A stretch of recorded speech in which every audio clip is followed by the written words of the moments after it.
This is Heathrow. Only one runway is operational and 2 of its 4 terminals are closed. But the airport is still open. You can hear it, quiet. Though depleted, their army of staff are ready to get passengers' bums back on seats. It's just emotional. Good to see passengers. Whether it's keeping the airport super sanitised or keeping the travellers suitably swabbed, Just head back a little bit. against the odds and with unprecedented challenges around every corner, I'm fearful that the US is going to start cancelling flights. It's been a nightmare. Heathrow has to pull out all the stops I hope I don't hit the plane now. to remain the jewel in the country's aviation crown. Amen. Thank you. Ensuring every plane takes to the skies, Extremely emotional. dealing with suspicious packages in cargo No matter what you try sending through this machine, we are going to find it. and suspect passengers in the terminal, Yeah, they've got him on the floor. Heathrow's finest Not straight, let me get straight. are doing their best, whatever comes their way. Sweden has just closed its border. Because this is still Britain's busiest airport. Challenging, but this is the best part of the job. Good morning, it's 7 a.m. Our headlines today. The second national lockdown in England is to last for a month. It comes in response to fears that the rise in coronavirus cases could overwhelm hospitals. As infections surge, positive cases have now passed 1 million. November 2020. The pandemic has hit the entire aviation industry hard. Demand for flights has fallen by over 60% worldwide, which for Heathrow means departures are down from an average of 650 a day to just 88. You can hear it, quiet. Demi is Heathrow's #1 passenger service manager. There's only two and a half screens of flights. Usually it'll be like 9, 10 screens. That's the whole schedule for the day. But this is Britain's busiest airport, and they won't be going down without a fight. To offer as many routes as possible and keep flights operating, they've consolidated all airlines into Terminals 5 and 2. But there's still room for further changes. Do you think it's going to recover? Yeah, it might take a couple of years, but yeah, passengers are going to want to fly again, 100%. We just got to make sure that we give them the confidence to fly as an airport. In order to do this, a raft of new measures have been introduced to reassure passengers that the airport is safe. So we've got a one-way system, stops people from mixing, I suppose, bumping into each other. See at the ticket desk, they've got perspex screens. In between the self-service machines, perspex screens. They're digging deep into their reserves, arming staff with WMDs, weapons of mass disinfection. What does this do? This is D10, killing corona. And what do you spray? People were touching. So everything that people touch. Along with hygiene technicians, there's also COVID marshals, You got a face covering? keeping an eye out for misplaced masks. Just wear it, please. We've got them out and about, just making sure everyone's wearing a face covering, make sure there's social distancing, Thank you. and sticking to the rules. Thank you for keeping your mask on. And to round it off, some new high-end tech. Just put my hand over here, and it'll sanitise the screen for you. There are even new members of staff who don't wash their hands after visiting the toilet. Please leave the room, close the door, and start the disinfection. They're like little robots on wheels. They're going, I think they fully sanitise the toilets. They're not cheap, but if that's what it takes, you know, to keep a bit more confidence in people coming in and checking in and going on their flights. Obviously, we can't do a lot now because we're in lockdown, but this is what it's about until it gets sorted. For many people, travelling to the airport means one thing: holidays. Today, as winter looms and the country endures its second lockdown, sunshine, sea and sandy beaches are forbidden pleasures that are far from reach. Please keep your distance and wear a face covering at all times. Let me have a look at something now. The flight was VS0186. Is it possible they move the flight to another terminal? We've only got 2 terminals. This gentleman's got a flight with Virgin to Bahamas? Barbados, and it's not on the screens. Who did you book it with? Royal Caribbean. What are they saying? This one is cancelled if they can transfer me another one. They won't. They'll have to get you via New York. If they've got, that's the next flight. Virgin resumed direct flights to Barbados 2 months after the first lockdown ended. But with the average trip costing airlines £55,000 one way and still so few passengers, they cancel flights at short notice. I was supposed to fly to Barbados to join the cruise ship, the Serenade of the Seas. I'm engineer. I came here, flight is not existing. So COVID is making troubles in the world, yeah. Trouble that affects all parts of the aviation business, including travel agents.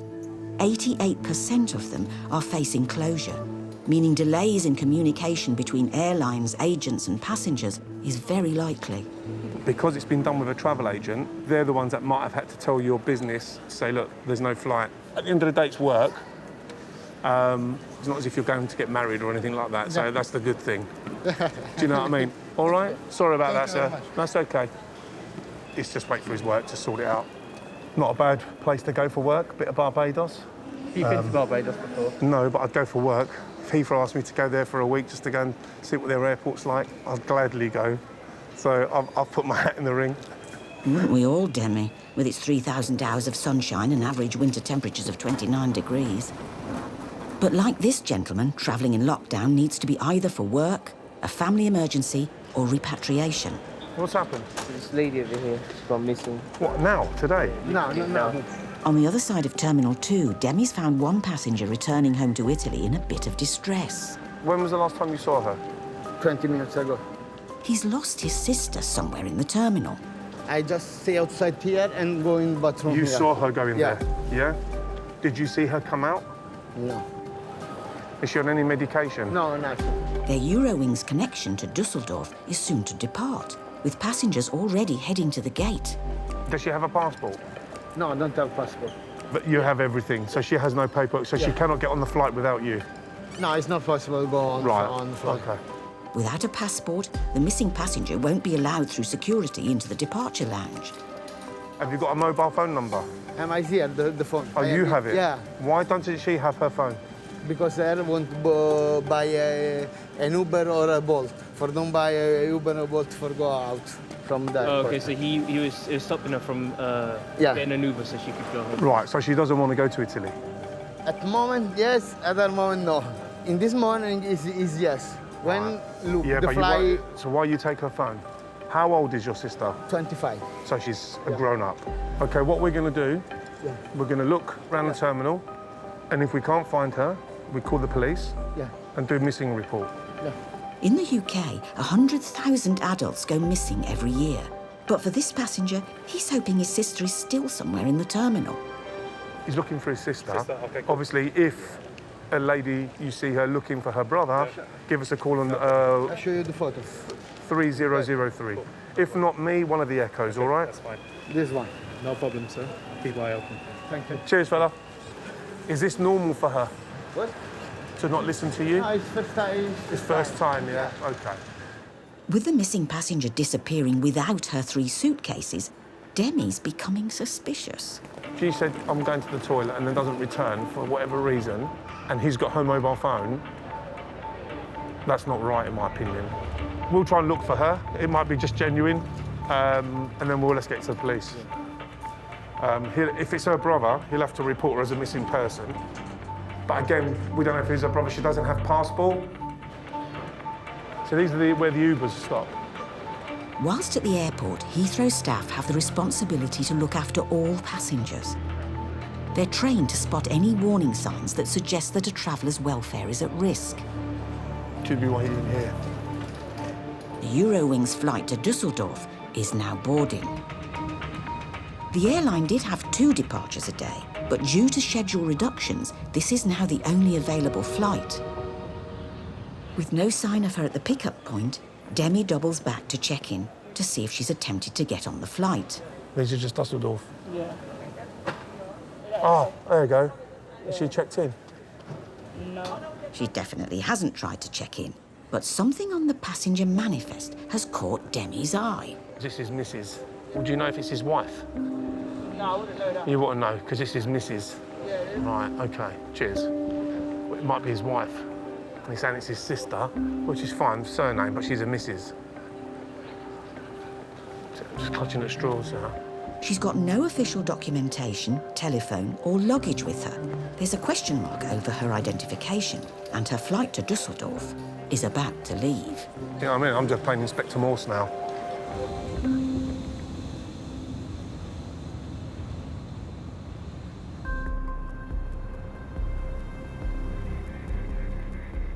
Heathrow is 8 months into the pandemic. Passenger numbers are currently 80% down and airlines are struggling to stay in business. Some have managed to acquire bailouts from private investors or governments, the largest of which is Lufthansa, receiving an eye-watering €9 billion from Mrs. Merkel, the German Chancellor. Eurowings is one of Lufthansa's subsidiaries. In spite of financial support, its schedule has been dramatically reduced, prioritising repatriation flights and enabling European citizens to return safely to their home countries. This Eurowings Airbus is departing for Düsseldorf, but 2 of its European passengers aren't on it, and 1 has gone missing. I checked the reservation, and they've got the same surname, but she's a Mrs. Inside the terminal, Demi's got his investigator's cap on. He's saying he's her brother, but why would her be brother with the same surname and she's a Mrs.? No, in Italy we don't change the name. Oh, don't they? So she could have her brother's name? Yeah. In Italy and Spain, we don't change the name when we get married. It could be legit then. I have the same surname as my brother. Right. We got married. Right, OK. Also to note that the translation of Signora into English is Mrs., whether you're married or not. I spoke to the cleaner. Cleaner said about 15 minutes ago now that she left. Her? Oh, they saw her? She thinks that she saw the lady leaving. I can check the camera and see what direction she went. Yeah, she was in those toilets, he said. OK, I'll go down and have a look. What, right. 10 minutes ago, 20 minutes ago? ago? I would say about 40 minutes ago. With over 6,000 CCTV cameras at Heathrow, if the missing passenger's here, Maria will find her. I'm just thinking the worst. Why would someone not want to be at the airport if they're here at the airport? Why has he got a mobile phone? Anything? Nothing? The passenger is now really worried about his sister and has asked for the police. While they wait for them to arrive, Demi wants to get to the bottom of the story. How long have you been in the UK? Me? Yeah. 2 days, 3 days. 3 days? Yeah. So what are you doing here? I just come to bring my sister and for go So back. you've come to pick up your sister? Yeah. Why?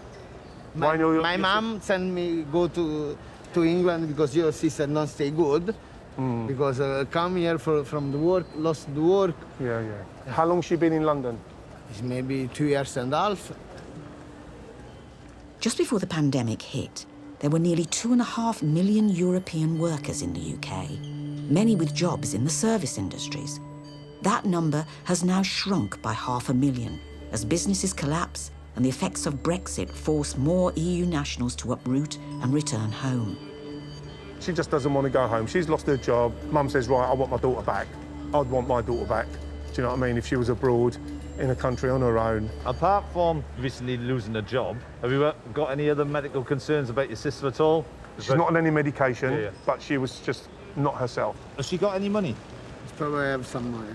So that's the main concern, obviously, so she got money and whatever. So I'll get some details off you, and then obviously we'll have to do a missing persons report and all that, and then obviously we'll go from there. Yeah, but what you tell me is obviously... Yeah, I'm here with the police now, and the gentleman, I've just walked away. Maria, in CCTV, has news. Have you got him on the link? She's found the passenger heading into the terminal, but still can't see his sister. Oh, so what about before then? What if you start rewinding? Let me just have a look. Go back a few seconds because we missed up. Did you see her going into the terminal? Yeah, look. And you saw her? You saw her come in? Yeah. Yeah, he said that she but came in, yeah. But he lost her. That she is. That's her. So is this the last escalator going straight down to the That's LT? the one going to level 0. Yeah. That she goes. There she goes. And the tube's on the right-hand side. Straight to the tube. At the bottom of the escalators lies the underground, with the Piccadilly line heading into central London.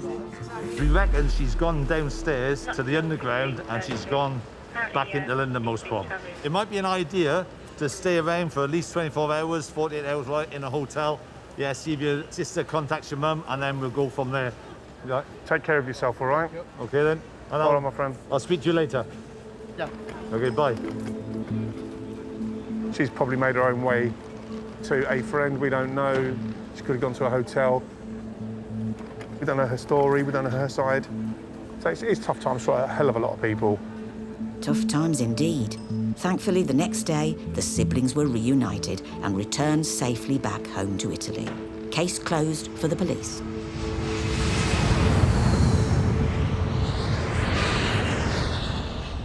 testing has long been hailed as a major line of defence in the fight against COVID. It could also be key to opening up international travel. But it's not one size fits all, as countries have yet to agree on which test is best.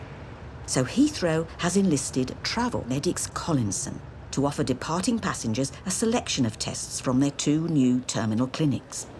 I'm flying to Boston because I work there. I returned to the UK to visit my wife. We've been separated because of the pandemic, and for visa reasons and to continue my job, I need to go back to Boston.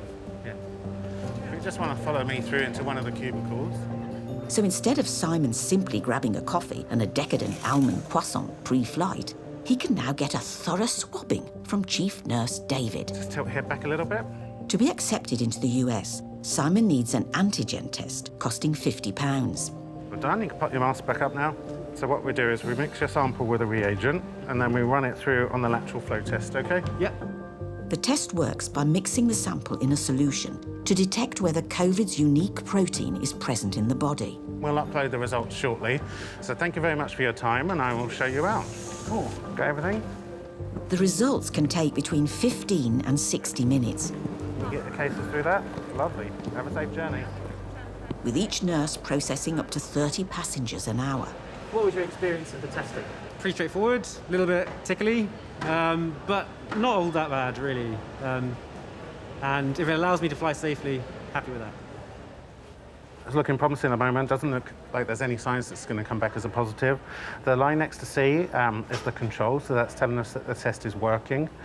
And then T stands for test. If we were to get a line next to T, it would mean a positive. As we've got no line there, it's a negative. We will upload the results so he can get his certificate to travel, and then we just discard that. All done. Simon is now footloose and COVID-free. There you are. Negative. Yeah, that's good. Good news. Means that I should be able to get on that plane without any trouble. Rapid testing, such as the antigen test, is likely to be key in getting Heathrow back up to full throttle. In the meantime, there are other tests available, some not quite as fast but more reliable. So which test was it that you would be having today? It's the LAMP test. LAMP test, yes, lovely. please. The LAMP test, or Loop-Mediated Isothermal Amplification Test, to give it its full title, is currently the favourite option if you're travelling to Aruba, Italy or Hong Kong. How are you doing today, okay? Yes, I'm good, thank you. Tip your head back for me. The initial process is the same as an antigen test, involving a quick swab up each nostril. The swab ends there that we've just taken the sample with. I'm just breaking that off into the collection tube, and then we'll send this to our colleagues in the assessment area, and we should get a result back in about an hour to an hour and a half, okay? The sample is then passed on to the viral boffins in the on-site lab to go through a cutting-edge procedure. Any virus that comes on a swab is still obviously live virus. The first thing that the lab will do here is kill the virus, and it does that by superheating it at 95 degrees. Head of Heathrow's testing clinics is Scott Sunderman. Then we go through the process of amplifying the virus. So we take the virus's RNA, which is the virus's genetic makeup, and then heating it, and then over half an hour, we're turning a single strand of RNA, potentially, into hundreds of thousands, if not millions of copies of the virus. And that then enables the test to see the virus and tell us that somebody might have had or does have virus in their body. Thank you very much. So this is the certificate that enables me to fly, and yes, I got the results in 90 minutes, which is wonderful. The science of these tests is groundbreaking, and with the new clinics able to process 540 passengers an hour, this could be the key to getting Brits back into the sky when restrictions are lifted.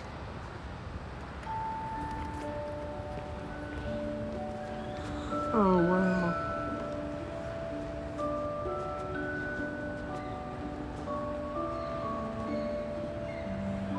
Yeah, Strictly. Eat your heart out.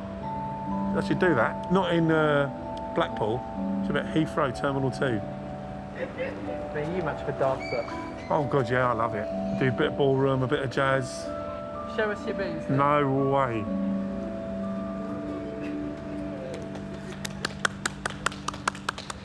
Ten out of 10. Yeah, we're waiting for the COVID test. Oh, you're waiting for your test? Is that why you're dancing? We're going back for our wedding. This is Oh, you're going back for your wedding? Yes. Oh, wow. Congratulations. We tested. So where are you flying to? Hong Kong. Oh, wow. If we don't get a negative result, then we won't get married. The wedding's off. When do you find out? How long you got? They said about an hour and a half. Yeah, it should be any moment. As well as fiancés Derek and Angela having to present a clear bill of health, the Chinese authorities have further measures awaiting them on arrival. Well, we have to go through 14-day quarantine upon arrival, confinement in a hotel, and then we regain a wristband on. They can Yeah. track you. So you have to stay in the hotel. The wristband, I think it has some sort of tracker on it. Not sure how it works really, but if you're away from the wristband for too long, someone will call you up, come and find you in the hotel room, and I don't know. Well, I guess we'll play by ears. With the prospect of Hong Kong's strictly come quarantine, they need to keep dancing for as long as possible. We're practicing for a little performance, first dance. And they couldn't have picked a better spot. Nice lighting. Yeah, very cinematic. It's almost like a music video. Also, it's empty. So outdoor, COVID secure. Then also, I've been nervous about the flight, so the dance actually helps. They're good, aren't they? Yeah, they're enjoying themselves. Good on them. Well done. Good. If you hear crying, it's not going to be good news. Nervous. All good. Very good. Now these lovebirds can enjoy the flight, knowing they'll be able to dance for their families in person rather than on Zoom.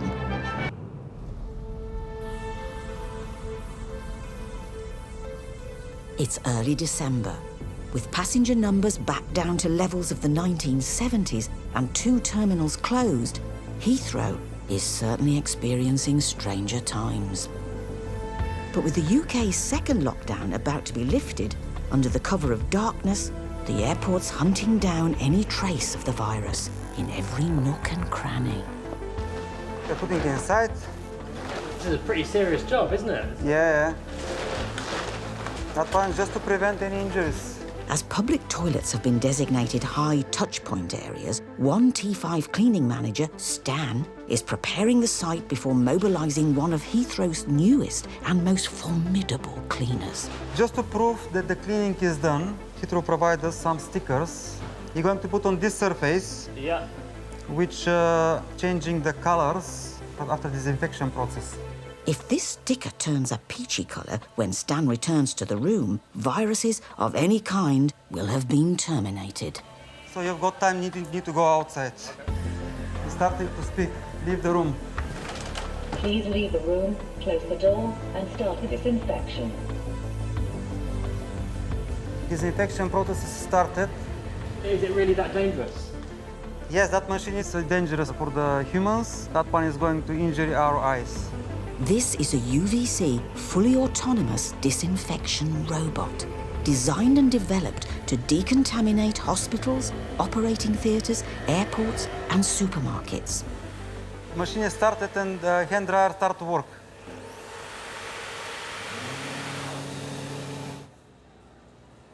When the machine going to the toilets, all the toilets is going to be flushed. Gliding to sultry sounds of what sounds like Sinatra, the robot shines ultraviolet light from powerful lamps. UV light comes in 3 categories. UVA and B gives us a tan, either from sunlight down the beach or low-powered lamps in tanning salon beds. UVC is the most powerful and deadly dangerous to living organisms, which is why no one is near the toilets as they are disinfected.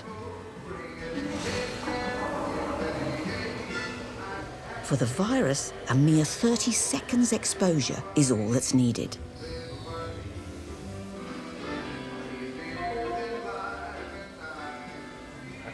Okay. So this is the level enough for disinfection. To be 120% sure, Stan swabs. Now you're going to check the results from the area. Cross the fingers. The results are 0. So that one is a perfect disinfection. She might not look as intimidating as Arnie, but Victoria, dubbed the COVID killer, has a 99.99% success rate. It's hasta la vista to one set of labs and on to the next, guided by Stan. Like a normal luxury toy. A 70 grand luxury toy. Heathrow has enlisted 4 of these cutting-edge cleaners to support the new hygiene teams as they clean the 236 toilets in both terminals every night. The war on COVID is on. With a full battery, Victoria can disinfect 3 football pitches of space before returning automatically to her docking station. And after a quick recharge, she'll be back. Good night, Victoria. Good dreams. See you tomorrow. As morning breaks, Heathrow will need every inch of the airport's spick and span, because today the government has announced lockdown is over and the UK is now in tears. The airport is bracing itself as foreign travel is back on the cards. Please keep your distance and wear a face covering at all times. Should we pull your mask up, please? Ladies and gents, can we just make sure we leave a little gap between you and the next passenger, please? Just a little bit, OK? For customer service manager Demi, it's back to a bit of bustle. Okay, straight down the far end, zone A. No problem. The influx of passengers isn't just because the UK has relaxed its rules. 70% of destinations around the world have eased their travel restrictions, which means people are beginning to resume their lives. Why are you travelling today? My family actually all live in Canada, so this will be my first time seeing them since last year. Well, my partner's in Hamburg, so I'm going to see him. Literally haven't seen him in like 3 months. We've come from Wimbledon in South London and we're going to the Maldives. We booked it probably like 8 months ago now, so we're very happy to hear Burgos head back to the tier system so we can get away. Ladies and gents, can we just make sure we keep a little gap between each passenger, please? Is that OK? In terms of the travel experience today, I mean, it's carnage. I think the staff are doing their best. Just a little gap in between you, just a little bit of social distancing, OK? How would you describe it at the airport today? I mean, it is a bit busy. Pretty busy. That's the busiest I've seen it by far, so... To me, this doesn't look massively quieter from usual this time of year, but yeah, it's definitely a lot busier than I expected. When passenger demand suddenly dropped at the beginning of the pandemic, Terminals 3 and 4 were closed, and the majority of airlines moved to Terminal 2. There's now over 75, resulting in sudden swells of passengers at departures. Ladies and gents, can you just make sure there's a little gap in between you and the next passengers, please? Just a little bit, please. Thank you very much. Pre-COVID, it's fine, it's just busy. That's the way I'd see it, it's busy. It doesn't matter, as long as there's no health and safety risk. In the new world, it's about social distancing. It may not be business as usual for the airport, but for those who are able to travel, clawing back a touch of normal life is worth it. If you can get away, why not? And it's also my 30th birthday. Dubai's open, plus he paid for everything. Oh, yeah. Now that's a friend indeed. With any luck, the birthday boy and his chums will be travelling on board the Emirates' signature A380, the largest passenger plane ever built. Like it or loathe it, the 853-seater flying whale, as it's sometimes called, is always a sight to behold for aviation fanatics. But today, it plays second fiddle to those allowed to travel to the airport with their cameras and logbooks. Today at 12 o'clock, hopefully, there will be the last, I think, commercial 747 going out of Heathrow, and that should be absolutely wicked to see. We've come down to say goodbye to the iconic Queen of the Skies. The pandemic has expedited the modernisation of many airline fleets. For BA and Virgin, that's meant the early retirement of the world's most beloved aircraft, the Boeing 747. Affectionately known as the Jumbo Jet. I haven't seen any of the other retirement flights. I didn't see BA's one, and I had to beg my dad to come today. And here we are. I'm so happy. So I've been an aviation fan ever since I was a little girl. My favourite aircraft is the 747-400. So yeah, it's just nice to see everybody here to give her a proper send-off. And for fellow 747 fans holed up in their Tier 3 homes, there's no need to worry about missing this historic moment. Jerry's here. Right, here we go.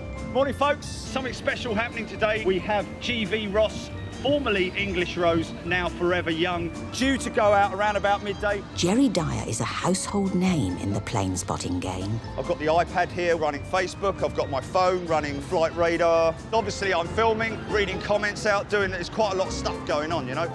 As a one-man broadcasting band, Jerry beams live footage. Easy, son, easy. Along with a running commentary. These things gulp 1.2 tonnes of air a second when they're taking off. From airports around the world, direct to hungry aviation addicts. We've got members from all around the world. Prague ATC, Dave's tyre shop. Good day to you. The former car dealer / interior shutter specialist turned his plane spotting hobby into a full-time career. Slap that one down a bit. And is now relied upon by over 500,000 followers to capture what's going down on the runway. That's the kind of shot we want to see coming back to Heathrow, just full of aeroplanes. But history is calling and the pressure is on. A lot of people are watching. You get the shot of the 747. What's that like? The pressure for me personally, I'll lose sleep over it. She holds a very, very special place in everybody's hearts. I just want to bring the best coverage I can to everybody watching. But there is a fly in the ointment. Air traffic control have just confirmed Forever Young will be taking off on the southern runway. But Jerry and his fellow enthusiasts are situated beside the northern runway on the other side of the airport. OK, so 27 left for now. He tried everything. We'll try for link 13. And with Forever Young's captain unable to pull any strings from the flight deck, let's hope the crowd have their super telephoto lenses with them. It's going to take off from the other runway, so we're going to be pushed to see it up close. That's really disappointing, actually. Really disappointing. Are you still going to be able to see it? Well, you'll be able to see it there. Over there.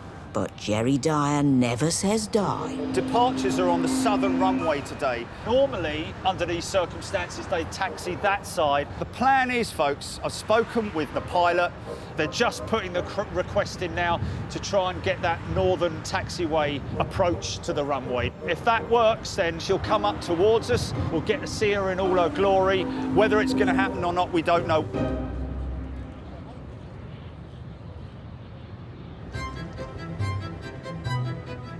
While the lifting of international travel restrictions has led to a flurry of passengers coming through Heathrow's terminal doors, on the whole, most have never seen the airport so quiet. Did you guys need a hand? You sure? But in one department, they're busier than ever. I've got this shipment here that an agent wants to come and collect in the next 45 minutes, I've told him. So I need it done on priority now. More than 40% of the UK's medical supplies are shipped through Heathrow. So during the pandemic, the cargo department has been constantly at it. What time will this be finished? They're just going to rack all these away, so in the next half an hour they should be clear, ready for the next load to come out. Out on the airfield, it's vital these shipments get off the aircraft and into the warehouse as quickly as possible. On the delivery front line is Airworld's Dylan. You realise with what we do how essential things are for people, and now without the people doing these little jobs, and you know, they're not little jobs no more, they are essential jobs, people need them, and maybe we needed that wake-up call for people to understand that, you know, we are all together, all connected, and we need to sort of look after each other a bit more maybe. Cargo flights have risen from 32 to a whopping 365 per week, so staying on top of the job requires complete focus. Fortunately, Dylan's something of an expert when it comes to the mind. By day, I'm a truck driver, lorry driver, and by night, I'm a comedy stage hypnotist. I love the mind. I love how our minds work. I love the fact that we kind of get programmed in youth, and we can change those programs, and the entertainment side is phenomenal. People come there with skepticism, and a lot of people will leave with the belief that this is real, you know, this is actually happening, this works, and it does work. It's as real as gravity. But then I go back into lorry driver mode, so you know, I'll go back into doing what I do here, and it's like picking up the cargo, But there's always that persona in the back that's, you know, hiding, embedded back there. So he always wants to jump out every now and then. Today, Dylan will need to keep his alter ego in check as he aims to mesmerise his colleagues with nothing more than the prompt unloading of a Japanese Airlines flight. He'll be coming in about 12 o'clock, so we're going to try and get on stand about 20 minutes beforehand to make sure we're there on time. It's really imperative that we keep to a flight schedule to make sure that nothing's slowed down from when they have the time set to take off or to taxi out. But he'll be doing so with some unfamiliar equipment, as he's recently upgraded to a 31-ton articulated lorry, capable of carrying 5 tons more cargo than his previous set of wheels. What's it like driving a, however long this is, 40-foot lorry? It's bloody terrifying. I mean, because the Arctics are new, we've only had them a few months. I've only been driving the Arctic a few months. It's a different animal to deal with because of the way it turns. So if you turn right, it goes left, etc. Its manoeuvring's completely different. So getting used to that, that's my excuse anyway, right? Okay, so we're just pulling onto the stand now. This Boeing 787 has 136 square metres of cargo space. That's the same size as a West End stage. Dylan needs to take all its contents to the warehouse to be forwarded on to its final destination. Plane's just landed, chocks are on, engine's off, the light at the top stopped flashing, which means that it's safe to go near the aircraft. With the cumulative cost of the plane and its cargo heading into millions, precision is the name of the game. The FMCs are now approaching the doors underneath, and then as that happens, they'll start getting the cargo out of the aircraft onto the FMC. What I'm going to do now is I'm going to back the Arctic onto the back of the FMC, but one of the things you've got to be careful of is the wingtip at the top. So because it comes out like this, the Arctic needs to come outwards on the right and then come in and then gently come more closer to the FMC. So that's how we've got to be careful doing that. Unemployment for me.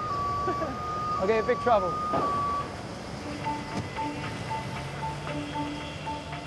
Dylan will now need to use all his powers of concentration to manoeuvre his new 40-foot lorry into position. Oh well, I hope I don't hit the plane now. You and everyone else, because a replacement wing costs around £50 million. That would be a tall order to earn, even for the likes of Darren Brown. Oh, thank you, Stuart. Thank you, thank you. The gear on board today includes medical supplies, motor parts and smartphones. Now it's just a matter of slipping the cargo on the back of the Arctic. But there's a problem. Ain't going in. Don't want to go, does it? Is it cold? If the cargo can't get off the plane, the perishable goods like vaccines will be ruined. Should still go in more than that. The airline could also be fined for missing its departure slot. No, that's why. It's because I've come at an angle on here, so I have to straighten out. Yeah. He's just parked at a bit of a wonky angle. Give him a break, though. Assisted parking doesn't come as standard on these lorries. So it's a quick realignment of the 2-axle 31-tonner, and the cargo slips in like a glove. There you go. Easy. So easy. And that's the day job taken care of. Now Dylan is free to focus on his passion, hypnotising someone to cluck like a chicken at a wedding reception. Cheers, mate. Talented chap. Pop down to Heathrow at any point over the last half-century and you'd be hard-pressed not to see a Boeing 747. But today, Heathrow is about to wave off the last of the British jumbo jets. The Queen of the Skies made her first appearance here in January 1970 with a Pan Am flight from New York. Shortly after, the number grew in abundance, opening the floodgates to affordable long-haul holidays for all. Virgin's love affair with the iconic jet began in the 1980s after a cancelled flight led Richard Branson to call up Boeing and rent his very own 747. Maiden Voyager was the first of 30 jumbos that the airline went on to fly for the next 36 years. But today, the cost of maintaining an ageing fleet, along with giant leaps in engine fuel efficiency, has meant that the four-engine jet is no longer sustainable. And so with a heavy heart, Virgin's affair is coming to an end. It is a sad day for everybody here at London Heathrow to see this 747 going out. Hoping to broadcast the historic moment for aviation fans around the world is Jerry Dyer. There are people all over here, lots of cars here, probably more plane spotters here than there are people staying at the hotel, it has to be said. The only problem is Jerry and the onlookers are stood beside the northern runway, and the jet is due to take off on the southern, on the opposite side of the airport. We have requested that she taxis up this taxiway here. It's really down to whether or not these guys at London Heathrow give the go-ahead. But anyway, back on with the show. If Jerry can't get his request through, there will be nothing to see but the top of a tail fin. Matty Tate confirming she's on radar. Neil Schwart, good day to you. Kevin Henry on radar.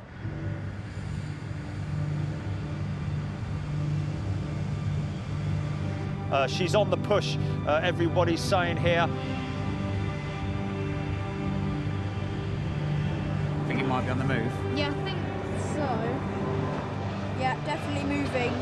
5 knots ground speed. She's facing our way, so she's definitely coming out this way. That is really good news. Yeah, you excited? Yeah. Yeah. I got her. Here she comes. Yeah, I've got her. Oh, It's coming. Just a big shout out to London Heathrow for allowing this to happen. Here she comes now. Heart is absolutely pounding. We would have been on one, a 747, for our holiday this year, so yeah, it's just quite nice to sort of see the last one go. So I work for Virgin, and obviously it's the end of an era, isn't it? It's quite moving, actually, to be honest with you. Lots of people very happy she's taking this route. There it is. G.V. Ross, originally English Rose, renamed as Forever Young by Virgin themselves after they lost one of their very loved members of their community, Marcus Young, who lost his life to cancer, unfortunately, and also to, of course, all the other family members of Virgin Atlantic who were taken prematurely. Virgin 847 Papa, runway 27 left, clear for takeoff, surface wind 230 degrees, 13 knots. Clear takeoff runway 27, that's Virgin 847 Papa. The fitting part of it is that the aircraft's not going for scrap. It's actually going to Atlas Air as a troop carrier in the United States. So we will, of course, at some point in time, be tracking her whenever we can.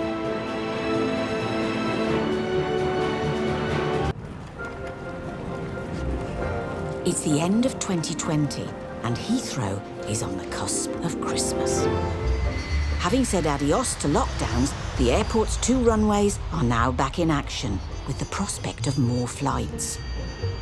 In another boost for aviation, the UK government has announced a 5-day window where people can travel freely and mix with other households. Just come here and I'll look after you. EK30, you all right? All right, have a good Christmas. It's all right, take care. So with an increase in footfall expected, the passenger experience managers are out in force. I'm glad to see the passengers, the places are open, we're up for business.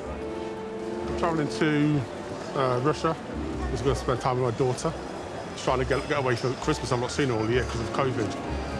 I'm travelling to Dubai because it's where my parents live and I'm just going home for the holidays. Terminal 2 is now home to over 75 airlines, but it's nothing King of the Customer Service Demi can't handle. Do you want to carry moving on, ma'am? Thank you very much. Cheers. Don't forget, this is probably one of the busiest times of the year, and usually it's like 10 times busier, literally. You could say it's busy, but it doesn't even touch the sides, to be honest with you. Having been granted a Christmas reprieve, Heathrow needs to start recouping some of its £2 billion in lost revenue.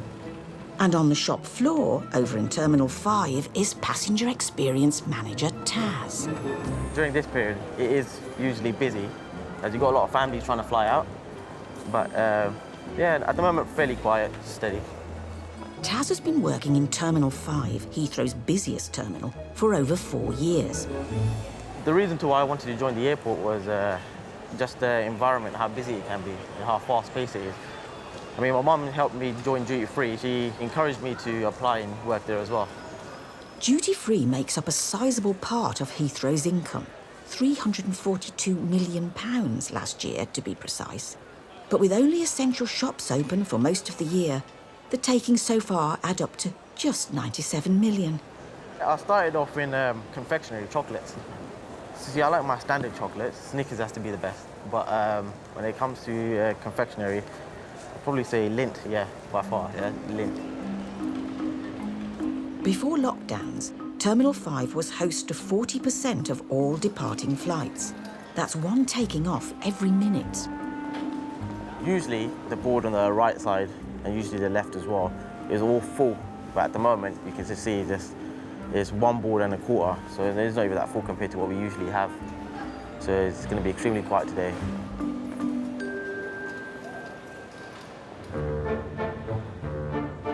At the start of the pandemic, major airlines scaled back operations by up to 80% in a bid to curb the cash flow. Some even sold off their slots to other airlines. Slots give permission to use the airport infrastructure and are hard to come by at Heathrow. But one airline did come by them, and they're British and new to Terminal 2. Good afternoon. Are you from Eastern? Eastern? Yeah. Eastern?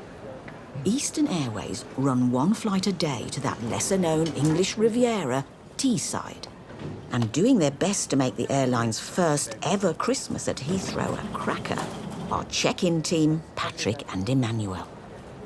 Right, when you're ready, sir, if you'd like to step forward. Have you got any Christmas crackers in your hand luggage or luggage? No? Okay. It's the first time in over 10 years that aircraft have flown from Heathrow to Teesside, and Eastern's success here is dependent on planes brimming with passengers. That's better. Nice smiles, by the way. Enjoy? Yeah, we have to enjoy it, don't you? So, do you think we'll have lots of bags today because of Christmas presents? It should be expected. No present this year? No presents. Christmas? They can't have cracker on, isn't it? No, they can't take crackers. But they can Not take on the chocolate. carry on as well. Lots of chocolate. But they can give us chocolate. Due to their flammable nature, passengers are discouraged from bringing crackers on board. And after a month of no flights at Heathrow for Eastern, Patrick is determined to pull off a successful departure. The Teesside flight is special because it's my first one to go from London to somewhere in England. So it's a special flight for me. So yesterday I had 13 passengers. The day before I had 9 passengers. And today I've got 47. We go 9 checked in. So 9 checked in? Just 9, yeah. So another 38 to go. Yes. 43 now the number, yeah. Oh, it's gone down again? 43, yeah. Okay, so the load's gone down to 43 instead of 47. A single trip from London to Teesside costs the airline around £6,000. The price for the passenger is an average of £115, meaning Eastern's 76-seater jet needs to be at least 70% full to break even. So you going back for Christmas or? Going home. Going home for Christmas, yeah? Have a good you. flight then, okay? And a nice Christmas. Hi there, mate. So where are you going to today? I'm going to Documentaries Valley. Okay, just need your ID, please. Yes, no problem. Thank you. The flight is down to, booked to 43 passengers and we've accepted 19. Thank you. They're still missing 24. Not all the passengers turn up, but hopefully because it's 2 days before Christmas, we get a full load. That's yours. Thank you. Merry Cheers, Christmas. Merry Thank Christmas. Before the pandemic, Heathrow had over 206 destinations on offer, with New York, not Teesside, being its busiest route. Now, quarantine-free Dubai tops the list of popular places people are looking forward to flying to today. We must, I'm afraid, look again at Christmas. And as Prime Minister, it's my duty to take difficult decisions, to do what is right to protect the people of this country. But the best laid plans of these passengers are about to go seriously awry. It is with a very heavy heart, I must tell you, we cannot continue with Christmas as planned. A new, more infectious strain of coronavirus has been found in the UK, causing the government to scrap the 5-day travel window. And they're not the only ones taking action. Victor 7 from Victor 3. Go ahead. Yeah, Victor 7, just a heads up for you. Sweden has just closed its border. The Stockholm flight will now be cancelled. All passengers are going to be called very shortly to gate Alpha 21 and they'll be landed there. There's approximately 160 passengers, just your information. Copy last week's update. More than 40 countries have banned flights and travel from the UK in a bid to stop the mutant strain of COVID-19 crossing their borders. France, Germany, Italy, Spain, Portugal, Ireland, Belgium, Austria, Finland, Poland, Denmark, Switzerland, Romania and Croatia. Quite a lot of countries actually. I wonder what that means for the airport. Not only is London being placed in a stricter tier with essential travel only, countries are closing their doors to the UK, with flights being instantly cancelled. And Heathrow now has a pile of passengers heading their way. We booked these tickets more than a month ago. We can't visit our families now because we're going to be stuck here in London. I'm very disappointed with Heathrow, and especially I'm very disappointed with Boris Johnson. I'm going back home early because I'm fearful that the US is going to start cancelling flights like the European Union is. What do you think of the recent tier changes? From my perspective, it's necessary. I mean, I think there should be even more stringent on it and just say, look, everybody's got to stay at home, period. Shut everything down, including Heathrow, if you really want to get it under control. I mean, a lot of people are going to have to spend Christmas on their own here. Some people don't have a place to stay. I mean, I'll be okay, I can find a place in London, but a lot of people don't. It's been very difficult because when you've got your family abroad and you just want to hug them and you can't even do that anymore because you don't know if you can be on the next plane. It really does. I've been missing my mom so much because I haven't seen her so many months, and now I can't even go to see them. And it's been a nightmare for everyone.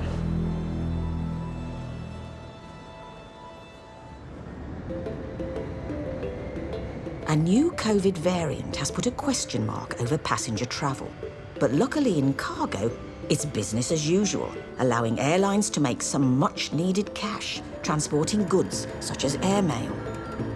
And at Air World, a cargo handling company for Heathrow, December is peak season with international post increasing by over 30%. So basically this is the screening centre. We screen mail, cargo, freight. So all the pallets will go through our bigger machine. This small machine, we'd run the small bags one by one through. Assistant Security Manager Shane and his team are responsible for ensuring all post is thoroughly scrutinised before being allowed on board a plane. So it's really important for us to search each bag as thoroughly as we can on the machine to make sure there's nothing in there that's going to endanger people on the aircraft. That's our main priority here at Air World. So any IEDs, anything that's going to cause harm to anyone on that aircraft, we need to make sure we find it and it doesn't go and it doesn't fly. This X-ray is designed to detect IEDs, that's improvised explosive devices. These could be anything inside there. Obviously we can't see, but the machine can. So it could be teddy bears in there. It's Christmas time now, so you're going to be getting all your presents being sent worldwide. So obviously they need to be checked, which my colleague's doing now, to make sure that's fit to fly for the aircraft. If something was dense and you cannot see it, you would have to perform either a hand search, a visuals check, maybe even ETD, which is a swab test. Yeah, well, we've got some dents here, I must have gone here. Let's have a look. Last time. Yeah, dents. Yeah. Just roll that through, Luke, just to find which bag that was, to identify it.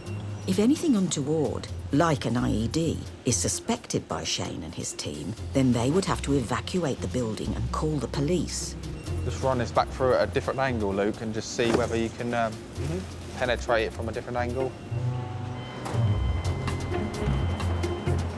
It could be a number of things. To me, it looks like maybe some nut and bolts. It's quite solid and compact, but it's really difficult to see. It's classed as dense, so this could be a potential IED. Most likely, probably not, but we were not willing to take the risk. It's overcautious, but we have to be. Being extra vigilant means this bag of post will now be escalated to a full security check. It may only be one suspect letter, but will result in hundreds of items being delayed. Do you feel bad? Because it could be like It could be a Christmas present. Yeah, it could be a Christmas present. But then again, just because it's a Christmas present, we're not going to take the risk. We're doing our job 100%. It could, even if it's a valuable item, it could be anything. That's completely irrelevant to us.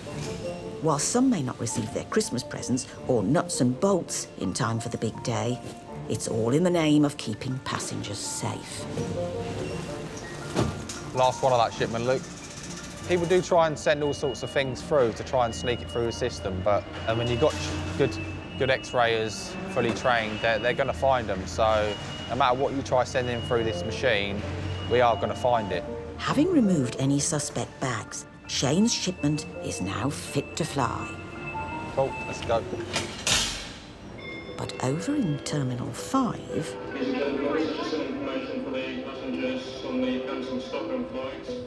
passenger planes are grounded. Sweden has just closed their borders, which has resulted in this flight being cancelled. So yeah, a lot of these passengers will now have to either get rebooked to a different destination or go home. A new COVID variant detected in Kent has led over 40 countries to ban all flights from the UK. And Taz now has 160 stranded passengers on his hands. And what's now? Are we waiting for something, or can we... So now the next step will be, they'll take you down to flight connections, to immigration. For a lot of the people that are looking to now land themselves and go out, they can go to immigration, and there will also be an area where they will provide you with hotel accommodation, if needed, or a rebooking. But rebooking for what? Rebooking to either a different location, maybe nearby, or... But nearby, Denmark's closed, Norway's closed, Finland's closed. Then it'd be possibly So what just, would it be, northern Germany? Take a ferry over? So I don't know like, rebooking makes no sense. I mean, I can only apologise, to be honest. All right, cool. This Stockholm flight was my last opportunity to get home. And now a lot of people are going to be disappointed if I don't get home for Christmas. Basically now they're saying like we have to collect our luggage and just leave the airport, but I'm not a UK citizen, I have nowhere to go here, I just want to go home to my home country. I want to go to Denmark. I want to go home. What happens if you can't fly? I don't know. I don't really know where to go. And what about tomorrow? It's a government thing there, so they've closed the border. Right, but how can they make a decision like this when there were flights going this morning? Sweden's UK border ban is set to last 48 hours, and passengers will be offered hotel accommodation until another flight becomes available, if and when the situation changes. You feel helpless, to be honest, with sort of situation like this. If it was a normal flight cancellation, there's probably leeway of lounge access and everything else. And if they get rebooked on another aircraft, you could give that sort of welfare. But with these passengers, a lot of it is down to the government in Stockholm and everything else, closing their border, and there's literally, the airlines are feeling a lot of pressure, and obviously these passengers are definitely feeling the experience of it as well. The pressure continues in Terminal 2, where Demi is dealing with his biggest crowd of the year, as a record 45 countries have now banned flights from the UK, the latest being Pakistan. It's the airline responsibility to inform us. No, not the airline, sir. They're not the ones denying you travel. It's the UK going from UK to Pakistan. Have to be in Pakistan by midnight tonight. I understand. We travelled all the way from 3 hours drive from Leicester to London Heathrow. So they are saying that if you have a Pakistani passport with a visa or British passport, you cannot travel. Only if you have the visitor visa, business visa, and you are transiting, you can travel only. Otherwise, you cannot travel. The ban in Pakistan, taking effect at midnight, applies not just to UK citizens, but any Pakistani nationals who have been in the UK for 10 days or more. If the government says they're closing the borders, they're closing the borders. You ain't going nowhere. It doesn't matter how much money you have. Even if you have money for a private jet, you're not going to go to Pakistan. It's not about the money. It's about the pandemic and Pakistan. What Pakistan are doing to protect the border. It's a very political and very sensitive subject. You know, I mean, we're not going to go or sort of like override what a government has requested. You know, we've got to have some kind of respect and mutual consent between airlines, airports and countries. With the Pakistan ban set to last for 7 days, the only option for these passengers is to rebook when the border reopens. Even with his superpowers, King Demi's hands are tied. We've never been in this situation before, so I'd like to be honest. And sometimes it can be quite upsetting to hear the truth. Do you feel sorry for some of these passengers? Oh God, absolutely, yeah, definitely. We'll do what we can to help, but in my opinion, in cases like that, just be honest and tell the truth. Don't fluff it up and say maybe this and maybe that. Mate, the flight's cancelled, you ain't going anywhere, but do it in a nice way and say, listen, if there's anything I can do to help, I'll try. And we'll give them some numbers, we'll give them some contacts, but that's it. There's not a lot you can do. Over 50% of all flights out of Heathrow are now grounded. But one border that is definitely still open is the northeast of England. We're on time, looking for an on-time departure, a 40-minute flight, and we'll get them home as soon as we can. At the start of the day, 47 passengers were booked to fly on this 76-seater jet. Yeah, go ahead. Hello, mate. Yeah, can we have the passengers, please? All right, copy that. But so far, only 19 have turned up. Right. Anyone travelling on Eastern Airlines? Good afternoon. We're ready to board. If you'd like to come forward with your boarding cards and passports, please.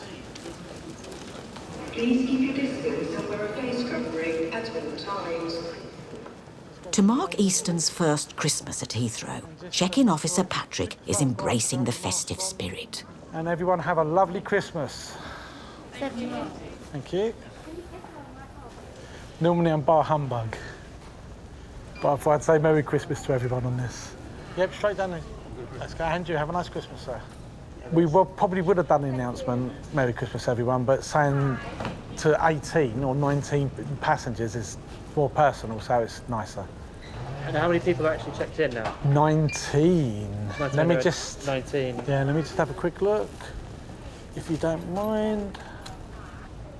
Yes, 19. So the other 24 didn't show up. Not the Christmas cracker Patrick was hoping for, but at least he'll be able to get the flight away bang on time. All passengers on board? All passengers on board.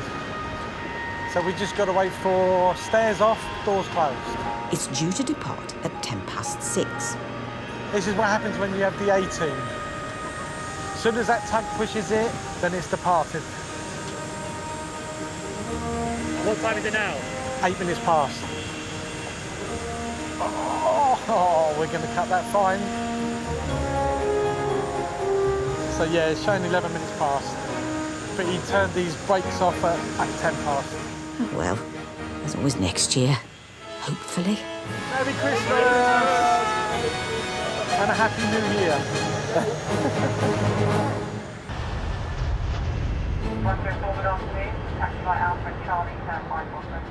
Maybank holiday is approaching, and the airfield at Heathrow is showing signs of opening up, as travel restrictions are finally being lifted, giving the airport a much-needed boost.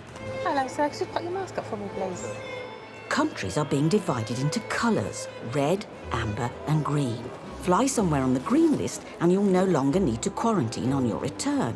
Good news for holidaymakers, even if the list of destinations leaves something to be desired. Brunei, Falk Islands, Faroe Islands, St. Helena. Where the hell is that? Where is that? That's a small island. Like, look how far that is. That's the middle of proper nowhere. It's no man's land. Whether you're planning the 7,500-kilometre trip to St Helena or not, flying under the new system means navigating a dizzying array of rules, stipulations, tests and quarantine times. We had to pay for a PCR before we left, although we've both been vaccinated twice, which we consider unreasonable, for an exorbitant amount, even for people who live in Switzerland. Friday, I did my PCR test. I asked about my daughter. I was told she didn't need one, and I've arrived at the airport today to be told that she does need one over the age of 2. So the rules have changed again. It is a lot of hassle, you know, organizing the test to go there, the test to come back. It takes you like a day, and it costs you 5 times more than the plane ticket. It's not just the passengers who are struggling to keep up with the rules. There's loads of rules. Rules are changing all the time. It does get confusing, so you get to a stage whereby your brain just gets frazzled. You can go off on your rest days for 6 days, and then everything's changed again. In Terminal 2, Customer Service Manager Demi is responsible for guiding travellers through the maze of new regulations. Can you name me all 12 green lists? No, I can name you about 4 or 5, to be honest with you. A lot of them I've never even heard of. We've got Portugal at the moment.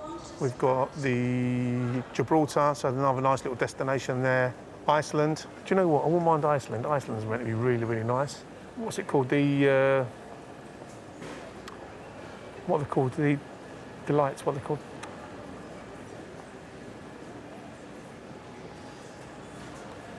What are the lights called in Iceland? While Demi's dreaming of the Northern Lights, one passenger is seeing red. They're now telling me by the time I get to my destination, my COVID test is expired. When I paid money. Hiya, everything all right? What's up? My daughter-in-law Yes. booked a flight for me to travel to Lusaka. Right. Because she had a cesarean section. And I was asked to do CPR. PCR test? Yes. Yeah, yeah. And I've just been told that by the time I get to Dubai, that certificate is no longer valid. Oh, so you're going via Dubai? Yes. Oh. This passenger is trying to get to Zambia to meet her new grandchild. To travel to any country, she needs a negative COVID test taken within 72 hours. But the lengthy journey means her test will expire while she's in Dubai for her stopover. So what have they advised you to do now? I have to go back and get another test and then rebook and then do everything. They say they were going to rebook you. No, I didn't get the ticket through the airline. It's an agent that got the ticket for me. Oh, you've done it through an agent? What type of business is this? Why do you get people's money without proper guidelines? What, have you spoken to your agent? She has no choice because she's an agent who is somewhere, my money is gone. Who is supposed to give me proper guidelines here? Is it Dubai? Is it airline? No, it's the agent, the person that sells you the ticket. It's not down to Emirates. Emirates don't know because you haven't done business with Emirates. You've done business with the agent. But as far as I'm concerned, from what you're telling me, is the agent has not advised you correctly. The airline, they're doing their job. Because what will happen is you're going to go to your final destination and they're going to send you straight back, and fine Emirates. Airlines are responsible for ensuring everyone on board is complying with COVID regulations. Fail to do so, and they'll be fined £2,000 for every offending passenger they carry.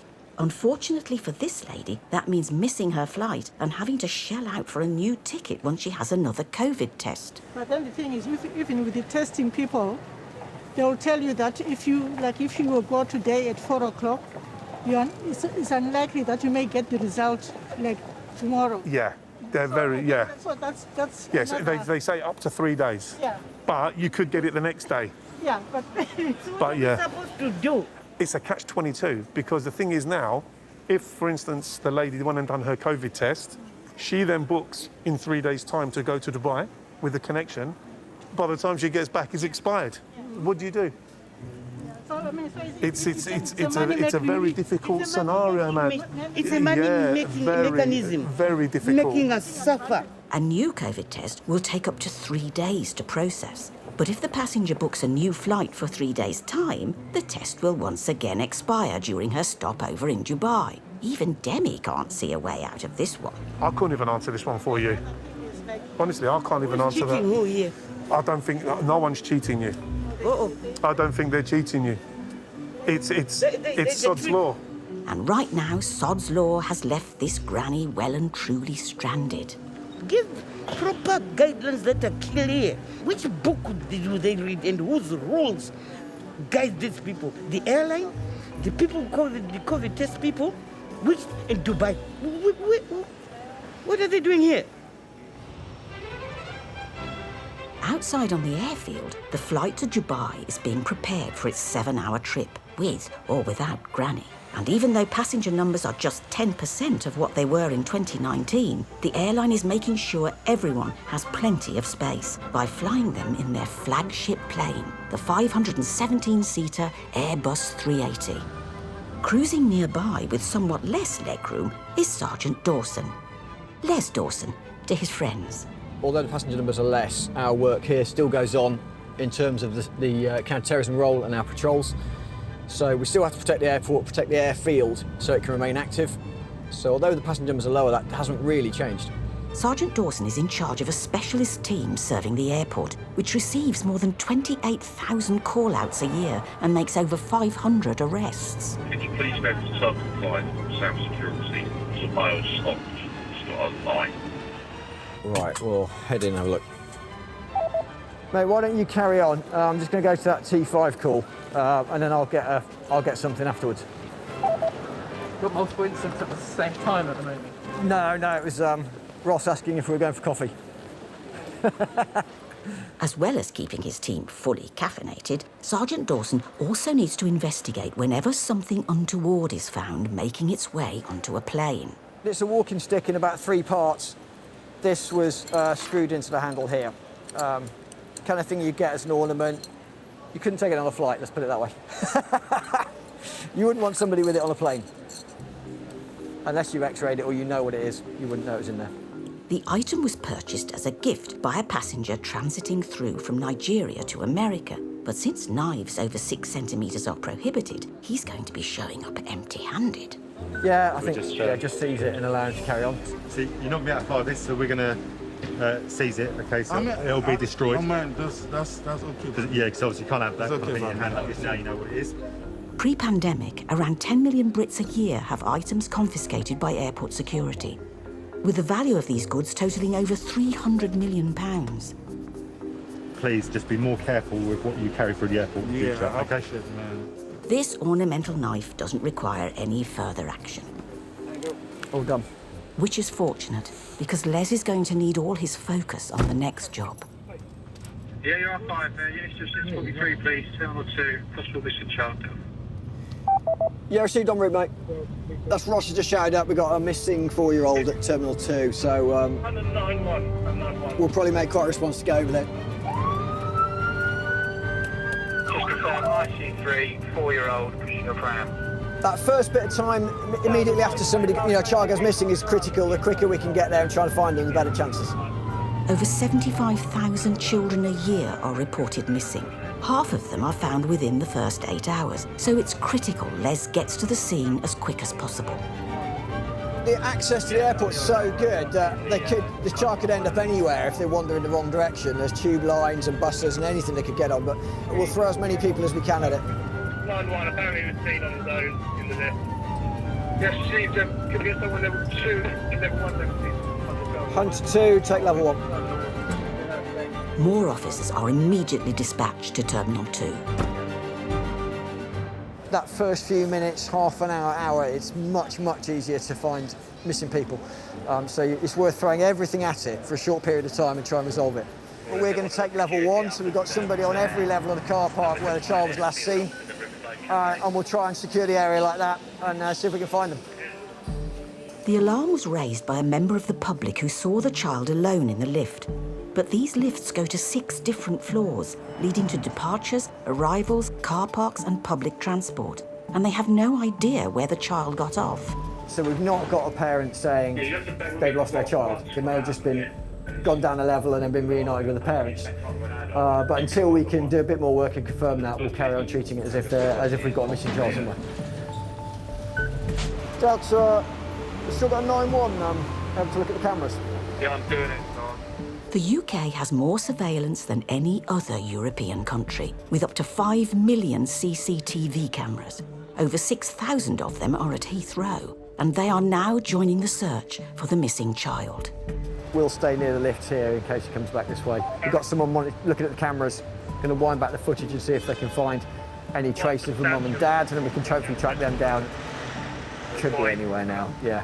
Could come out of a lift on one of these levels, or could be in the terminal somewhere, and we won't track them down. Could I have a unit to the departures level, all lifts, please? In Terminal 2, there's a search on for a missing child. But the terminal covers some 40,000 square metres and has transport links all over London. So far, there's been no sight of him. It's a lot of resources we've committed, but at the moment I don't know whether it's a missing child or whether something's happened to them, they could have been taken, so it's best to start at a high level and then we'll see which way it takes us. Just one question, all levels of the car park, please, at the moment. Get in the lift. In that lift and then up the floors. All right, well, we'll stay by the spearhead then if you want to go to the informant. While officers question the informant, police lingo for the person who raised the alarm, Sergeant Dawson remains stationed on level 1 of the car park, near where the child was last seen. Hello, mate. Potentially got a missing child in Terminal 2. But yeah, I don't know if you can get your guys on the camera, just looking for sort of 4-year-old with a pram, in t-shirt and shorts. And that's about all we've got at the moment. The CCTV cameras have had their beady eyes searching for the boy for almost half an hour. But so far, there's been no sight of him. Yeah, the airport's an absolute maze. So it's going to be like trying to find a needle in a haystack, but the CCTV should lead us in the right direction and hopefully we'll make some progress. Delta, just confirm that's going to be a hold on the lift. Yeah, R5, they are about to do it, so very shortly all lifts will be on the departure level. Okay, so we just asked for lifts to be stopped so we can just control the movement a bit better and try and find the child, stop them moving around if they are here. Right, yeah. So they came out the lift, the 2 informants. Yeah. The kids going into the lift with the pusher saying, I'm looking for my mum. Yeah. And I said I'm looking for my mum. Yeah, they then come up, found me and Ross. Yeah. Looking down here, we could see the kid and the pushchair go this way. I saw it. So we saw the kid with the pushchair go this way, but the only place they could go is in the lift, so we don't know. I was on level 3 for good 5-6 minutes. He didn't come out level 3. So we've got units every bit of the car park. We've got Milan Hall downstairs. We've got Ross inside there, and we've got 2 security staff in the departures. So if the informant's not really of any use there, I reckon take the informant up to the check-in desks, security, wander around departures, see if they can find mum and dad up there. Okay. I mean, we're already doing everything we need to do, but the fact that the child said, I'm looking for mum, is a bit more concerning. Back at Police HQ, the CCTV operators have made a breakthrough. By reviewing footage from earlier in the day, they have identified the child and his mother and are retracing their journey through the airport. The CCTV's our best tool in this kind of situation because almost everywhere is covered. Just takes that time for them to track down where the missing kid is and wind it back to see where they went missing, where they were last seen. So we've just got to keep things contained while they do their best to get back to that point as quickly as they can. On the first floor, the child is seen getting into a lift, but the doors close before his mum can follow him. For the next 4.5 minutes, she frantically tries to recall the lift, not knowing whether he's got out on another floor or not. Hello, buddy. Was that fairly positive, seeing getting into a cab? Yeah, believe that the child got into a cab. CCTV has seen it. Alone or with parents? With a mum and another young child, David. Okay, nice one, mate. Eventually, the boy manages to find his way back to his mother at the lifts, and the CCTV operators trace the family to the taxi rank on the ground floor. Okay, that looks good, mate. Happy to, on that basis, stand down the search here and we'll release the lifts, all that kind of stuff. Yeah, I think so. We'll make some inquiries to get a welfare check on the address if we identify it. Just for, complete. All right, cheers, mate. That's pretty much the end of the inquiries on this one. We release all the units back to go back to their patrol, and we're pretty happy that all's okay. We did get a few of these things at the airport, but thankfully this one was all right in the end. The UK government's traffic light system for flights in and out of the country is finally giving holidaymakers an opportunity to depart from Heathrow for the first time in 6 months. The number of hoops passengers will have to jump through to enter and exit their destination all depends on their country of choice. They sent me the document to travel, they booked me in, they checked me in, knowing very well. Why didn't they explain before they checked me in? For this passenger, going to Zambia on the red list means 10 days quarantine when she returns. It's off limits for holidaymakers, but not for desperate grannies visiting their grandchildren for the first time.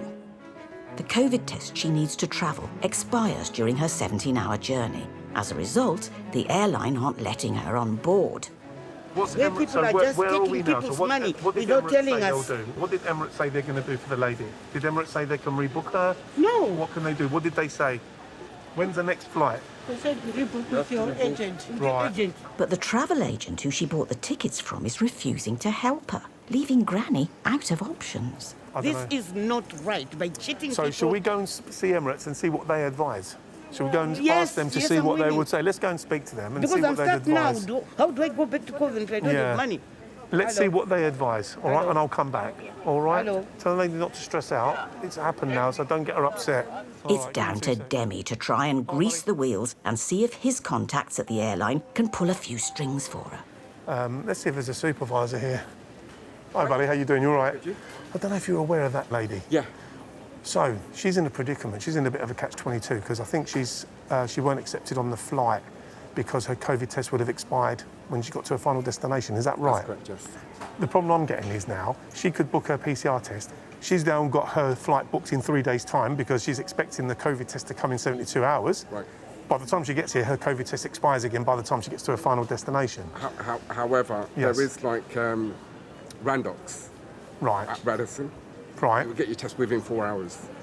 Right, so Randox. So where's that? At the Radisson Blue? Radisson Edwardian on the Bath Road. Right, OK. So when's the next flight to go from Dubai to her final destination?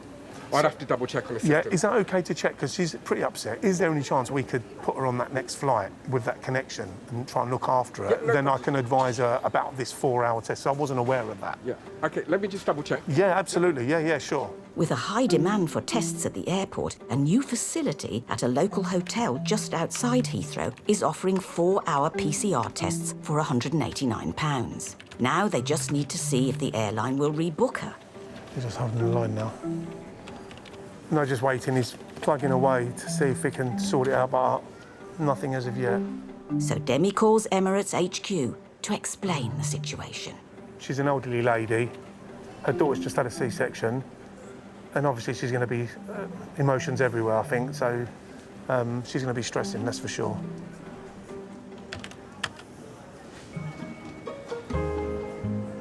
Yeah, I've given her a window seat for tomorrow and I've blocked a row off. OK?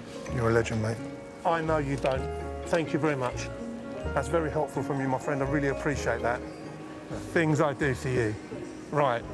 I've booked you for tomorrow. Exactly the same flight. Yes. Free of charge. Tomorrow you're flying.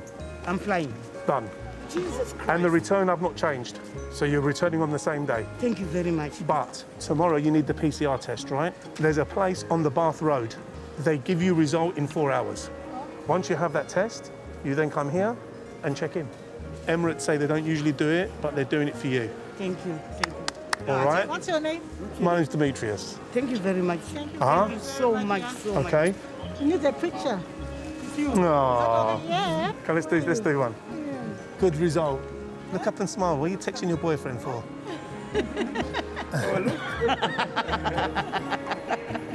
Her daughter's just had a baby, so she wanted to see her grandchild.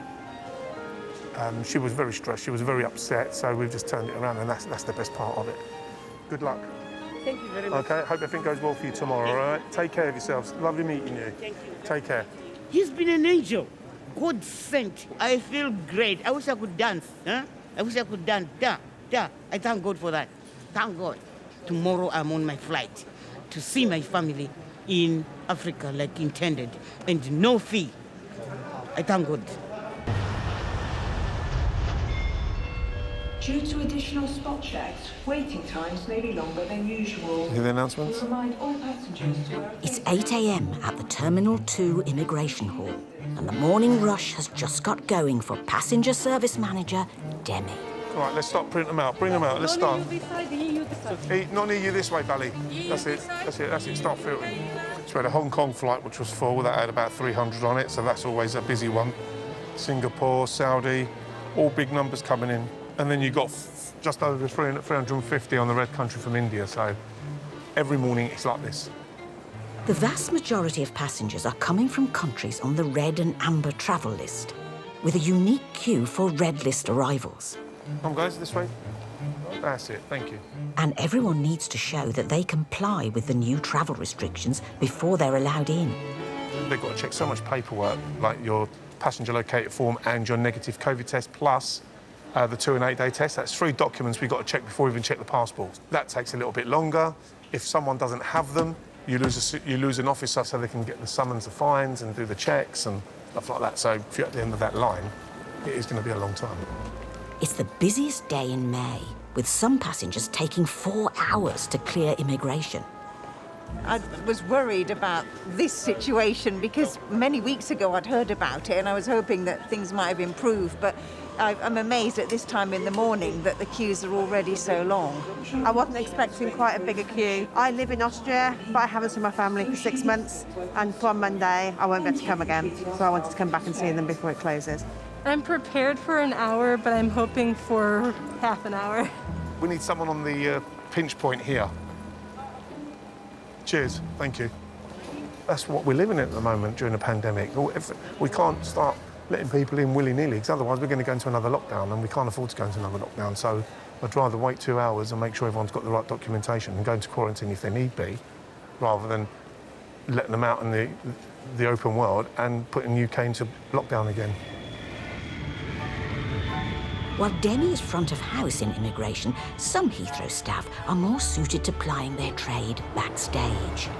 I've had my fair dealings of dealing with the public in airports from my past experience a long time ago, and I'm quite happy to forgo that pleasure now. Airside Ian's current pleasure is to keep the runway and taxiways safe and secure. He's part of a team that prefer the relative calm of the airfield, even when 300 tons worth of plane is preparing to take off. I'm just going to quickly take a photograph as it's departing. Although it's been getting increasingly busy in recent weeks, arrivals and departures are still 70% down from pre-pandemic traffic. And while that's bad news for the airport, it does mean there's a bit more time to stop and smell the aviation fuel.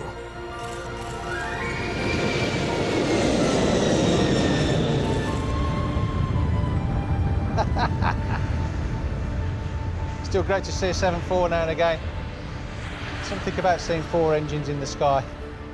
But Airside Ian isn't the only one enjoying the view. Up in Terminal 5, gazing through the facade of over 5,500 bespoke glass panels, is someone who can rival even his aircraft know-how. This is a great spot, though, isn't it? That's the 767 just taking off. I go on the registration because I'm geeky. ZBJ, that's their 800s, and if it's a ZBK, it's a 900. And a ZBL is a 10. Passenger Experience Manager Hannah knows everything there is to know about aviation, with 23 years in the industry under her belt. I wanted to fly for a long time. When I was at school, I used to watch the airplanes go overhead. I used to think one day I'm going to be up there. I always said, I'm going to be cabin crew one day, I'm going to be cabin crew one day, and I stuck to it and I did it. And it was just the most incredible 10 years of my life. The places I saw at different times of the year, the food, the people, the learning, the experiences, the culture. It was incredible, because I've always wanted to do it. And if you want to do something from a young age and you get to do it, that's your dream.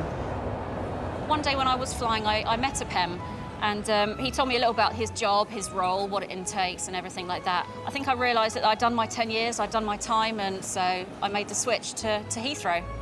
Now based on terra firma, Hannah's dreams are a bit more down to earth, namely looking after the safety and well-being of passengers as they fly through the terminal, from check-in to departure gate.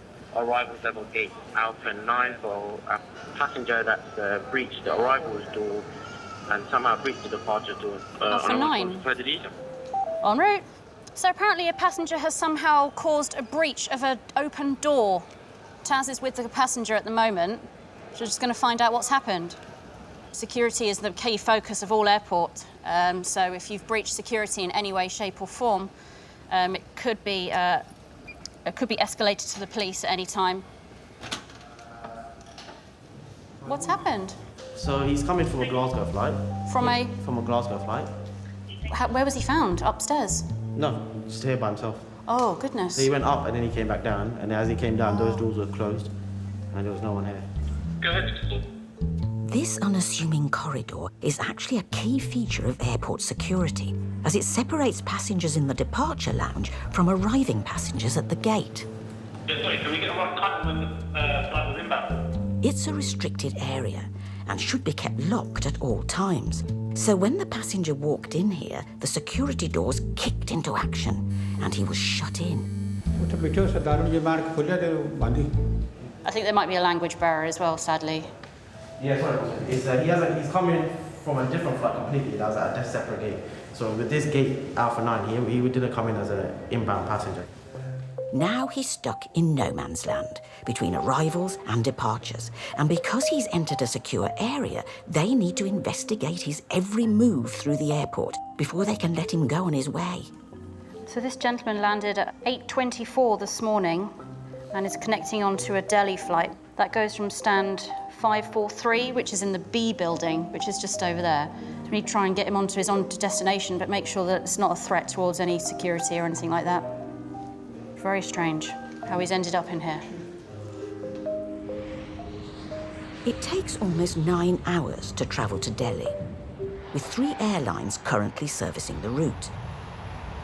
Pick one that flies from Terminal 2 and you might just encounter one of the more dapper members of Heathrow staff. This is what we need. Nice sun. No one rocks the passenger experience manager look quite like Suki. If I wear the waistcoat, I feel complete then. It feels like I've got a blazer on, but I know it's not a blazer, it's a waistcoat. So, yeah, for me, it just feels part of it. And I've got to mention your pristine hair. I've had it for so long. I think it's about 15 years that I've had it now, and you know, it's become a real part of me. It's like an identity for me. Admiring Suki's pristine hair this morning is a welcome flurry of passengers. Passengers only, please. Passengers only. The coming weekend is a bank holiday, and some are taking the opportunity to get away from it all. You crave for that busyness to come back. It's what the airport's about. It's a buzz. It's about people going on holiday, people enjoying themselves. That's what we really want. But his sharp attire could be getting ruffled.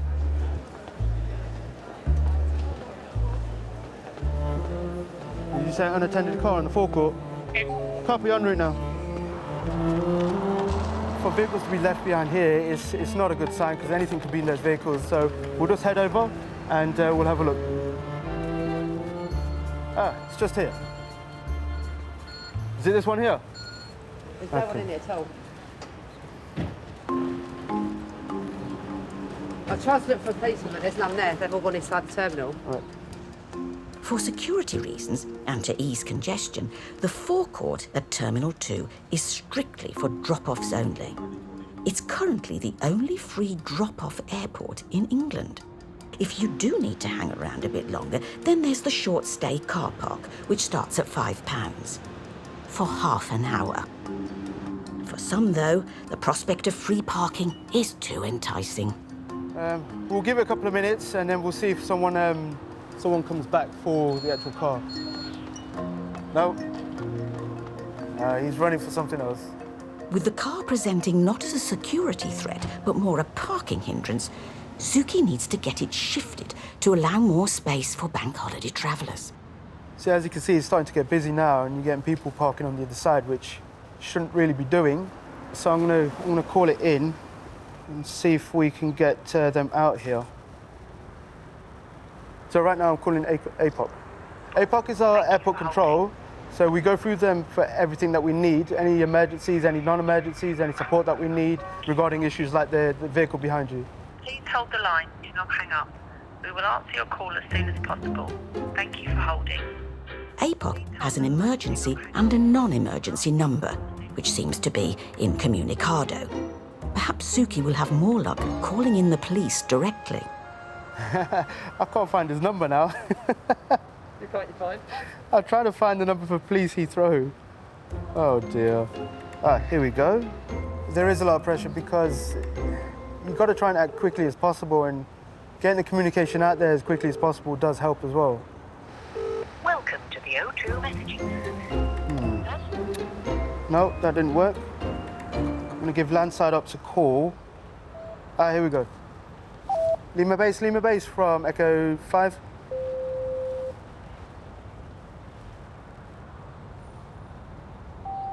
Nope, no answer. Not party reachable. Oh, come on. No one wants to talk to me. Please hold the line. Do not hang up. Suki needs backup to clear the forecourt, but with APOC busy on other calls, he could be parked out here for the long haul. Oh dear.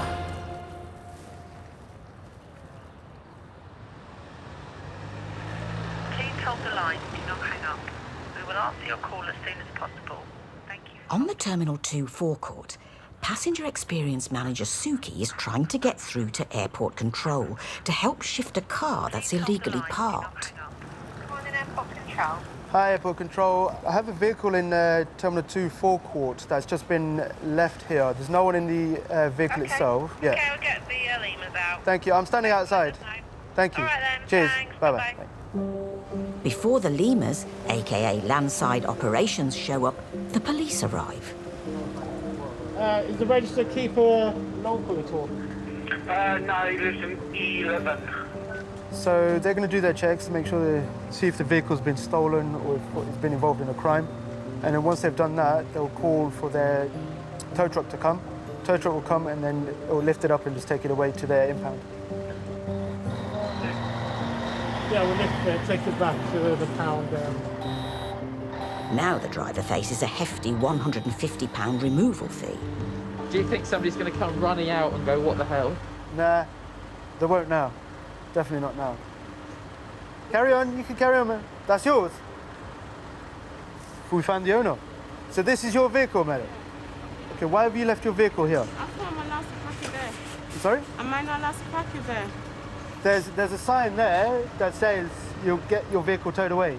Oh, I'm so sorry. This is the officer now. Are you the owner of this vehicle? Yeah. Right, stand by a second.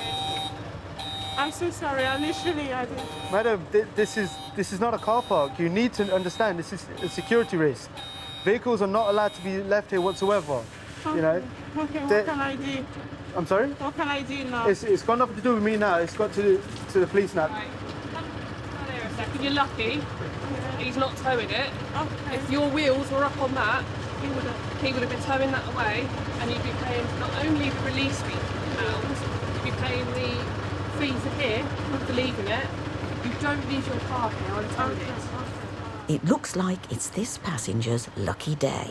Just so you know, on B&C and insurance not held either. Your vehicle is showing no insurance, okay? But the reprieve may be short-lived. If the driver doesn't have insurance, not only will the vehicle be towed, but they'll be handed a £300 fine, as well as the £150 removal fee. No insurance. I need proof of insurance, like, if you've got proof to be on insurance to drive that vehicle, then it's getting towed as well. Have you got it online at all? It's not on your phone. So how did you get the insurance? How do you pay for it? Mum made I paid for it online. Online. So do you not think it should have some kind of trail online? The driver can't provide any proof that they are insured. Not only that, but further checks show they are driving on a provisional licence. The car's off to the pound. And when they do pass their test, they'll be facing a tidy sum of £550 and 3 points on their licence just to get the car back on the road. If you leave your car here, it's going to cost you a good £400 or £500, and you just don't do that at an airport. At the end of the day, we've got cameras, you know, we've got police everywhere, and for me personally, I've never done that, only because my parents would probably give me such a beating that I'll probably never live to hear it again, but well, that's all been dealt with. I believe they'll be taking public transport. Over in Terminal 5, this passenger is going nowhere. Heathrow's top secret code for a security breach was sent out to staff when he entered a restricted area. And now Taz and Hannah are on the scene. Which one, if you do me a favour, I've got this passenger, he's left his missus at B43. He was flying on the Delhi flight. I think she may be still there waiting for him. He needs to get to the gate to meet up with his family. And while you may think they can just point him in the right direction, at Britain's busiest airport, security protocol has to be followed to the letter. As luck would have it, Taz can parley with the passenger in Punjabi, the UK's third most spoken language.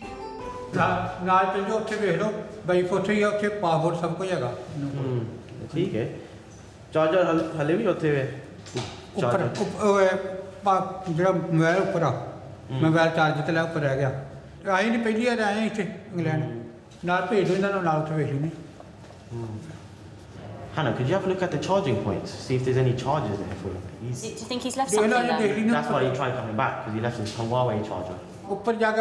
Does he remember what shop? Kehdi shops the near see? Shop jitte gana Yaad aanda kehdi? Okay, I'll go and have a look. Okay. Phone charger laya na utte. So the gentleman's caught the train back to the A gates to try and find his phone, but has somehow come through a door which was open. Sadly, now that's a security breach, and we've got to try and rectify that. So we've got some colleagues checking CCTV at the moment to make sure that he's followed every step by the book. I'm just going to check if his phone is here, and if it's a legitimate reason that he's actually made his way back here by mistake, then it should be okay. Hopefully we can get the situation sorted and he can make his flight at 5 o'clock. The passenger's flight is waiting for him at the gate, but before he's allowed anywhere near it, they need to verify his story, which means his hopes of getting home to Delhi now rest with Hannah. Just got to look for a charger and a phone now. I don't know where to begin.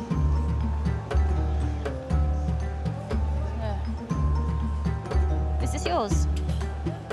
Is this yours? Yeah, that's fine, that's fine. How many charge points are there in T5? I'd say about 100, to be honest. They seem to be cropping up everywhere. Just seen a phone there. It's here. Is this anybody's phone? No. He's got a million missed calls, bless him. So obviously, frantically, someone's trying to get hold of him. Probably just realised when he got to the departure gate, he'd left his phone at South Customer Service. Poor guy. It's a long way to come back for a phone, but you can't be without your phones these days, can we? It's not surprising he was desperate to get it back. 77% of phone users say losing your phone is the most stressful thing that can happen on holiday. But missing your flight is also likely to get the blood pressure up. ਹੁਣ ਜਾਣੇ ਆ ਉਹਨਾਂ mummy daddy ਦਾ ਨਾ ਉਹਨੂੰ ਦੱਸਿਆ ਜੋ ਕਿ plan ਵੇਖਣ ਗਏ ਉੱਥੇ ਉਹ ਉੱਥੋਂ ਟ੍ਰੇਨ ਤੋਂ ਉਤਰ ਕੇ ਤੇ ਤਾਂ ਪੌੜੀ ਚੜ ਗਿਆ ਪੌੜੀਓ ਚੜ ਗਿਆ ਗਲਤੀ ਚੜ ਗਿਆ ਹਾਂ ਉੱਥੇ ਜਾਣਾ ਡਾਇਰੇ document Taz still needs to get his passenger through security and across the terminal before the flight departs. Taz, regarding this passenger, they're going to get ready to offload. I know it's going to take a bit of time, let me know whenever you have an update. We're going to try and get through security as quick as we can. And what's it looking like for his flight? It's a tight one, so the airline is potentially going to take him off his flight.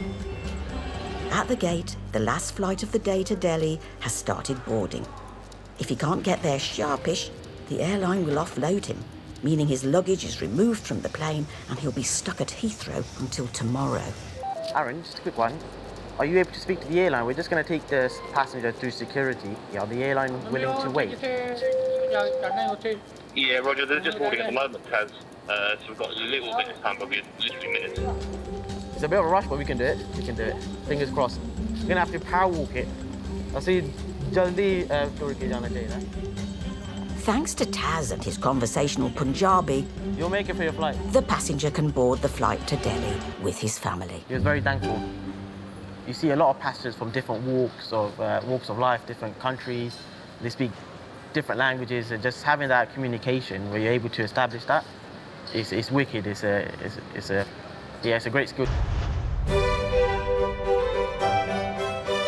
It's 4:30 a.m, which is the average start time for those on the morning shift at Heathrow, like passenger service manager Demi. Hello. How you doing, everyone?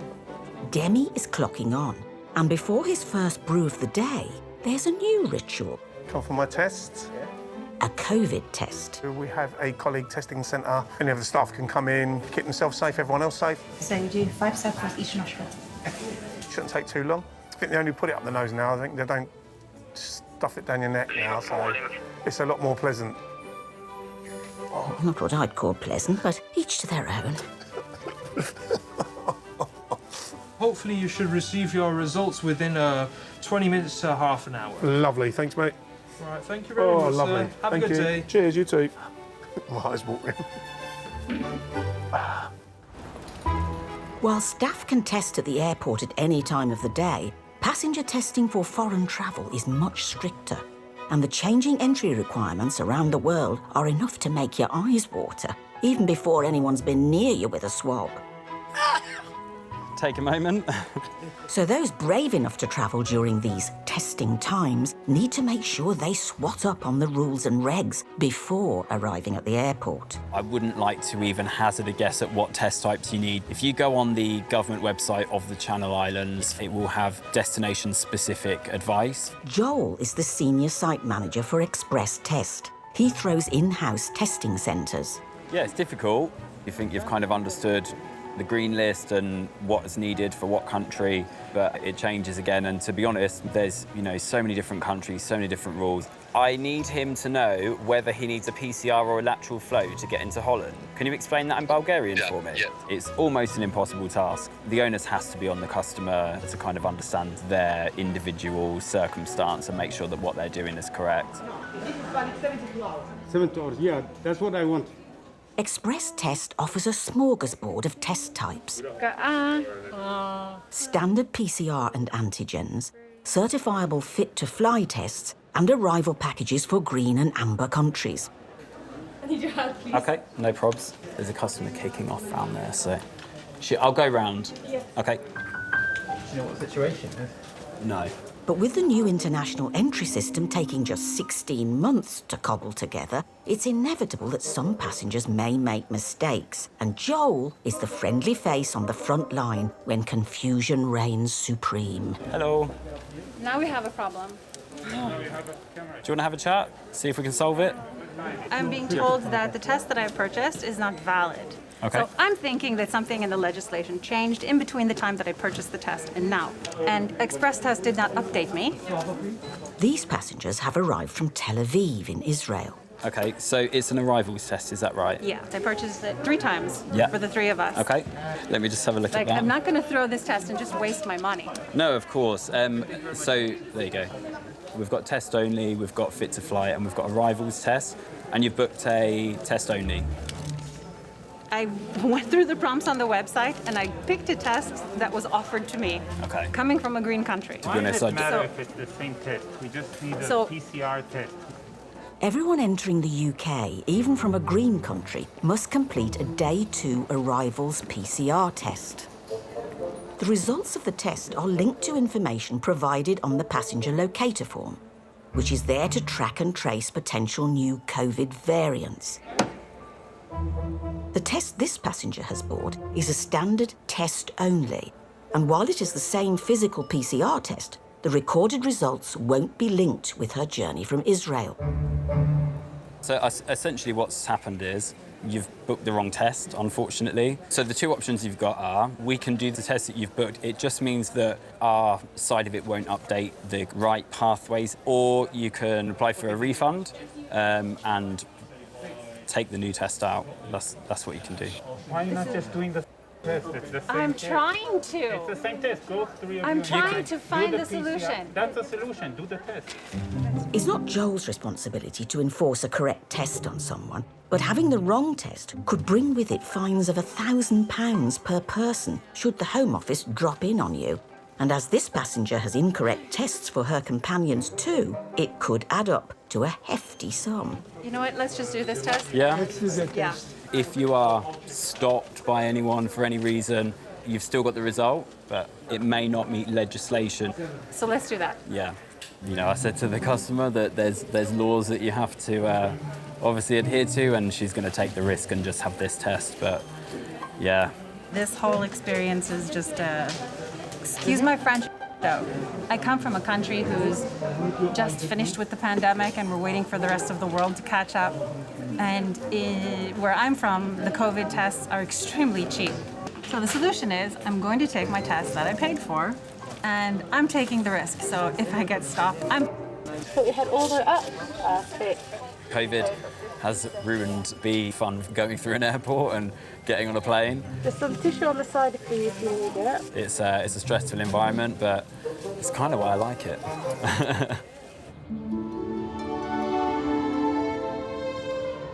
Flying has been a dream of mankind since the ancient Greeks first gave Icarus a set of wax wings. But it was 1903 when man finally recorded his first flight up alongside the soaring birds. And just 2 years later, in 1905, when he first recorded flying into one.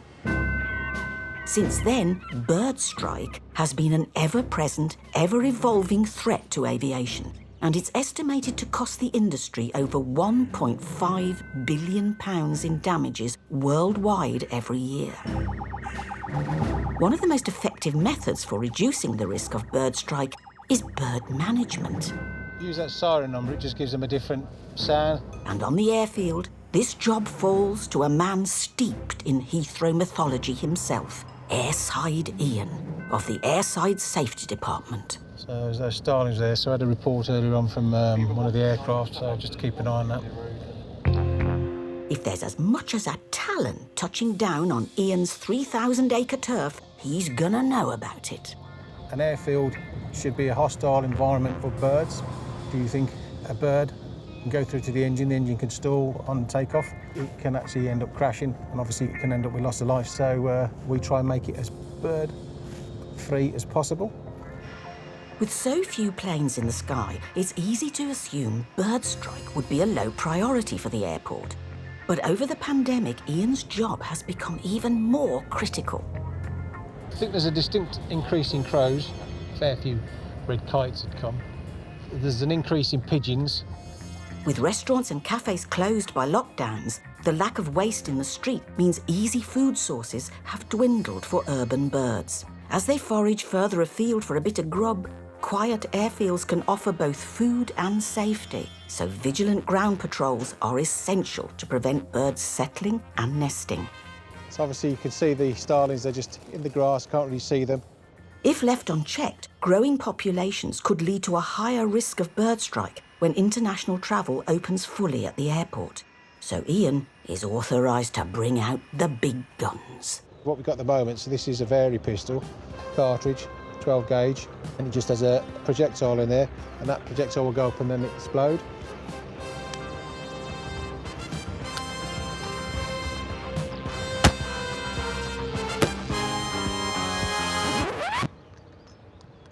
I'll be honest, they didn't seem that bothered, did they? No. By the time I get the second one.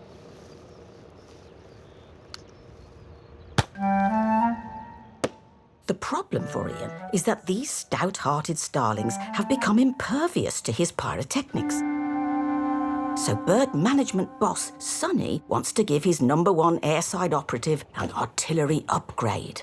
After a while, the animals on the airfield, they actually get used to the noise. So I bought something new to try out and test first. It's a blank-firing 9mm semi-automatic Retay P24 pistol. My concerns are it should just be more work-like, I think, as opposed to the media or advertising people would say it's a sexy look.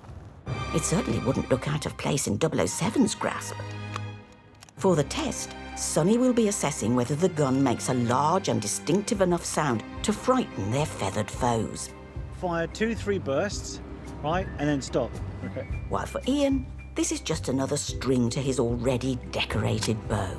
I'm quite interested in weapons. I belong to a rifle club, but it's a good discipline. It's about keeping yourself steady, calming yourself, and just trying to hit something.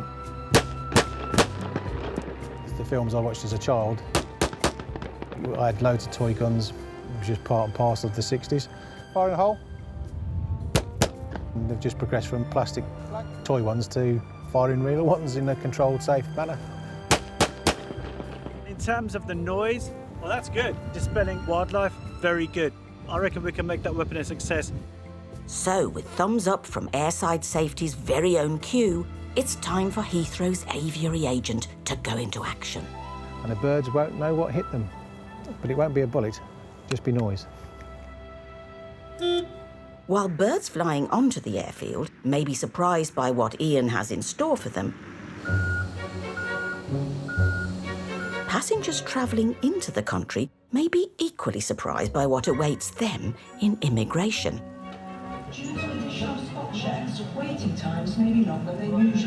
As COVID continues to cause chaos around the world, test, trace and quarantine are part and parcel of a tight border policy. For passengers, this requires more red tape than Santa's grotto. This is the file I've had for travelling. And there's the queues to match. In normal days, I used to fly through as a business class. Now I have to queue. It's not right. Pre-pandemic, a returning Brit would take just 30 seconds to clear passport control.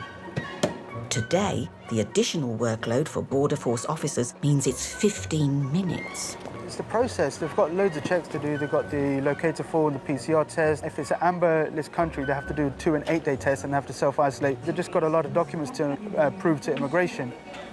Good luck. Thank you. Passenger Experience Manager Suki 11:15 for the non-EU, please. is helping Border Force keep tabs on the time taken to clear the queues. So there's 9 desks open and 138 minutes. 9 desks and 138. Yeah. So at the moment, we're just putting queue times in what's been measured in the immigration, just to make sure that we are in allocated times that we have. The airport has targets for waiting times. No more than 25 minutes for EU passengers and 45 minutes for non-EU. Unfortunately, we've breached a few times. This morning at 11:15, it was about a 90-minute queue time. Currently, the queue time is just over 2 hours. They're a bit slow. I think We there need could more be people. more people. Yeah. You shouldn't have to wait this long after being on a plane for 12 hours. Not in a modern airport like this. Previously, when it was business as usual, we hardly ever breached, but because the pandemic has caused a lot of issues, breaches do happen. Border Force officers are also required to scrutinise any passengers coming from countries that may have a new strain of the virus. This can slow the process down even further.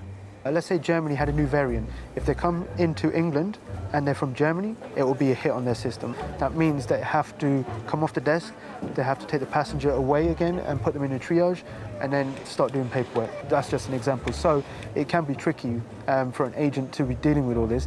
And COVID checks aren't just raising queue times. It's hot. For me, it's hot here. The air conditioning is on, but it still gets quite hot with the amount of bodies that are about. So Suki breaks out a 24-pack.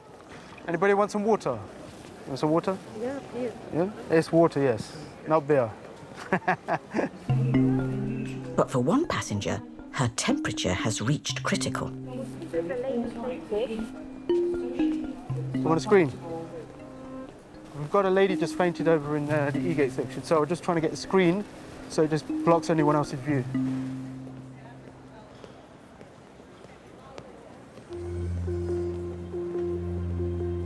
In Terminal 2, Passenger Experience Manager Suki is heading to a traveller who has collapsed inside the immigration hall. Sorry, can I just get past you guys? Thank you. Yeah, so paramedics have been called. So the lady fainted because she was quite hot, but I'm not sure if she's got any underlying medical issues. Fainting usually occurs with a temporary drop in blood pressure. The brain doesn't get the blood flow it needs, leading to a loss of consciousness. She's awake and alert. However, we've kept her on the ground just so that she's comfortable with her legs up. Whilst fainting is a common occurrence at Heathrow, in a post-COVID world, it's more important than ever to make sure each case is evaluated by a paramedic. Hello, madam. Do you mind if I just stand your blood pressure while you're laying pretty flat? It's okay if you're happy with that, okay? It is roasting in here. It's always a case when there's loads of people, and because of the fact there's more checks, again, it's a slower process. So, yeah, it's a lengthy process, and unfortunately, people will be waiting a long time. Wish you sit through the legs, so that's it. Brilliant. With no obvious injuries, the paramedic fast-tracks the passenger through immigration. Hope you feel better soon, okay? Yeah. I'm okay. All right, no dizziness, no lightheadedness? No. Excellent. Are you all happy to continue your journey? Yes. Yeah? Okay, yes. all right, brilliant. I'm fine. Thankfully, this passenger has made a swift recovery. Man, are you okay to walk? Because okay, you sure? Well, she's okay now. She looked pretty well, to be fair, when I initially come. It's common, yeah, across the airport, fainting, to be fair. Queues at the moment, people coming off long flights, tired, quite fatigued, probably haven't eaten. A bit of a drop in blood pressure, dizzy episodes, and end up gracefully, normally on the deck. So thankfully, no injury. She was happy to continue her journey, so we're all happy. Today, over 50,000 travellers will arrive into the UK. Heathrow are also preparing for 30,000 departures. Hello, what's this bag? Come to my office.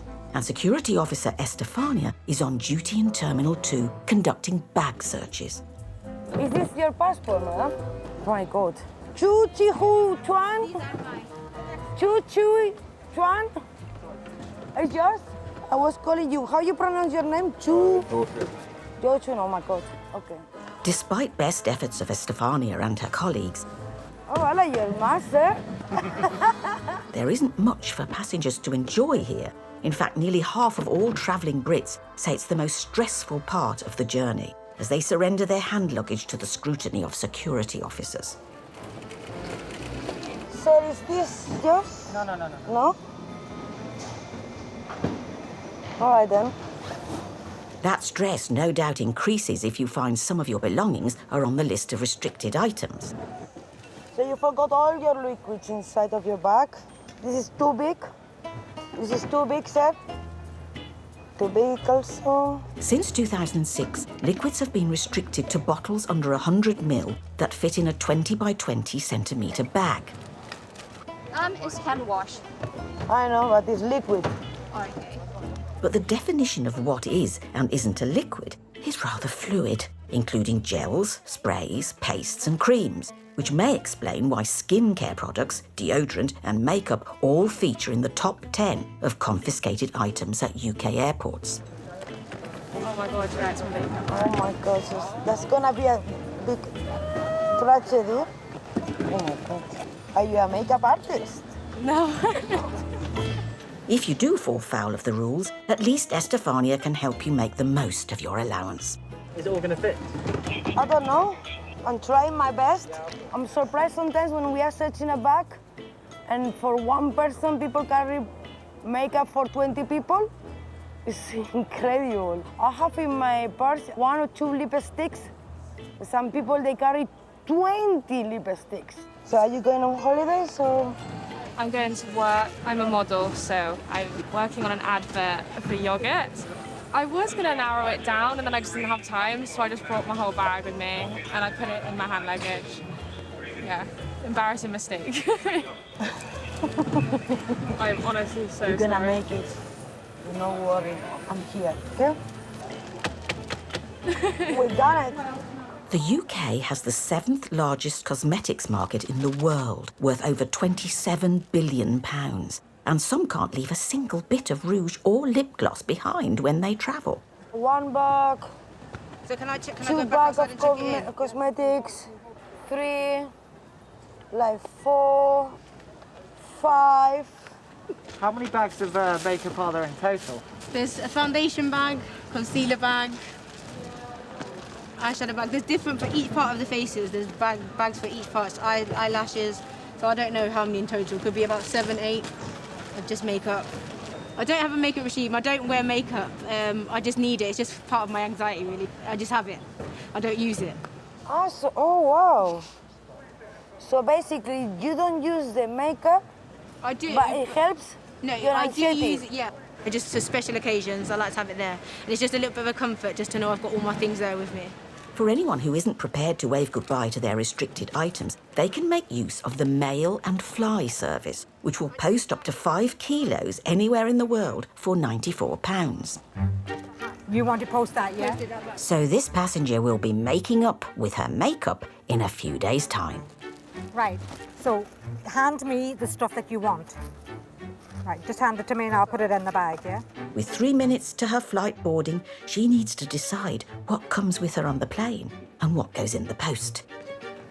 You're allowed to take this one. Can I add this and we'll take one? It has to close, so just as long as it closes.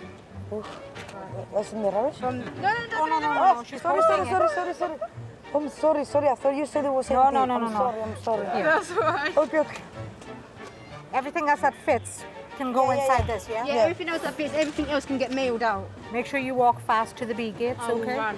Let me show you the way. You're gonna Thank make you so it, yeah? much. Thanks for your help, yeah? Okay, no problem. Thank you. Right, come on. Bye. To the right, all the way down. This is our extra mile for the day. You go home and you go happy that you help somebody to make the flight. That's all matters. It's the beginning of June. If you follow the meteorological calendar, then it's the start of summer. For the astronomical version, there's still a few weeks to go. It can get a little confusing, as can the travel traffic light system.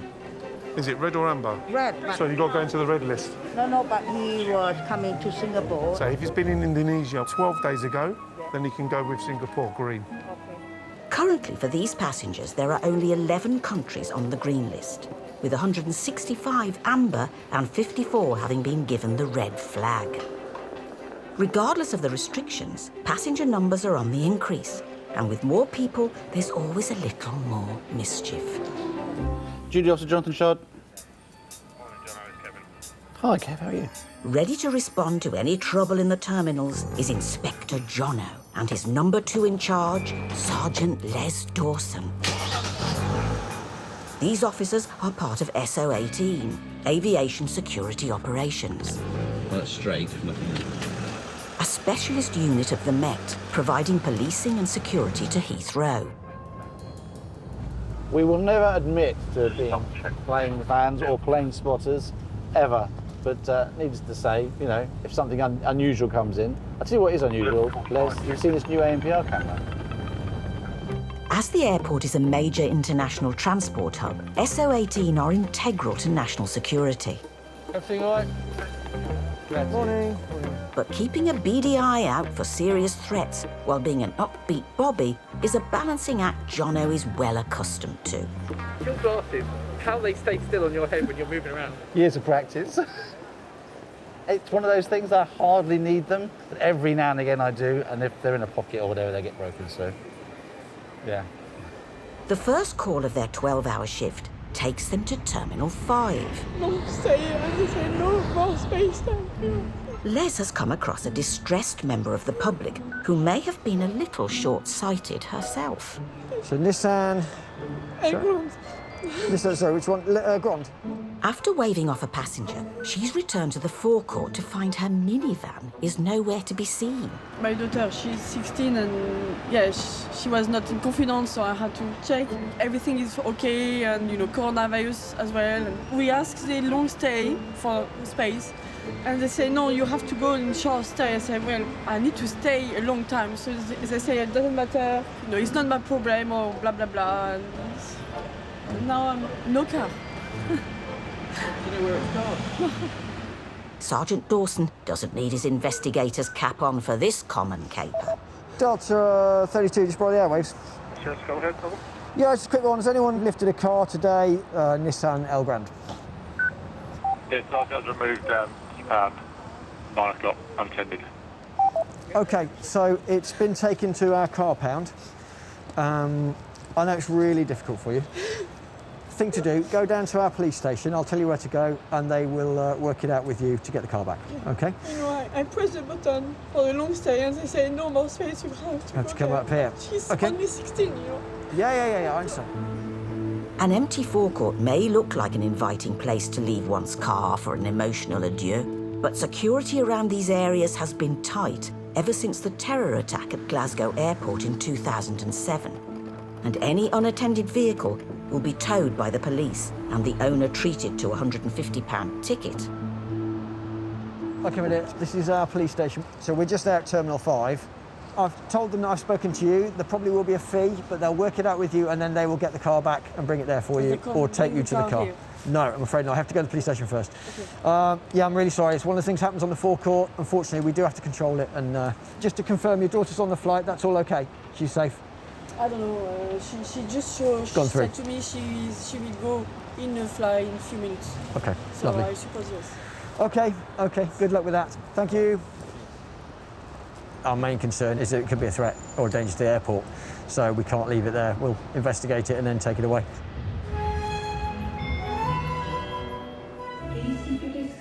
Whether departing or arriving, since the pandemic, the opportunity for a weepy wave-off or an emotional arrival has been somewhat stunted. But there is still one place in Heathrow where you can get a good cuddle.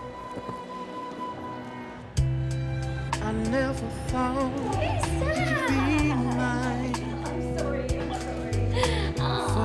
Forever. Welcome to England. Razor, come on. There we go. The City of London Corporation Animal Reception Centre, just on the perimeter of Heathrow, is responsible for processing any furry friends who happen to pass through the airport. How long in the day? A whole 20 hours. Boy. My mum's still in quarantine, and this little one's flight has been changed 4 times. So, you know, it's been a bit panicky for my mum. So we're glad that she's arrived safe and sound. We've stayed in a hotel, we've changed that 4 times. I've been waiting for them for 6 months, so it's been quite a wait. This is the complete family. Yes, they've finally arrived, so now we can settle in. Helping to bring some 16,000 cats and dogs a year back into the bosom of their families is Animal Health Supervisor Shannon. Because of COVID, a lot of owners flew over and left their pets behind in kennels and catteries, so they've been apart for quite some time now. So, yeah, the reunions are the best. But coordinating the coming and going of over 25 million live animals a year doesn't always go to plan. So I've just been informed that we've got some offloaded tortoises. I don't know much more than that. I'm just going to go and find out where they're supposed to be going and what's going on with them. But them being offloaded isn't good. What's offloaded? Offloaded means that they haven't made their flight, so for whatever reason they weren't loaded onto the aircraft. A couple of slow coach tortoises have missed their flight to Seattle and been sent back to the reception centre. Hi guys, does anyone know where the drill or a Phillips screwdriver is? There's none in the tool cupboard. Whether they got stuck in traffic or were simply dawdling in duty-free, Shannon is now responsible for their welfare. They've probably been in this crate now for about 4 hours, maybe just a bit longer. So they should be absolutely fine. We'll just double check. Let's have a quick sneak peek. Dandy and Lion are a pair of Hermann's tortoises, a popular and rather charismatic pet from the Mediterranean that can live to over 70. Yeah, seem absolutely fine. They are known to have a particularly good sense of time, so it's not like them to miss a flight. Hello, just ringing to let you know, the tortoises were offloaded. Some investigating reveals a communications mix-up on the airfield is to blame. Shannon now needs to arrange for the shipping company to collect the tortoises. If you could get someone to collect them, that'd be great. So the tortoises will be staying. All right, thank you, bye. Okay, so pets have asked if we can keep them here. They'll be staying until Friday and hopefully they make Friday's flight. It looks like they have to be put up with a 2-night stopover before joining their owners in America. Still, at least they'll have all mod cons during their stay. Heat pad, 33.7, so that's perfect for them. DIY cave, Somewhere that they can hide under. room service, I'll just give them a little bit of carrot. and of course, some light reading material. They seem absolutely fine. Yeah, they seem quite happy, gone straight for the food, so which is nice. So we'll keep an eye on them, we'll keep monitoring the vivarium temperatures, and then, yeah, fingers crossed for Friday. It's been known that tortoises can walk over 6 miles a day. Looking forward. That's the same distance as an officer on shift with the aviation police. Receipt 22, if you come normal way into T3, you'll see us parked up on the right-hand side. Just come and find me there and I'll tell you where you've got to go. Halfway through their 15,000-step beat is Sergeant Dawson and Inspector Shard. They've been called to an incident in Terminal 3. The bustle of holiday traffic has been absent at Terminal 3 for over 14 months. Lonely check-in desks and empty corridors wait for passengers to return. But today, this 60-year-old terminal's back door has been temporarily reopened, with its arrivals hall now welcoming some rather special passengers, those arriving from red-listed countries. These passengers are over 4 times more likely to test positive than those arriving from other countries. So Heathrow has provisionally assigned Terminal 3 to process those that need to quarantine in dedicated hotels for 10 days.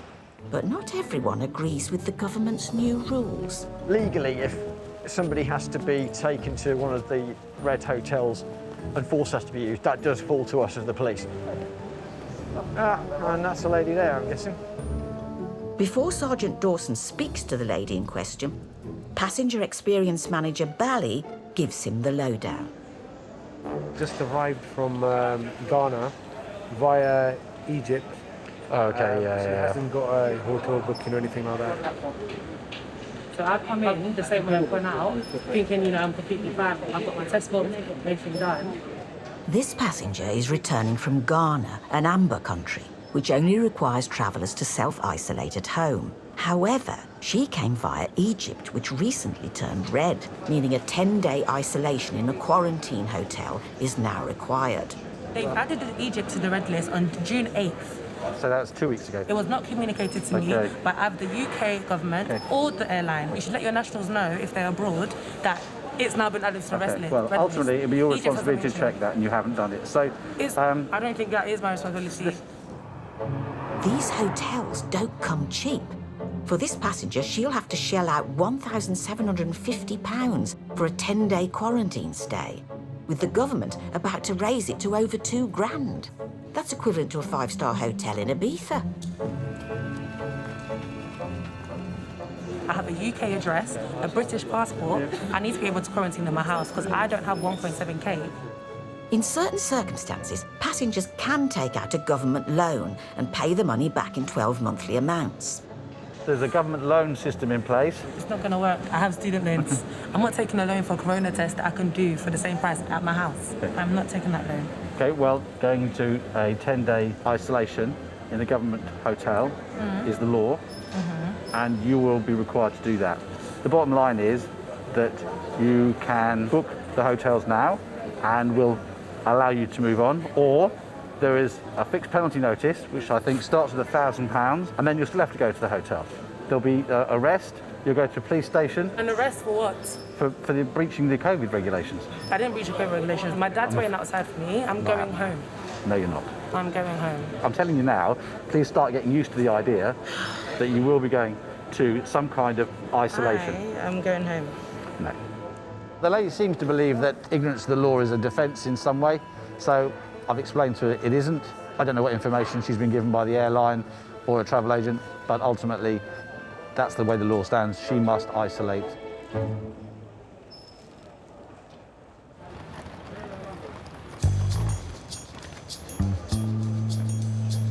I don't have 1.7k to pay for the hotel, nor am I going to the hotel. And even if I do go to the hotel, you can't lock me in the room, so I will go home.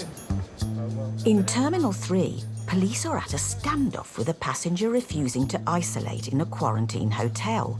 She's come via Egypt, a country that's been on the red list for 2 weeks. I think borders need to come down, explain it, issue a fine if they need to, and then we'll take it from there. Okay. While she's upstairs, she's been relatively compliant, so they've not really picked up that she was going to refuse. When we touched base with immigration, they had her down as an amber passenger. So we're trying to explain to immigration that it's a red list terminal and every passenger has to have a hotel booking. You know, because it's a slightly unusual situation as well with transiting, we'll give her as long as we need to keep the communication going, but ultimately she will have to go to a hotel. Stepping into his role as travel agent, Sergeant Dawson is on the hunt for a hotel. Have you got anywhere sort of East End side, over that way? Nothing. Okay, no worries. Well, whatever you can do, if you can get anything around here. This lady is just going to find a hotel, hopefully nearby. Some people are going as far as Birmingham, but I've asked her to find one nearby to make it a bit more practical. At the moment, fines-wise, she's in quite a good place. It's not going to... She hasn't been fined, and she's been offered the free government loan. Okay. And it looks like we might have to offer a lift as well. Let's let Gary... I don't want to drive her to Birmingham. We need to be nearby, otherwise that does present us with a problem. It may not have the razzle-dazzle of the Ritz, but the passenger has been reserved a hotel room. This isn't great, I understand that, okay? But it's a process that's in place for everybody. So G4S have booked you a hotel place. It's local to the airport here. The government will be in touch with regard to payment for that hotel in due course, okay? If you refuse to engage with this process, then Border Force will be coming down. There's a chance that they'll be issuing you with a fixed penalty notice, which I understand starts at £1,000.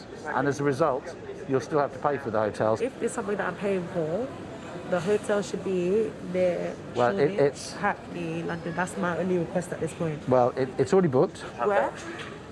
Just by the airport, just now. It's called the Holiday Inn. I need what it should. Yeah, just need your shop number. It doesn't work like that. So, are you going to engage in this process? I will engage in the process when they book me a hotel in Tower Hamlet, Shoreditch, Hackney, the surrounding areas. No, that's not how it works, I'm afraid. It's back to stalemate as the passenger is now demanding a hotel near her home. I did ask. They don't have any on that side at all. Okay, so nothing in. Okay, so there's nothing in this. There's not an option. This is the closest to your home address, and it's the shortest journey, so you can get to the hotel, get something to eat, get a shower, get chilled out. It appears Inspector Jono's powers of persuasion may be working. So does she understand what's going to happen? Has she paid you, or is she going to get a bill? Loan, 0%. They're taking the 0% loan. The lady has, to all intents and purposes, suggested she will comply, so we're going to leave her in the company of the 2 officers here who are going to escort her to the coach, and that will transport her to the hotel.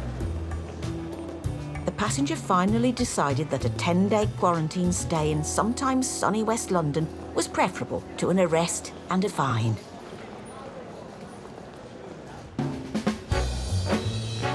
Just outside Terminal 3, there are other visitors also needing to be quarantined. Permanently. In these warmer months, bird strike is more prevalent as many young fledgling birds leave their nests and migration season begins. It's down to Airside Ian to keep brazen small and medium-sized birds from infiltrating the airfield. But there are larger species that can be extremely hazardous. Protecting planes from geese is a clandestine operation set within the serenity of Princess Lakes, 1.5 miles from the southern runway. Up there. It's fairly quiet. There's a couple of mallards along the edge, 1 or 2 coots as well. Heathrow's biodiversity manager, Adam, lurks amongst the reeds and gathers intelligence on any gaggles of concern. We monitor the large and flocking species, which we don't really want around the airport because we don't want colliding with planes. Any sort of reports of regular sightings we get, we feed back through to the bird hazard management team. The lakes are owned by Heathrow and used for water management. Excess surface water collected from the airfield is treated, cleaned and released back into these lakes or the local river. But huge bodies of water are a paradise for migrating Canada geese. 2 Canada geese have just landed on this Cable 2 lake. Is that your worst nightmare when they pop up? It depends how many there are. Weighing up to 6.5 kilos, the Canada goose is the largest found on Britain's shores. And with population numbers increasing yearly, they present an extremely serious threat to human life when they flock near airfields. The engines are actually quite frail when something of that size hits them. It breaks the blades and they go into the engine and blow the engine up. Do you remember the plane that crashed into the Hudson River in New York? That was a result of it hitting Canada geese just after takeoff. But with no gaggle in tow, it looks like a quiet afternoon for Adam. One of the reasons why I love this job, you just get out, peace and quiet. You can forget where you are sometimes. Meanwhile, back on the airfield, there's been reports of a large group of starlings loitering around the tip of the northern runway. Though only the southern runway is live, the northern needs to be ready at a moment's notice should any aircraft require an emergency landing. It's just those sheer numbers. and these starlings would be right in the flight path.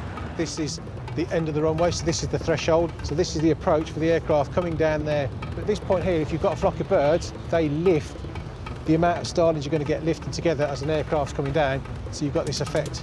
And that would be a cluster flock, a survival technique where small birds band together for safety from a predator. So Ian's hoping the rapid-fire capabilities of his new gun will help him manoeuvre the flock away from the danger zone and off the airfield in one sitting.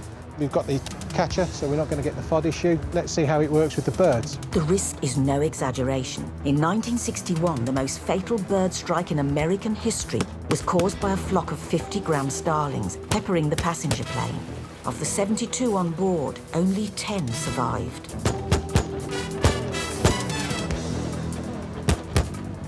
So they have just moved off a bit further, so a bit out of the range for it. So if I put a long range up,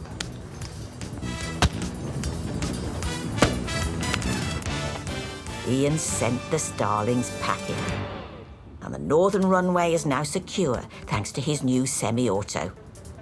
as the flock lifts in different ways, the flock can split. You've then got to try and consider where they're going to go and how they're going to have an effect on the airfield. So I was quite happy with the way that that controlled or sort of helped push those birds in that direction. Okay, Phoenix checker, just advise there's a flock of about 60 starlings around grass area Foxtrot, and I've just dispersed them. They went sort of northwest. Roger, thank you very much for that. I'll operate. Ian's won the battle. Roger. But the war is far from over.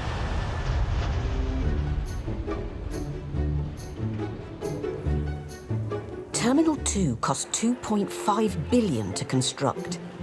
Its 10-acre rippling roof designed to accommodate 20 million passengers a year to travel through it. That's the whole population of Greece arriving and departing. But passenger numbers haven't been anywhere near that in recent months. In fact, Heathrow has been relegated from being the busiest airport in Europe to the 14th busiest. There is one Greek who's always at the airport. I think we're going to get a pleasant surprise. I think we're going to start picking up. Passenger service manager Demi has got a spring in his step. The UEFA stand is up. And as an ex-semi-professional footballer, the arrival of Euro 2020, albeit a year late, has also put Demi into reminiscent mood. What were you like as a footballer? That was all right. I had my day. You were a dirty defender? No, I was a goalkeeper. Yeah. I was a dirty keeper. They say they don't know how to play, but we're the most important position on that pitch, mate.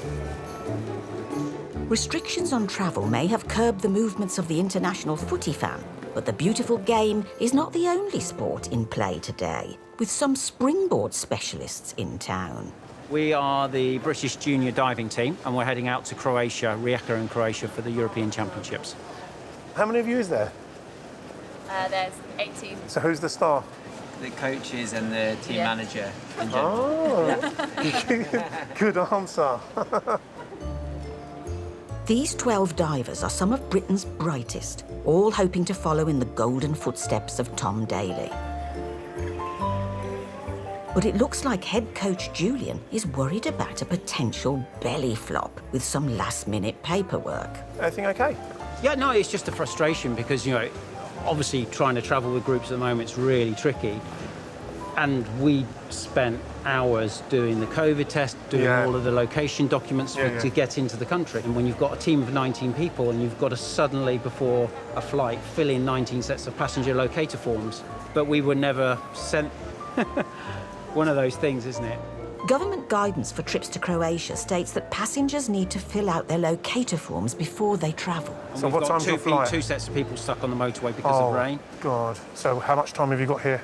I really don't know. If you want, I can try and do my best to fast-track you when you're all ready to go. If you can help us with that, that would be yeah. amazing. I'm going to be walking around. I won't. You'll see me walking around. There's a smile behind there, really. There is a smile in here. And I'll do my best to fast-track you at least. Thank you so much. No, that's fine. If there's one person with a black book of fast-track contacts in Heathrow, it's Demi. Right, so just a heads up for you, mate, just a quick one. I've got a group of 19. Basically, they're the GB diving team going to Croatia. Half of them are here and just filling in some paperwork. The other half are stuck on the motorway. I might ask a favour of you for the last, like, once they turn up, we can fast-track them. Lovely. For the past 18 months, these juniors have been forced to train away from the diving board on Zoom. We haven't done a competition in a while, so this is kind of, I mean, it'll be a bit different. Obviously, I think everyone's really excited, yeah. With the plane due to leave in a matter of minutes, thankfully the rest of the team turn up and dive straight into pre-flight admin. Everyone's here, they've just got to fill in these forms and then we can go through. Got a bit panicky when we were not moving very fast in traffic. We got here eventually, so. How's your blood pressure feeling? 71 beats per minute, there you go, no drama. It was a little bit higher, it says earlier on. Phew, Julian's heart rate is out of the red zone. We're all ready to go. Time to get through to the other side. It's time for the team to put aside the paperwork and get their gold medal journey underway. Cheers, guys. See you later. Spoiler alert! The team made a splash in Croatia, returning with a haul of 9 medals, including 2 golds. As for Demi... And you're a bit of a diver.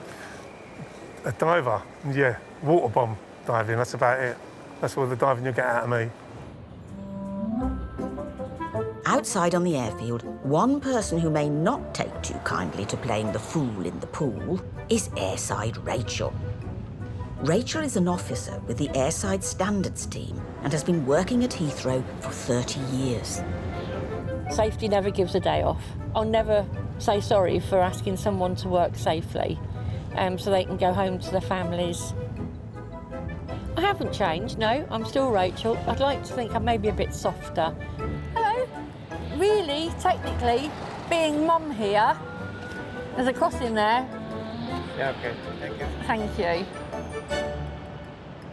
Morning, how are you? Lovely to see you this morning. Nice to see you again. So we'll do the normal. I'll pull the vehicles over. Rachel and her colleague Hugh are randomly pulling over vehicles to give them a thorough once-over. And I think we'll just take this one. We don't want vehicles that are not MOT standard, so brakes, lights, all the usual things. We're just going to do a quick check of your vehicle. You just pull over into the little hatched area, please.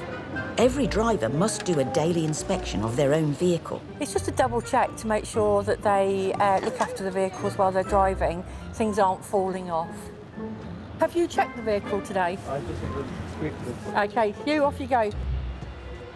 Within months of the UK's first lockdown, over 44,000 workers across the aviation industry were furloughed.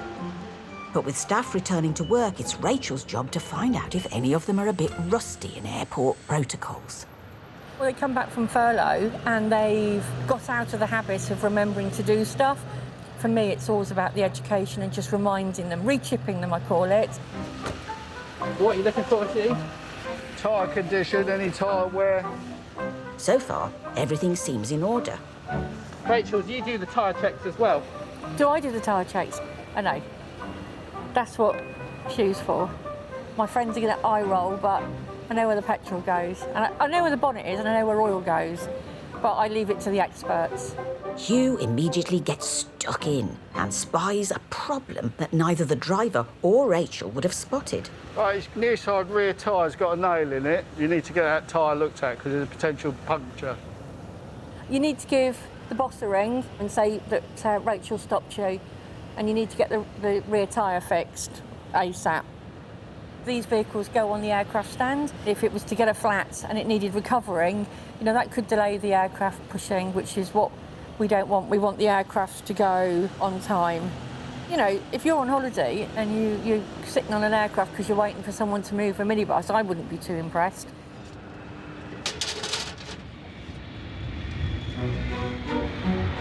There are some vehicles that escape Rachel's scrutiny.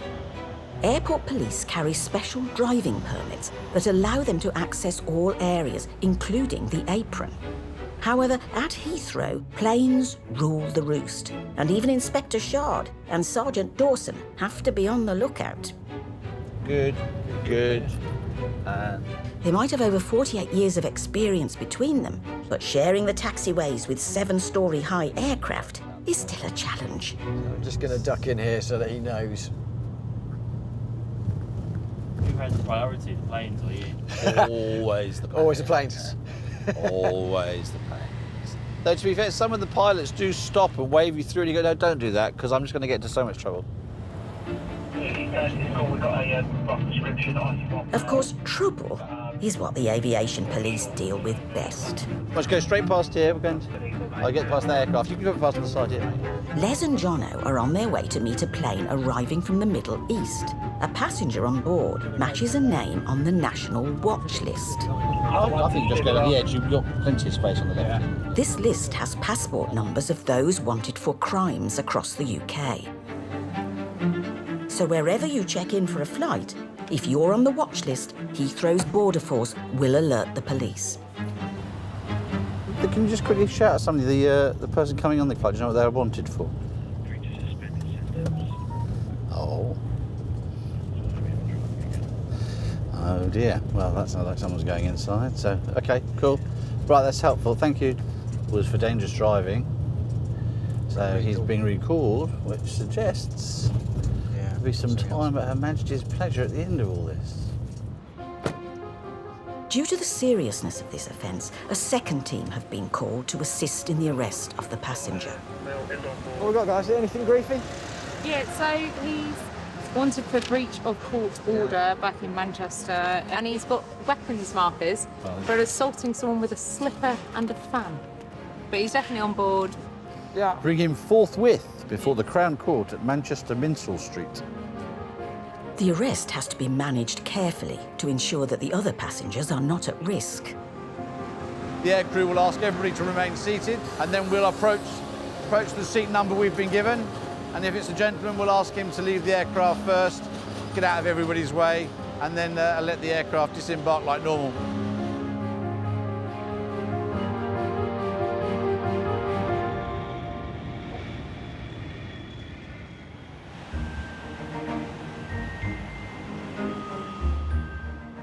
Slots at Heathrow refer to an allocated window of time for an airline to land, refuel, have a brew, and set back off again. Historically, availability of slots for new airlines has been hard to come by, but as many routes aren't currently operating, opportunities have sprung up for lesser-known carriers, all of whom come under the watchful eye of Airside Rachel.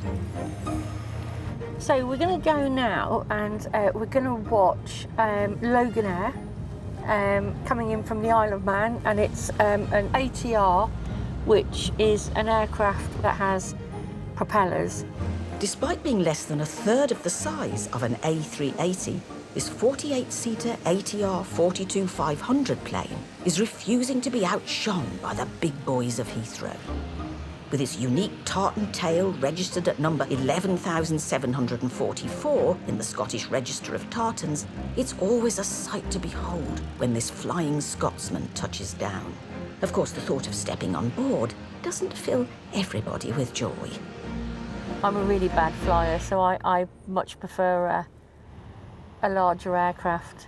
A bit like helicopters. I don't think I'd ever get in one of those either.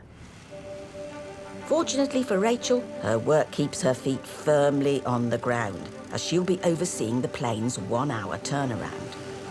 This aircraft was delayed this morning because of fog. We don't want any delays to the passengers. We want to get out quickly. We've got the bags waiting to go, which are over there, and then hopefully soon the passengers will be down. It's a very quick turnaround, this aircraft, which again can add to people rushing and then possibly being hurt. This plane has come from the Isle of Man, 251 miles away, and is only a handful of flights where the passengers disembark via the tarmac, which sets Rachel's safety alarm bells ringing. I mean, if you see, the propellers are quite low, so that's at child's head height as well as, you know, our head height.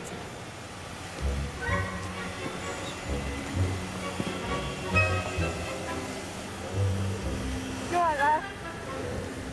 Because it's an unusual aircraft to see, everyone wants to have a look around it and see how it works. ATR aircraft, first time I've seen it at Heathrow. Heathrow's titan of training, Alan Hoskins, is out in force to ensure the ground handlers know what they're doing. We don't want our staff out on this aircraft untrained. Yeah. Because I don't want the people standing around saying, I don't know what I'm doing.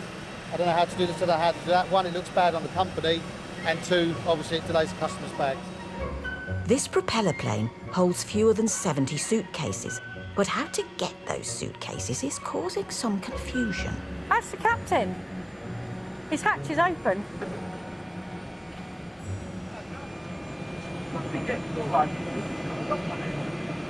As I said about unusual aircraft, like we've all got a key for the car, there's a key for the boots. So obviously in there is where everyone's bags are, and we can't get them out until we get the key for the boots. But as it turns out, even with the key, not all boots are made equal. But apparently not. Hand in there, pinch it together, open up here, and then just activate the dial to open the door. And there's like a little elbow inside that locks the door up. The boot conundrum may have delayed arriving passengers' bags very briefly, but more perturbing for this turboprop propeller plane is its return flight may now be in jeopardy.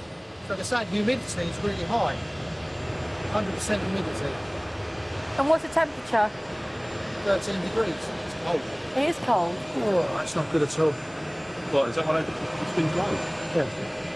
It's a thick fog in the Isle of Man. Thick fog has descended upon the Irish Sea, grounding all air traffic on and off the island. So when do we get the next fog update? I just spoke to him, and he's just said that they can get in, the ATRs can get in, but the jets can't. Right. For some reason. And he said that the fog at the moment in the Isle of Man is below the legal limit. Right. Until it goes above the legal limit, they won't leave. Right. I think that's the thing, if you're departing and you can see the weather's really nice here and then you're told we can't go because there's fog, it's like, I don't understand that. Yeah. Late departures can cost airlines thousands of pounds in eye-watering fines.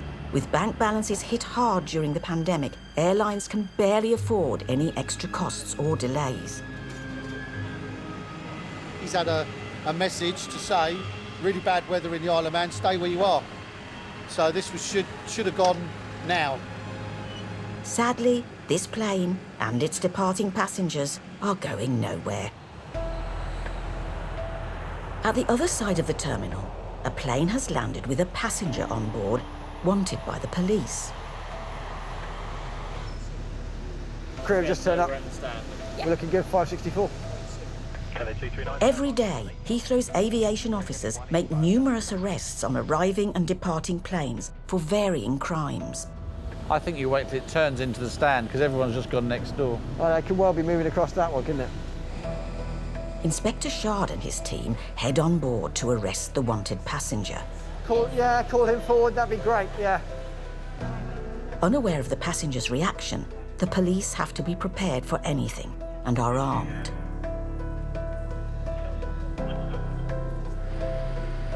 Are we happy ID-wise? We're happy that's him, yeah? Cool, right. We've got the right person. Okay. We're going to get out of the van, we'll get you through the right place.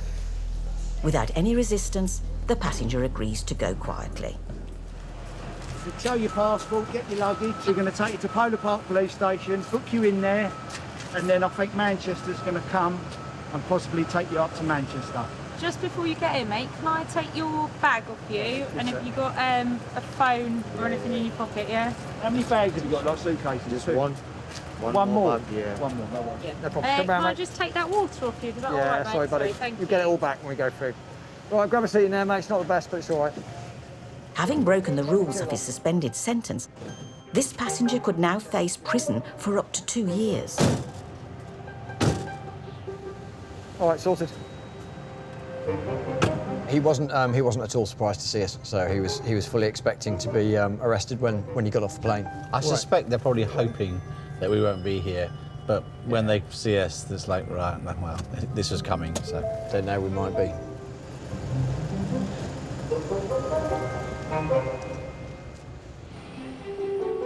At gate 224, airside Rachel is still waiting for her Logan Air flight to depart. It's been grounded due to the weather on the Isle of Man.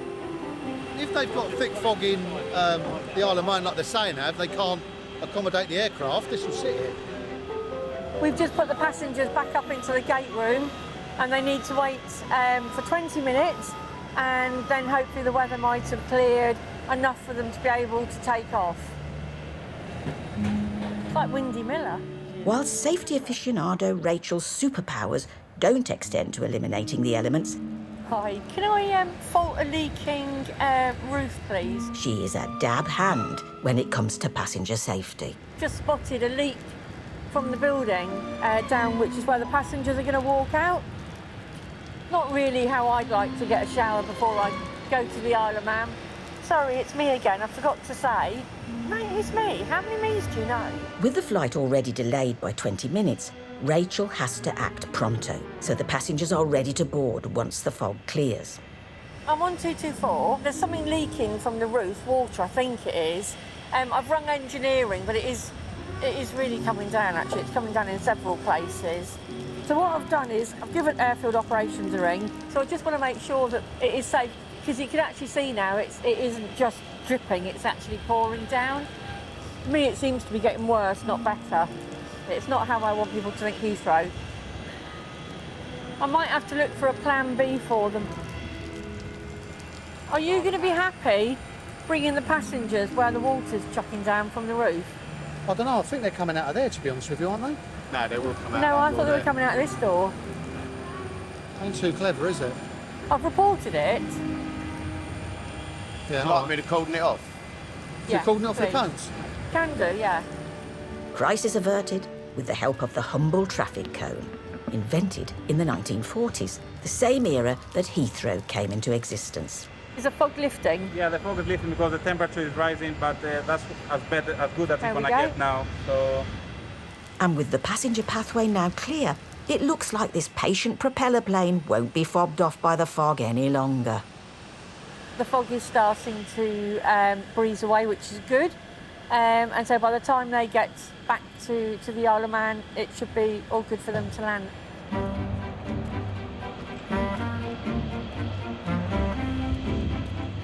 Sorry, I'm just watching. We've got some youngsters there and Teddy going on holiday as well, from the looks of it. Just make sure they don't make a break for it. We're just waiting now for the captain to get permission from ATC.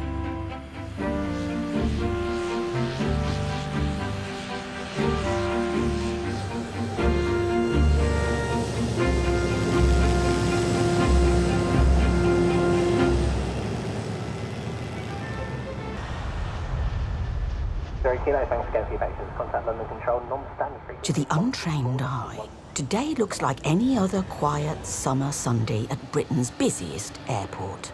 But look closely and you'll notice a series of unusual movements on and around the airfield. The operational details are on a need-to-know basis, and even Heathrow's passenger service manager, Demi, is in the dark.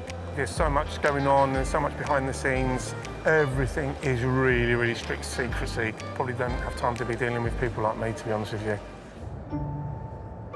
All the fuss is because the so-called leader of the free world has been invited to drop in for tea at Windsor Castle. And as it's a stone's throw from the airport, today, US President Biden is going to be parking up at Heathrow rather than Stansted.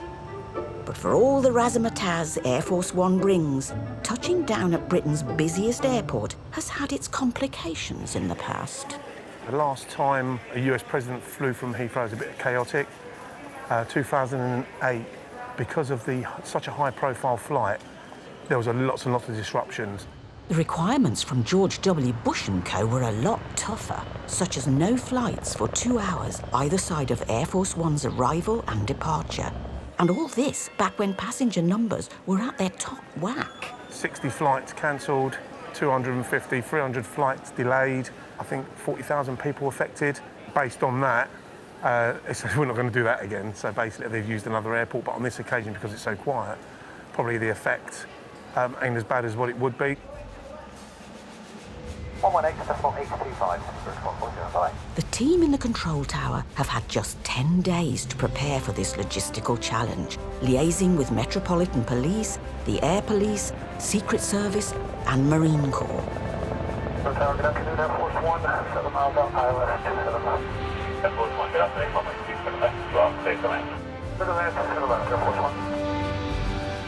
By allocating runway 27 left to the president, they've been able to bring his fleet of choppers, support jet, and finally Air Force One safely and securely down. While keeping runway 27 right open for less prestigious, but no less important departures and arrivals.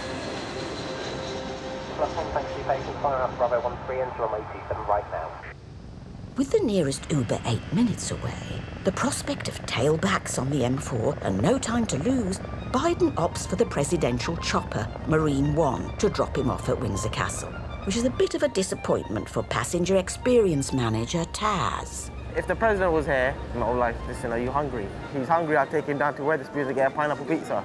See if he's a big fan of that. If he's not, then I'm like, we can't be mates, sorry, mate. Like Taz, Americans love their pizza. In fact, there's just under 78,000 restaurants across the USA serving up their mealtime staple.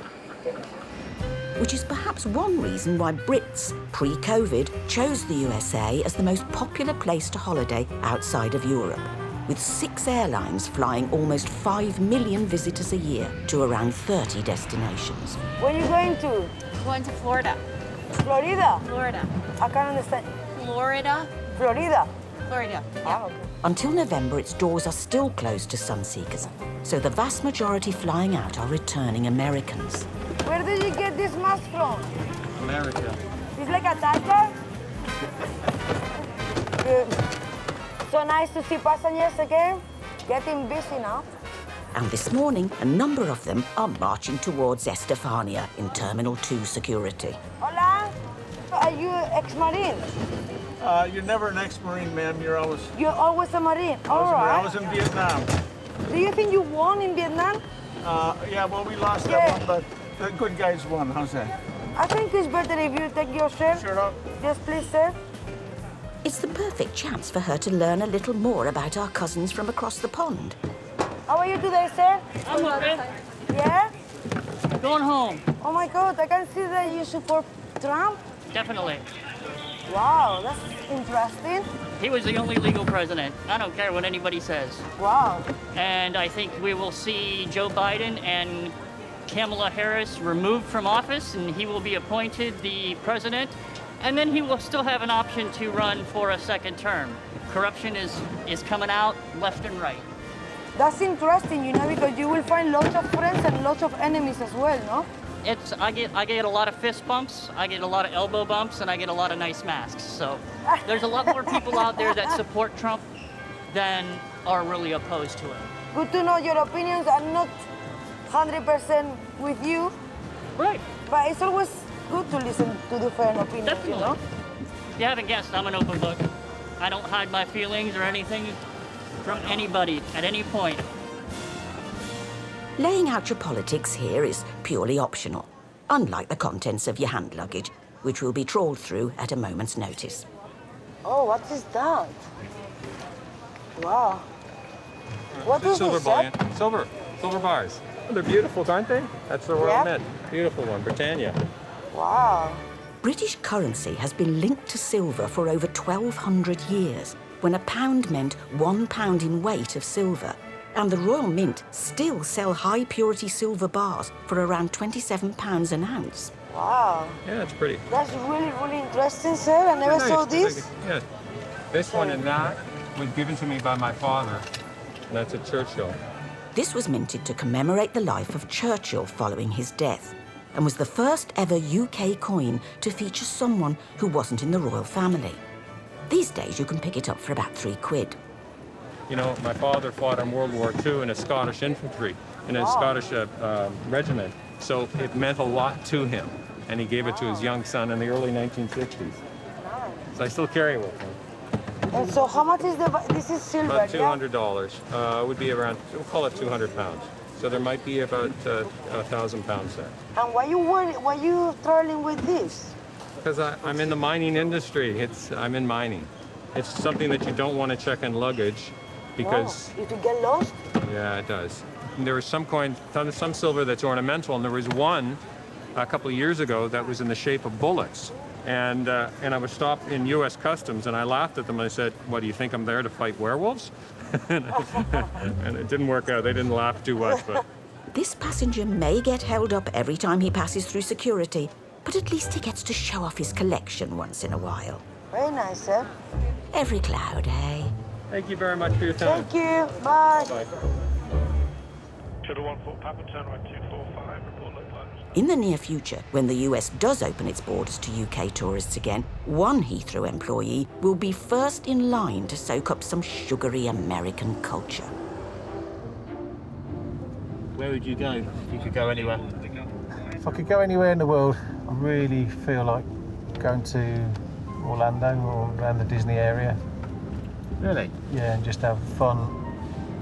Because you've got the parks, you've got the water parks, there's different types of rides. I quite like the junk food that they have.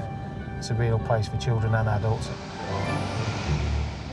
Disneyland's tagline may be the happiest place on earth, but for Airside Ian, a ride around the tarmac of Heathrow's apron isn't far off. And today, he's been requested to stand 224 to assist in the parking up of a new plane to the airport. So a sign of the times is obviously we've got drop-off of some airlines, but we've had an increase of other airlines or new airlines. Logan Air has been operating the route up from Scotland down here, and that brings in different aircraft types that we don't generally get here on a regular basis. And actually, it's quite nice to have sort of a smaller aircraft. It seems a bit more, hands-on, a bit more personal as opposed to the larger aircraft that we are so used to here. An abundance of new aircraft may be a reason to rejoice for a plane enthusiast such as Ian, but it's a nuisance for the SEG. That's Heathrow's stand entry guidance system. Essentially, an automated aviation-scale park pilot that helps aircraft navigate accurately onto the stand. If for some reason the system doesn't recognise the inbound plane, then the job falls to the airside safety department. So this is the safe dock system that we use. Inside there's a laser, and the laser shoots down and it looks at my nose, and then it scans left and right, and it says, right, okay, it's the aircraft type, and it's looking for where it should stand. So if I move overweight, it goes, hang on a minute, you need to turn right, you need to turn left, and then keep coming, keep coming. And it'll tell me the distance, and it says stop. And that's what that does. If you were on the safe dock, what aircraft would you be? Would it recognise you as? I'll be a beluga, I think, wouldn't I? In the old days, I'd have been nice and slim. So while the system is updated with new plane shapes and sizes, though not a beluga, Ian needs to get out his trusty old ping-pong bats and do a bit of old-school marshalling. Why is it called Nigel? Would you ever remember the joke by Binny Connolly that all pilots are called Nigel? A long time ago, before your time. Anyway, here he's coming now. If indeed Nigel is piloting this Brazilian-made Embraer 145, he'll be happy to see Ian, as it's forbidden for a plane to enter a stand without either the safe dock enabled or a marshaller. Precision is key, whatever plane is parking, and Ian must make sure that the nose wheel is positioned perfectly on the correct T-bar, ensuring the tail isn't encroaching on the taxiway and allowing access to service vehicles, fuel pipes, and on larger jets, multiple air bridges. There we go. One Embraer parked. Probably slightly back because I can just see a bit of yellow, but it's near enough on that T-bar. However, though, if you think of the aircraft itself, the size of it, it's not sticking out into the taxiway. The wings are not interfering. It's near enough that the fuel pipe can be connected, so it's fine. A job well done. And it's not just notoriety on the tarmac that Ian's receiving. Keep a record. Remind me again what you do with these photos? At the moment, I post them to my Instagram channel and then just share images of aircraft with other enthusiasts that enjoy aircraft and enjoy aviation. And it's got a nice start and tail as well, so, you know. But Ian doesn't have time to apply any snazzy filters, as this Finnair has just arrived from Helsinki and reported to air traffic control that the wrong plane model has been loaded into the safe dock system, meaning it cannot approach the stand and its passengers will be delayed. Ground leader 7. Sir, I'm just advising you I'm at stand 219. I'll bring the Finnair on for you. To allow more airlines to fly in and park up at Heathrow, space between and around the stands is at a premium. In addition, service vehicles and ground crews are all waiting in the wings to take their designated places around an aircraft. Second mark. Second mark.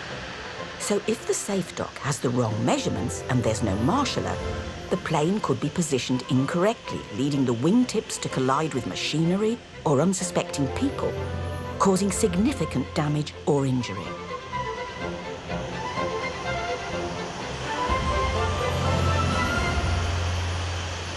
But for Ian, it's another plane parked, followed by a quick Insta and onto an inbound Icelandair. As the classic saying goes, you wait to marshal one plane and three come at once. This Icelandair one hasn't been here, so off we'll go.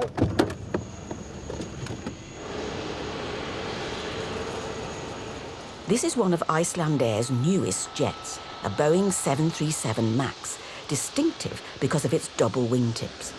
But its inaugural visit may be overshadowed as Ian notices the pilot is about to make a serious mistake. Oh, oh, oh, oh, oh, stop, stop, stop, stop, stop, stop, stop, stop, stop.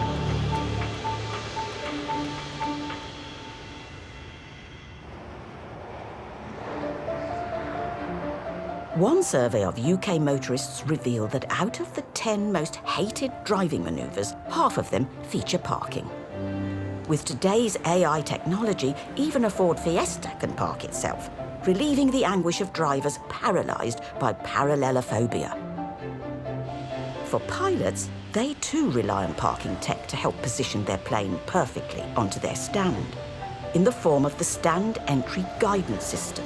But when this isn't working, the only AI they need is airside Ian. This Icelandair Boeing 737 MAX was about to make a turn onto the wrong stand, but Ian leapt into action with his marshalling bats. Approaching the wrong stand would pose a significant risk to those on the ground.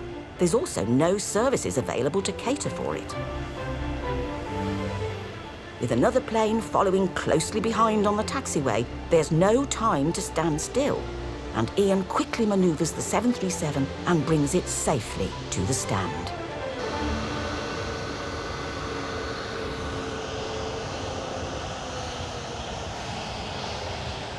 All right.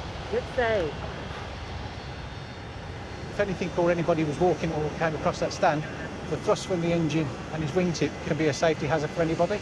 It might have had to be where actually we stop the aircraft there, close the taxiway, get a tug to move him out of the way.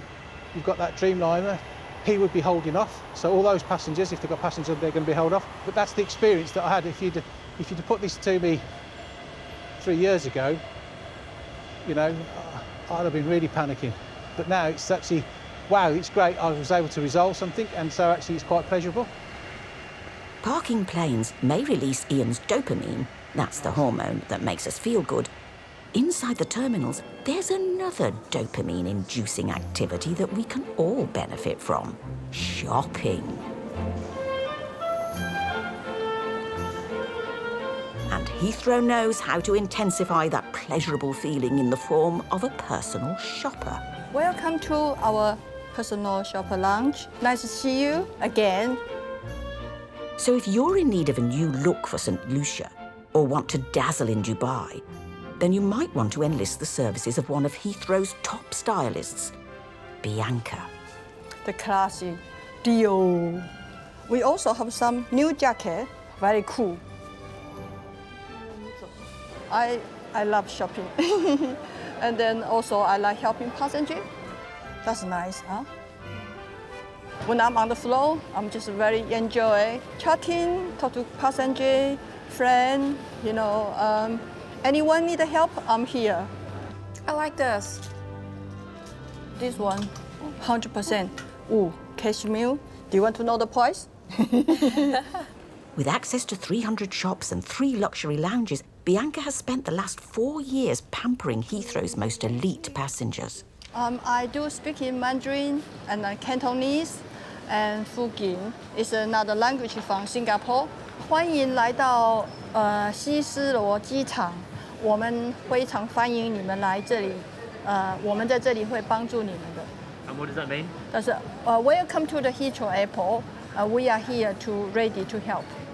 A good grasp of the Chinese lingo is a valuable tool at Heathrow, as over 50% of their personal shopping customers are from China. And today, Bianca is helping one of them buy a very special gift. I already buy the special watch to my dad today. Of course, it's a surprise. He doesn't know what. I haven't to tell him yet. Is it your dad's first Rolex, or is it? Has he No. He has many Rolex before. But it's my present. It's my love for him. Ava is about to add to her dad's Rolex collection, a watch made from oyster steel and yellow gold, with a Cerachrome bezel insert in blue ceramic, clocking in at a cool £11,450. So it's any other colors or just black? At the moment, just the blue one. Oh, yeah. blue one, yeah. Maybe I can buy the pink one for myself. Well, maybe one day. Hopefully they make a pink one in that the one. pink But yeah. one. My dad will like it. Dad, do you like it? In 2019, Heathrow's personal shoppers helped passengers purchase £180 million worth of products. And over half of those transactions were assisted by translators. If I drink too much, I will be gonna drunk. If I drunk, I will spend more money. Oh. Do you hear that? So now 11,450. Okay. Shit. Congratulations, well done. Yes. Thank you. Easy. That's it. Congratulations. And Thank you. I'm so happy for your dad as well. With Dad's 11 grand birthday gift in the bag, Bianca's next commission is ensuring her passengers don't miss their flight by personally escorting them to the gate. Thank you so much. Another successful day. Passenger very happy. I'm very happy. Some passenger call me Queen Bee because I do the basic customer service. So only one Bianca is in Heathrow Airport, and I'm here for the passenger. Thank you. As Queen Bee waves off her clients, Queen E's guest is on his way back to the northern runway.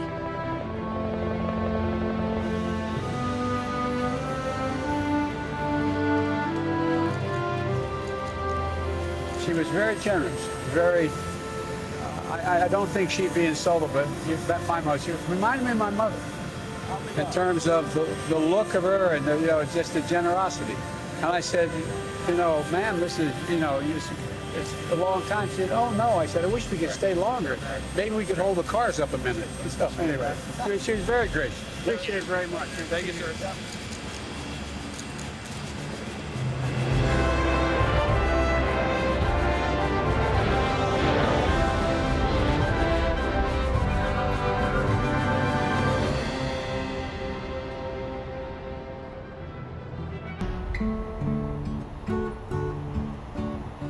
It's early morning at Heathrow, and 17 months into the global pandemic, the airport is facing losses of £3 billion.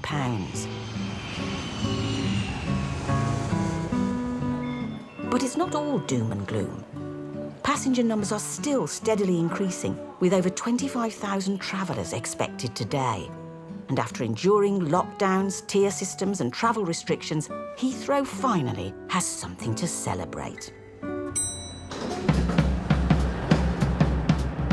Terminal 3 is back in business, and that can only mean one thing: Virgin is coming home. Let me just take your passport, please. After a year of crashing on Terminal 2's sofa, 11 Virgin flights are due to depart from Terminal 3 today. Virgin Atlantic, good morning. And duty manager Keith is thrilled to be back on his own turf. It's more nerve-wracking than I thought, I have to say, but it feels great. I mean, if you see all the space that we've got, all of these desks are ours. We don't share them with anyone else. Something else they don't share with anyone is their upper-class clubhouse, one of only 6 in the world. Right, drum roll, guys. And after 450 days on furlough, manager Holly is keyed up for action. Here we go, we're going to open our first customer back through the door. We've worked really hard to get everything ready. We've changed the lights, we've got some new furniture. We've obviously created this new wellness area because we no longer have our spa. So we've really put a lot of time in to make sure that when our customers come in today, they won't be disappointed. And there we go, guys, we are open. We're officially open. Let's do it. As Virgin prepare to open for business, the rest of the UK is following suit. In fact, in the last 3 months, the economy has grown by nearly 5%, fueled in part by the reopening of non-essential shops and restaurants. And one eatery in Terminal 5 looks set to get plenty of trade from hungry passenger experience manager Taz. Oh, there it is. Look, pineapple. Extra toppings, pineapple, pizza. See, that's a must. So what's your favourite thing? From here, Wetherspoons, I get the pizza, the margherita pizza, but with pineapple on top as well. And what do you say to all the people that hate pineapple on pizzas? Because it's a big divide, isn't it? Yeah, there is a big divide. I just say you need to broaden your taste buds, you know, experiment a little bit and just taste it. One person who doesn't share Taz's love of this exotic fruit topping is the President of Iceland, who once went as far as suggesting it should be banned. It depends on the pineapple as well, I guess. If you've got nice, fresh pineapple, it tastes better. Whereas if you've got pineapple that's out there, that's been left out, it's nice. It's not the same. But the great pineapple debate will have to wait.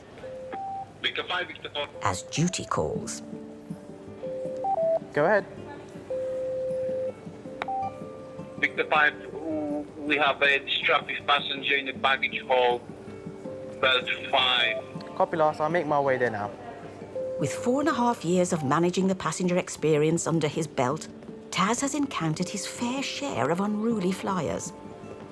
I do have a calm approach. I've dealt with so many difficult situations where even if I'm being verbally abused, I tend to be really calm. When it comes to speaking to the passengers and stuff, I try and help them the best I can. So I try and find out what's up, try and take him away from the situation and see if I can assist in any way. Are you guys doing all right? I did say, you all right? Hello, I'm all right, thank you, yeah. What's happened? What's happened? Nothing, we've, I've just, my form hasn't been completed and I'm just waiting to just leave so I can get some hot food. What form is it that you need? I don't know what it's called. Is it a locator form? Something like that, passenger locator form, yeah, I think that's the one. To ensure anyone entering the UK is free from infection, Amber List arrivals, like Simon, are required to fill out a passenger locator form with evidence of PCR tests for days 2 and 8 of their 10-day quarantine. It's just a locator form that hasn't been done. No, he hasn't booked his test. Which is part of the form. Yeah, it's part of the form, so he needs to book his 2 and 8 day test. Yeah. He hasn't done it. He wants to do it through his doctor, but we haven't got any proof to say that he's going to do it through his doctor, so we can't let him go without the proof that he's going to do it, because he could just walk out and just not do the test at all. The thing is, these tests, you know, you can get them quite simply through the hospital and that, and I think all of the NHS staff get them routinely. So, and we all get free healthcare as well. I don't know why the public should be forking out, and you know, all the taxpayers' money, which we've already paid, is going to Boris Johnson's mates or whatever. It just don't make no sense to me. Like most governments around the world, the UK is making all travellers pay for COVID tests privately, so they don't overburden the NHS. Should Simon fail to fork out the £170 for day 2 and 8 tests, he could be landed with a fine of over £4,000. Have you had a chance to look at areas where you can get a cheap PCR test done for your 2nd and 8th day of isolation? I don't know. I clicked one link and it took me to another link and it said I wanted to get a full test and stuff, and I was like, oh, I can't be bothered fanning about with all this. I don't really fancy giving any money to the Tories, so... I feel for him to an extent, but it's something that everyone has to go by with this current pandemic. It's not something that's ideal or we want, but it's the way it is if you choose to fly. To be honest, if I'm being honest with you, I think this is only there's only like a one-way solution for this, and they definitely need that because everyone else is going to do the same thing. As long as it's legal and it's fine. Yeah. And I just don't think I don't think the public should be paying for this. Taz's bid to save Simon a fortune has fallen on deaf ears, and his fate now rests with the long arm of the law. Hello, mate, you all right? Hello, yeah, I'm all right. Very quickly, so we're police officers from the airport. Yeah. obviously we've been sent down here now just to speak to you. I'll be honest with you, I don't think going to your GP and getting a test done by your GP is an option. So there's... Yeah, I know, but it's still going to be valid. Just listen to me. And I don't think that's legal. I don't think it will be valid. That's the thing. So I'm happy to go to court for it. I'm happy to go to court for that. Because I think it's profit. If you like, if you want to. So the cost is approximately 170 quid, okay, for both tests. I know, it's insane. You could see why that wouldn't agree with me. Prior to you flying, you knew full well that you had to have a day 2, a day I know. booked. Okay, what are we going to do? What are we going to do? Because currently I'm not breaking the law. I'm currently negative. I've had 2 vaccines. Yeah, I'm happy to do the tests. Yeah, we can take any details we like and we can sort it out any way we can. But what can I do? Unfortunately for Simon, the police can issue fixed penalty notices of up to £10,000 to those caught breaching COVID restrictions, and a refusal to pay could result in court proceedings. Well, I'm in the right here. All it said on the government website is you needed to get tests, right, at day 2 and day 8, which I'm happy to do, and I haven't. That day hasn't come yet. So what are you going to do? If you want to arrest me, yeah? If you want to arrest me, and then you can do the test yourselves. Why do you want to arrest you? Because I'm not paying the money. As Simon tries to talk his way out of a hefty fine, out on the apron, Virgin is gearing up for its first flights out of Terminal 3 in over a year. And duty manager Keith is determined that all departures go off without a hitch. So we're missing a party of 2 on the Antigua. Doors close on that in about 10 minutes. So it's just a case of seeing if we can find them and just let the gate know that they're here so that we don't have to worry about offloading them or looking for their bags so that we can depart on time. I've just seen 2 people get on this travelator, so this hopefully will be them. When passengers are late for a flight, it is down to the discretion of the airline as to how long they wait. But once those aircraft doors are closed, there's no going back. You guys going to Antigua? You going to Antigua? Antigua? Yeah. Yeah, OK, fine. Just straight up these travelators, Yeah. and it's on the right. And do you have a mask with you as well? Yeah. You'll need to pop that on, all right? Thank you. All the way up to the end and on the right, OK? They're looking out for you. Okay. As soon as these guys get on board, we'll close up and get another flight in the air. With all 150 passengers accounted for, it's a successful departure for Keith. Bye-bye. Keith, this is broken. Or maybe not. Oh, it's stuck. Hang on.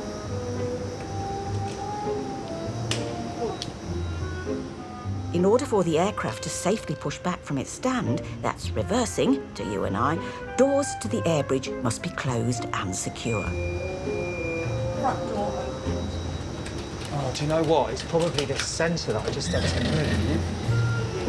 What about that side, Keith? Is that a sensor? Air bridges are fitted with sensors that help guide them to attach between aircraft and terminal buildings. And if the ones on these doors are faulty, then this flight won't be going anywhere. Can we go back to T2 now, please?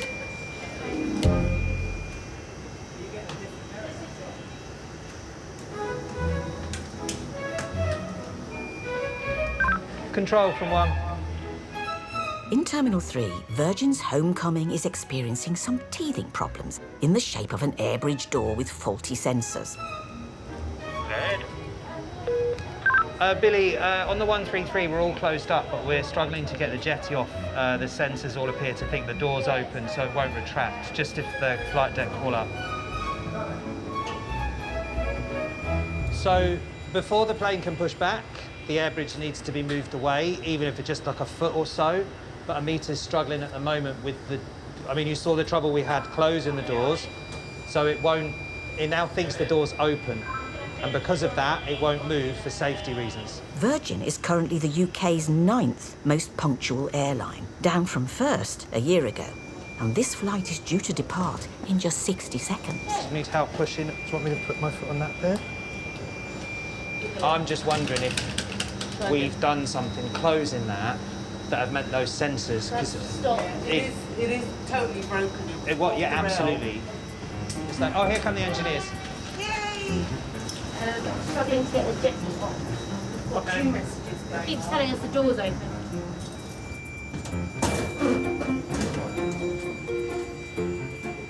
flight has now been delayed by 11 minutes, and if Keith's team can't fix these doors, all 150 passengers may have to be deboarded and moved to another gate. Hello, just wanted to keep you in the loop.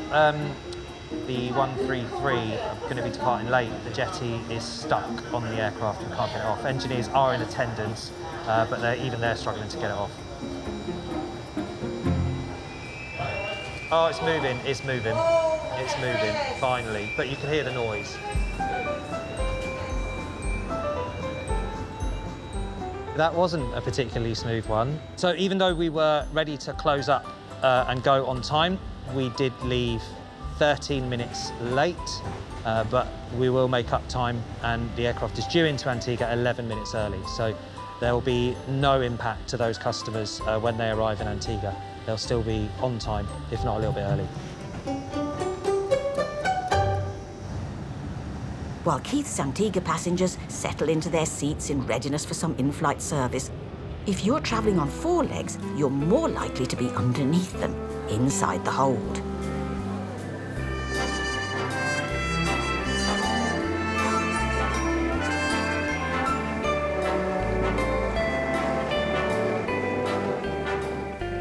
Come, Sooty. Sooty and owner Anne-Marie are on their way to Amsterdam. The reason that he has a jacket on, he had yesterday a haircut, and his groomer told me when he goes in the hold, don't forget it will be gold. Sooty may not need his jacket after all, as the aircraft hold for pets is heated, pressurised and well lit, and could even help ease his fear of flying. He's really very scared. His tail is between his legs and should be up. It should be up like a flagpole. With Sooty's flagpole firmly between his legs, he heads off for a 90-minute flight in the belly of an aircraft. And when the time comes for his return to the UK, there's only one way in. Via the City of London Corporation's Animal Reception Centre. There we go. The ARC is responsible for ensuring all animals entering the UK are fit, healthy and free from infectious disease. And today, Supervising Animal Health Officer Shannon has a rough job on her hands. We're just going to see 2 dogs that have failed for tapeworm. So the vet's here is going to administer tapeworm treatment. They're both really nervous and they're kennel guarding slightly, so it might take us a minute to give them their meds. These pooches are moving to the UK from America, and there are strict regulations for entry. One of which is that all dogs have to be treated for tapeworm at least 24 hours before departure. Outside, the dog owners are anxiously waiting for the vet's results. We have 2 labs, 1 chocolate, 1 tan, Bella and Lux, 2 years old, awesome playful dogs. I'm feeling pretty upset and frustrated right now, honestly, because, as I said, so we've been here since about 8:30 this morning. We just found out that we weren't able to collect them, so yeah, I'm pretty frustrated. Tapeworms are parasites that set up shop in your pet's intestines. They can also be transferred to humans, causing sickness and diarrhea. As infections are rare in the UK, every dog needs a vet's certificate to prove they are free of the parasite before being allowed into the country. So that means Lux and Bella can't reunite with their owners until they've been treated. I'm going to put 2 in each of them. 2 tablets.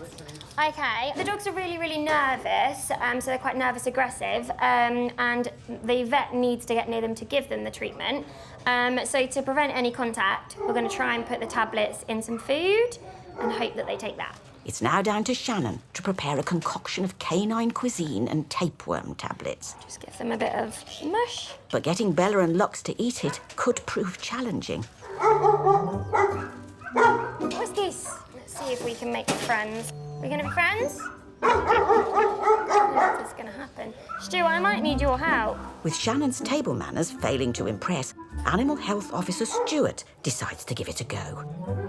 One of them wants to be friendly, I think. The tanned one wants to be friendly, but the chocolate one's just guarding. I think they'll be all right, to be fair. They're really waggly, Stu. Maybe they're a man's dog. Are they a man's dog? Or was he a guy? The owner. Oh, that makes sense. So some dogs come through and they don't like males, some come through and they don't like females. So, yeah, that's why it's so good to have such a good team on. In order to successfully administer the treatment, Stuart heads into the Labrador's den in a bid to separate Lux from Bella.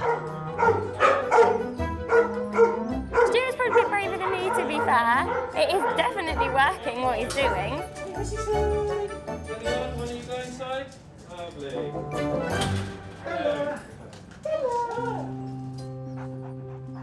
Now that Bella and Lux are in different kennels, Stuart can successfully dish up dinner. Oh, literally demolished that. Well done. She's a lot calmer, isn't she, than her friend? Perfect. Awesome. Thanks, Stewie. That's all right. So it's 15:39 now, so tomorrow they'll be able to go at exactly the same time, so 15:39 tomorrow. In just 24 hours, Bella and Lux's owners can collect their furry friends and start a new life in the UK, tapeworm-free. And in Terminal 5's baggage hall, an arriving passenger needs to prove that he's free from any highly contagious infections before being allowed into the UK. The fact is that our tax money has already paid for all of the staff. I don't know why the public's even paying for it again. Passenger Experience Manager Taz is assisting the aviation police in dealing with this passenger who is refusing to pay for his mandatory COVID tests. All secure. And the passenger just doesn't want to pay for a PCR test on the 2nd and 8th day. He believes that the government should be paying for that and it should be free. And he just doesn't want to spend money because he doesn't have the money to spend. If we allow them to the same mentality, okay, it's relying on us to take everyone's word for it. Unfortunately, in society, there's an element that who won't do that. So what I'm saying is, can't I just, you take my details and we deal with it in 2 days? I'm not talking about this anymore.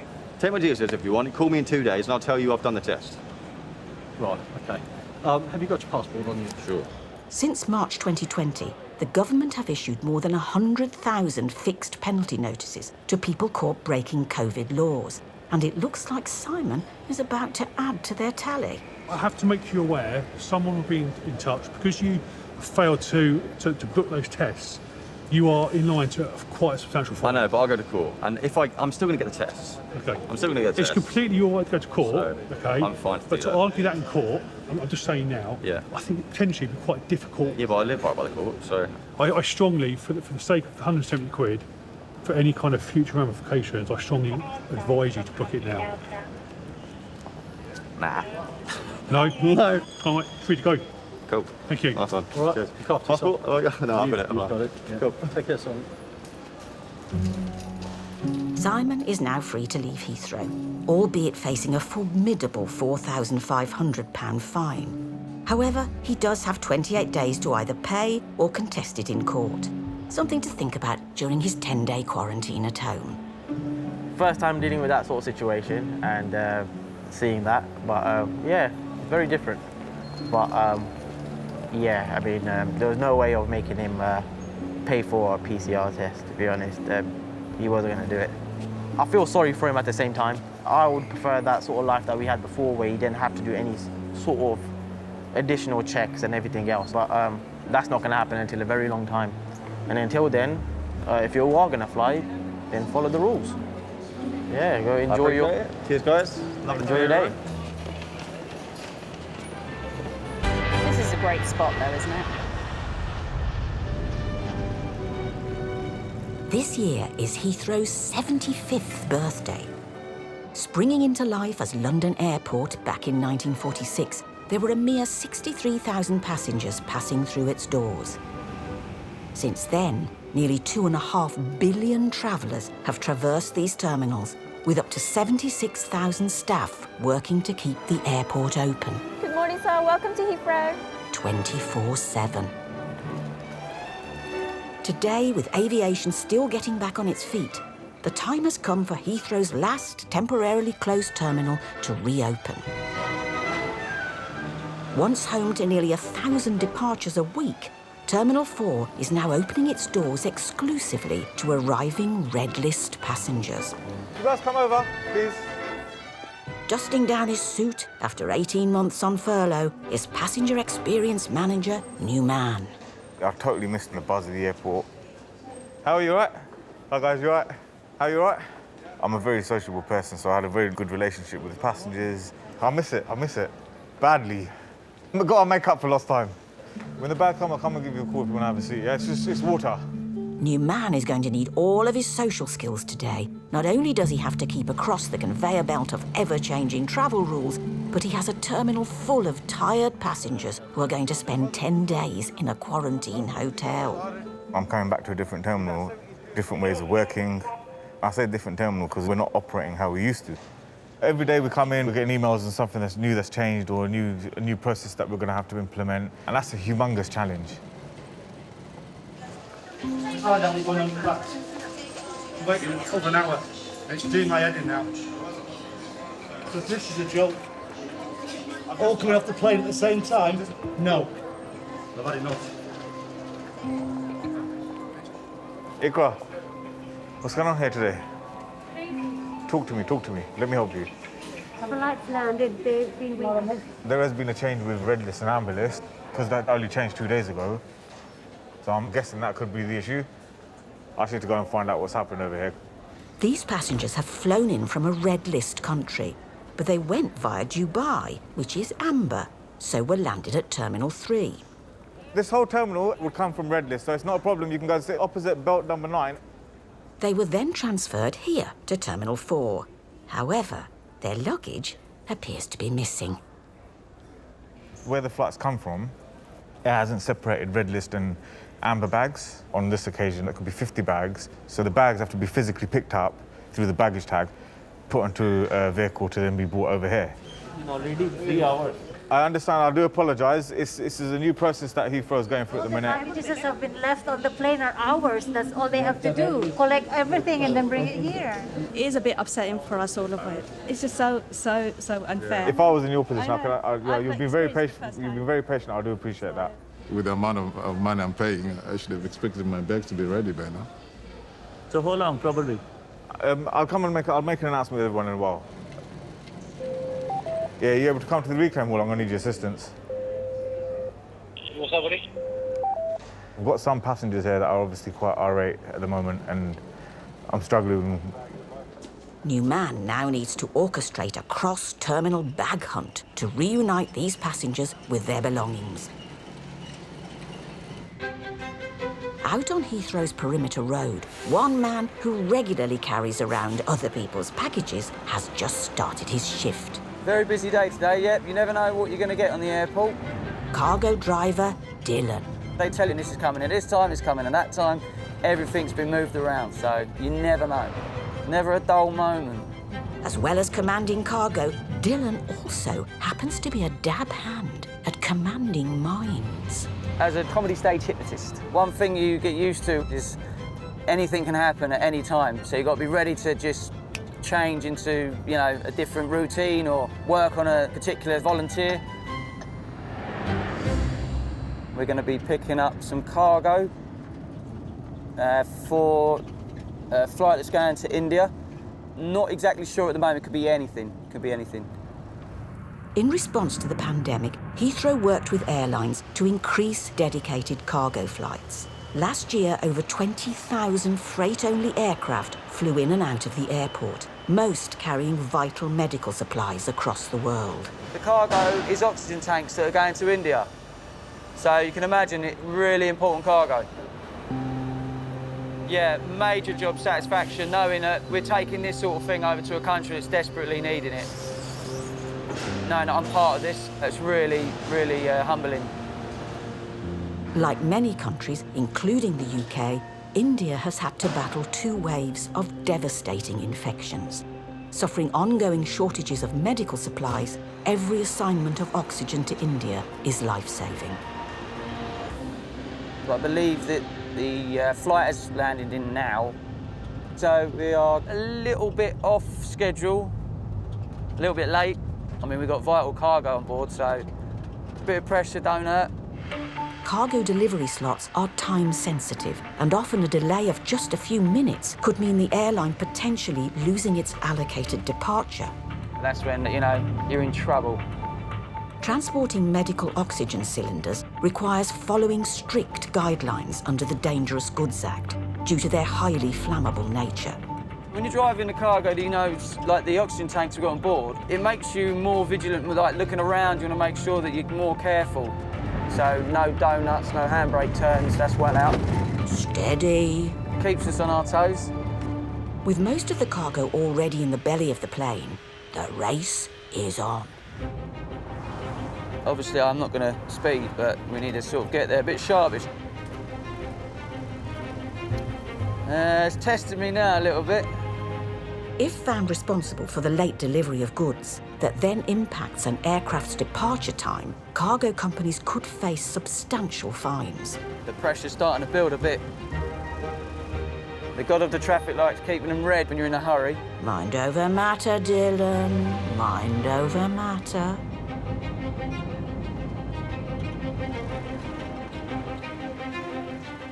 Okay, we're on stand, 244. Ah, here's our plane. Let's see if we get the finger tapping sign. Oh dear, there's the finger tapping.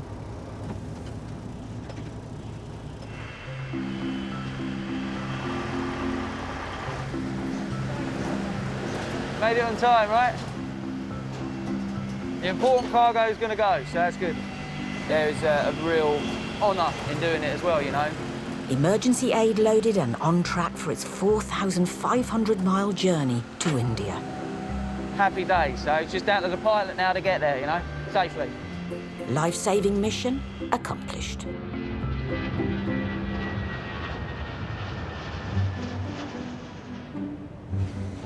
When you live and breathe safety, Heathrow is a dream place to work. And for airside Rachel, a potential safety crisis lurks around every corner. Have you looked at it this morning, checked your lights and everything? Yeah. Is someone going to stand on the other side to make sure they don't go into the clearway? Is that all right? Have you got your driving permits and your ID, please? Passengers getting off safely? Yeah, absolutely, and they're putting the barriers out to make sure that no passenger walks towards the airfield. You finished? You off? I'm just going to drop the Wessex off to the Triangle. Okay, that's a good job so far. Thank you. We need to keep it up. Nothing we don't already do. I know, but you know, I like to give you praise now and again, not just tell you off. During today's inspection of the airfield and its apron, something is sticking out like a sore thumb. Will be spotted, Rachel. So there's a little nice Mute parked up. All Mutes should have permission to park airside, and that's overhanging the parking bay.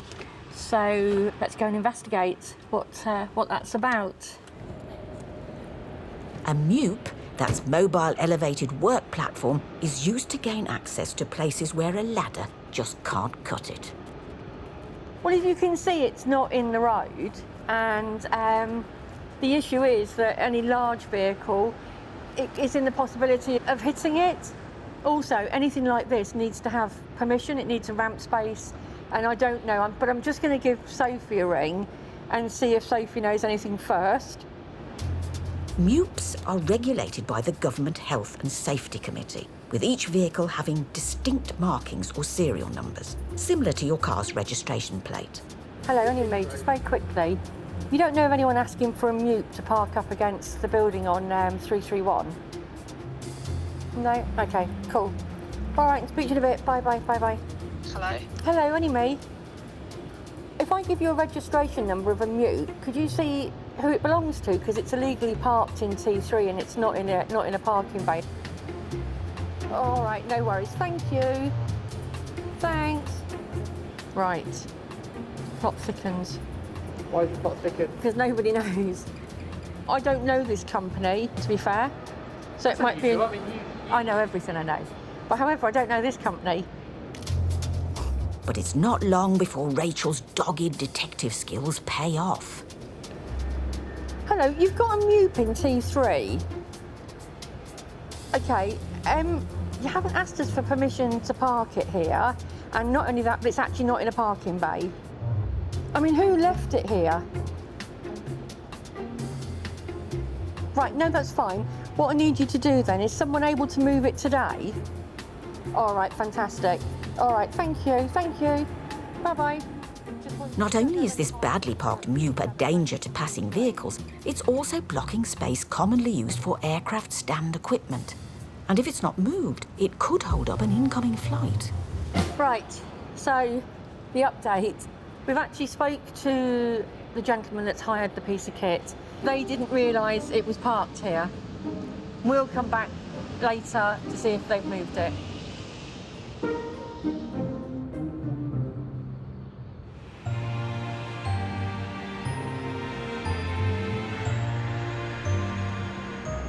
Heathrow has one of the most sophisticated baggage sorting networks in the world. Capable of handling over 11,000 bags an hour.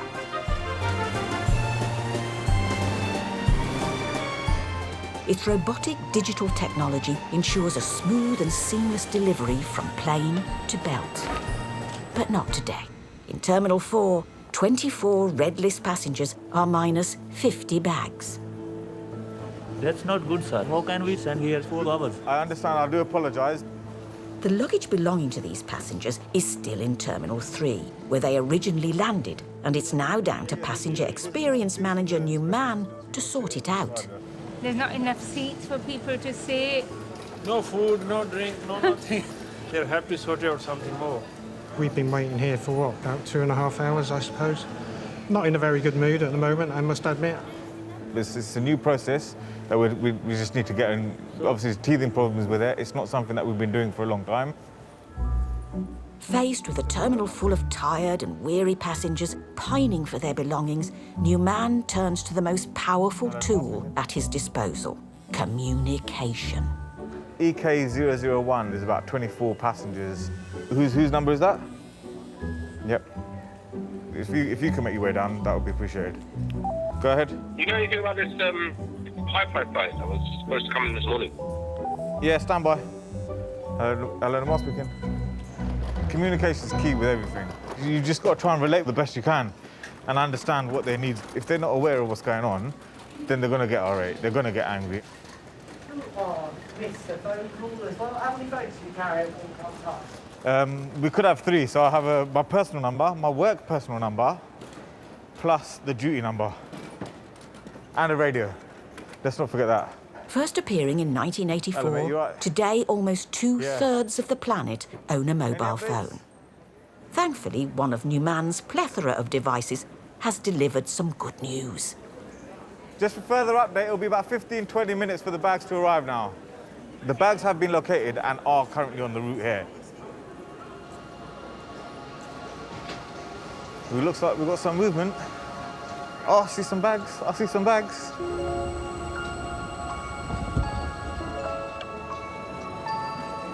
That's a relief.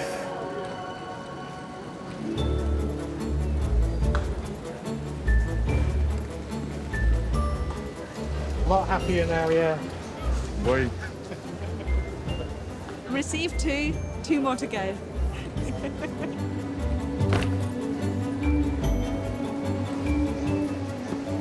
More bags. You've got all your bags here, yeah? Again, I can't apologise enough for the situation you've had to face. Hopefully it will never happen again, and hopefully we'll be out of this pandemic soon enough and that we don't have to be in these sort of situations. Yeah. But thank you very much for your patience.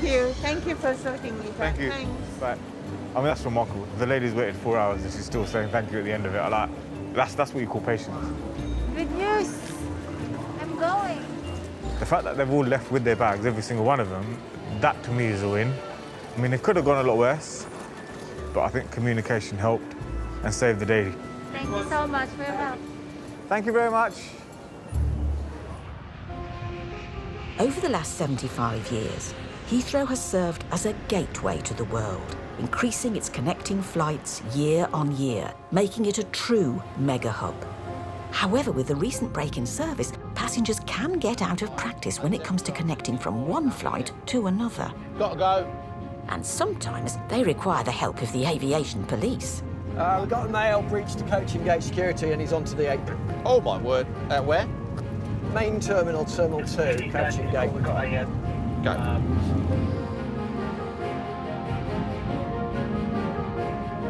right down here. To this one? Yeah, straight down here, and you'll come 216.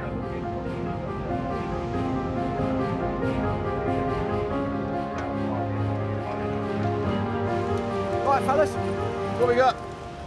Got him back. Came down to have a look at what's going on, and I met the airside safety guys. Yeah. They told me that there was a white male. He was wandering about here, and they were alerted by one of the handlers. Description is as follows. One icy white male, approximately 5'10", wearing shorts of a light colour. The report was that they'd come down to the coaching gates and had come out where the public are only really allowed when they're boarding a bus. There were no buses here, and he'd been spotted by staff, and they thought, well, public shouldn't be there. So then he's unlawfully airside. So we need to try and find that person, find out why they're there, see if there's any offences, see if there's any threat to the airport. Yeah, so all units looking for this this male. Appears that he's been trying to get his coach to T5. He's been escorted back inside. It's at that point he's then pressed the emergency door release to come back out. Which is a bit of a concern. It is, and he's panicking about getting his flight. That's what it's all about. So we need to make sure we've got people at 5. Let's see if we can catch him there. Yep. Terminal 5 is the biggest terminal in Britain. But with CCTV, passenger experience managers and airside safety, it's difficult to disappear. We've got a coach coming up now. Oh, yeah, I think we've got a male T5 flight connection. They found him? Think so. Oh, good. Can take a photo on WhatsApp and see if we can identify him with the handlers. Come on here. Just showing it. No, not him. Okay, negative. Wasn't him. We've got an image now circulated over. And it definitely wasn't the same person? Definitely not. So how many people have we got in T5? Because that's where he's gone. Yeah, everybody's over there. Yeah, thank you for that image you sent across. Go ahead, mate. Ross is over there coordinating the T5 kit, and everyone's over there. Okay, good.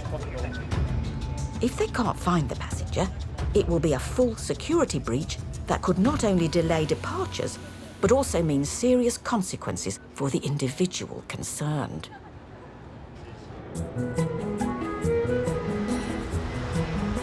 On the other side of the apron, another investigator is considering the consequences for a naughty mupe badly parked outside a terminal. Well, I think usually when I've ended up having words with someone, they tend to want to assist. They don't normally want to be back in their doghouse as such. Be it Rachel's diplomatic demeanour or something else, it appears the mupe has been moved. Thanks for coming. Yeah, no problem. Thank you. Did you have to come far? From Lewis. Oh, no. Yeah, a couple of hours, but... Oh, my God, I'm so sorry. Yeah, don't worry about it. It needs to be done. It should have been... I mean, you could see where it was. Yeah, I've taken some pictures. It shouldn't have been put there in the first place. It was poking up past the white line, so I understand that. It shouldn't have been left there, so no problem at all. Cool, You happy with it here, yeah? Perfect, yeah, that's Okay, absolutely I'll fine. check And it we'll tomorrow. authorise the permits for that. OK, thank you very much. That's all right. Cheers then, bye. There you go, success, very nice man. So he's just, bless his heart, driven 2 hours to move it, but he understands the importance of it. Good end to the story.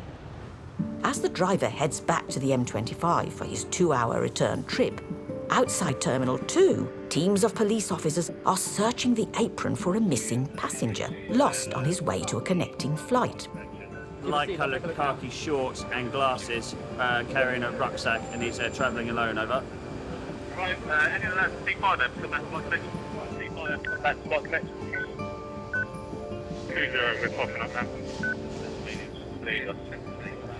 Just confirm you've got a positive. You've got him. Oh yeah, 100%, definitely.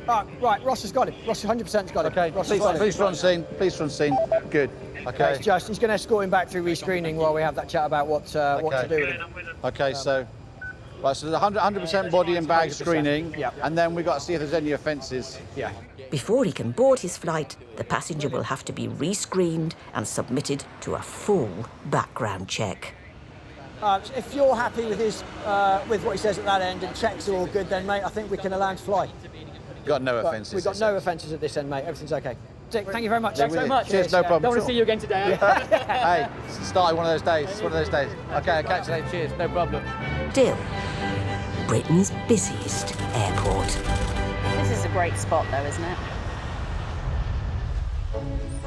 It's the height of summer. Temperatures at Heathrow have reached a sweat-inducing 32.2 degrees centigrade, And for the planet, it's on course for the hottest year in history. The airport is tackling climate change head-on, from solar panels that charge your phone to biomass boilers heating the terminals.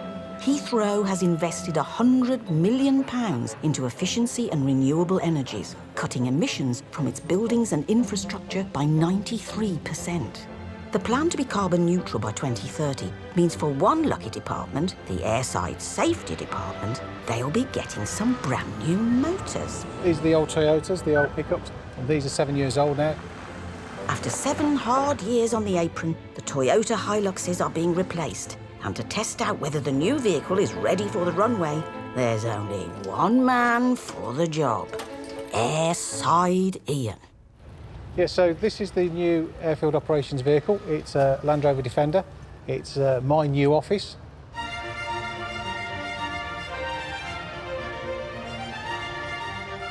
The Defender is a British icon loved by the Royals for over 70 years. This new flagship airside ops vehicle is more efficient and uses a high-capacity lithium battery to power the onboard systems without running the engine. And those must be the different programs you've got. So you've obviously got comfort, driving through on grass or gravel, so you're going to lose that traction on that one. Mud ruts, no idea what that does. Ian's new office is equipped with £15,000 worth of specialist equipment, all controlled from the custom cockpit. Okay. All right, no parking brake, that feels odd. Well, there's a parking brake, but obviously it's in the handle and all automatic, not the old-fashioned. I think you can do handbrake turning in it. But Ian's familiarisation will have to wait. Ops leader 4, pass your message. You go stand 509, hydraulic leak after elevator. Stand 509, hydraulic leak for high LFC, roger. Ops, combi, I'm on it already, I'm cleaning the mess up. So there's a hydraulic leak from Okay, well, thank you. an FMC, which is one of the high loaders. FMC high loaders lift the pallets from trucks into the belly hold of the plane. Using powerful hydraulics, they can move up to 7 tons of baggage and cargo at a time. The spilled hydraulic fluid is a safety hazard, and until it is cleared up, the stand will remain closed to all aircraft, potentially causing delays to passengers. So what I need to do is go and take photographs, and then you put a ticket in there, reporting, and obviously clean it, but Combi's beaten us to it. He's been like Mr. Ben, and as if by magic. Although Ian has a new office, he still has to do the paperwork. All these vehicles have got different handling agents. If this stand is closed and 3 aircraft can't go on it, then obviously the cost of those delays needs to be attributed to somebody. Combi has already cleaned up the evidence, which makes things harder for Ian. Well, what you're supposed to do is take a photograph of the spillage, so you can say this is the damage you've caused. But you didn't ask me to take pictures, so I just cleaned it up. It was there, here, in the middle, all over there, that's what I've done. Absolutely full. Yeah, so the equipment has been moved into the equipment stand. Obviously there's a bit of leakage still there, but obviously that's underneath it. When the mechanics move it, that'll need cleaning. The biggest risk is the slip hazard. Obviously you can see that. You can see it's quite a viscous material. The last one I've done of these, they left it there for about 3 days and the whole tank's emptied. Yeah. Oh, not good. Oh. Lovely weather, isn't it? British summer. Huh? It's British summertime. Whilst Ian cleans up outside, What's up? there's another viscous predicament occurring Yeah. inside Terminal 2. Okay. All right, give me 2 seconds. Not from an FMC high loader, but the humble passer domesticus. Droppings. Birds are a common sight in many airport terminals. There's one there, look. Passer domesticus, or more commonly known as house sparrows, He's up by those lights. I just see him fly across. are a species that has remained kindred to humans since the early days of farming. I think, yeah, there it is. See it? And now he's going airside, so we know we've got a breach of security. For passenger service manager Demi, there's ups and downs to having them in Terminal 2. You can hear it. It's very therapeutic. I mean, people pay a lot of money to have that on their cassettes or their earphones when they're sleeping. little birds cheeping. You get it for free here, and it's nice. I quite like the sound, but obviously they do make a mess. You wouldn't be happy if that landed on your burger, would you? Or your chicken wings or something like that. So we have to get rid of them. But stopping a 5.5-inch bird finding its way into a 40,000 square foot building is a tall order. You can't catch them, that's for sure. You've got to have a specialist team to be able to do that. I'll take the hat off to those that do get rid of them, because safely, because they'll only be back through the door again. So the airport is resorting to extreme methods by allowing an alien technology loose in the terminal. From somewhere high up in the rafters, it's using advanced thermal imaging to seek out the trespassers and keep passengers safe from any unwanted surprises from above. But this isn't some Schwarzenegger-esque predator. It's just Clayton with his drone. I'm going to try and move in just a tiny bit closer, but if you can just keep obs on the drone as well. It's illegal for the public to fly drones in and around the terminals, but Clayton and fellow hygiene experts from Ecolab are highly trained operatives and have special permission from Terminal 2's facilities manager, Adam. Hopefully it'll knock some dust off the rafters for us, so we don't have to... I run the cleaning of Terminal 2 and the fabric maintenance of Terminal 2. So you are in charge of keeping it clean, basically? Spick and span. There's a lot of complications with birds in the terminal. Impact on our cleaning teams, on our schedules, reactive works. We're not cleaning the areas we should be because we're attending to these birds. Also, the passenger experience, you know, you don't want, as you're queuing for your check-in desk, to all of a sudden a bird drop in, land on you and, you know, ruin your whole day. So that's the reason why we're sort of going to these extent measures. Adam has highlighted the lighting on top of these 200-metre pillars as hotspots of activity. So is it able to see within those pockets? Because we are definitely seeing them drop down behind, aren't we? So he's brought in the drone to perform avian espionage. Today we're going to be using a drone to have a look where our birds are, sort of map their pattern of life. We are currently applying for a class licence to trap these birds. Everything is humane. They'll be taken sort of 30, 40 miles away and released. Could you go round to the left slightly? The boys from Ecolab have estimated there to be over 15 birds using the terminal as an all-inclusive holiday resort. The challenge today is to locate their food and water sources as well as any nesting areas. We've seen the areas that they are perching, and it's a case of just seeing if they are establishing a nest there, then we know when we do eventually get the licence that this area is a potential area for capture and release. Any sign of birds? No, there wasn't any indications. Of course, I saw the birds arrive in this area here as we were taking off. But no, there's no birds behind there that we could see, and there wasn't any nesting materials evident at the moment. It appears these savvy sparrows are providing nothing but a smokescreen. Adam is no closer to discovering the nest. Yeah, it's going to be a game of cat and mouse, I think. And he's running out of time. You don't know the problems they're causing, these birds.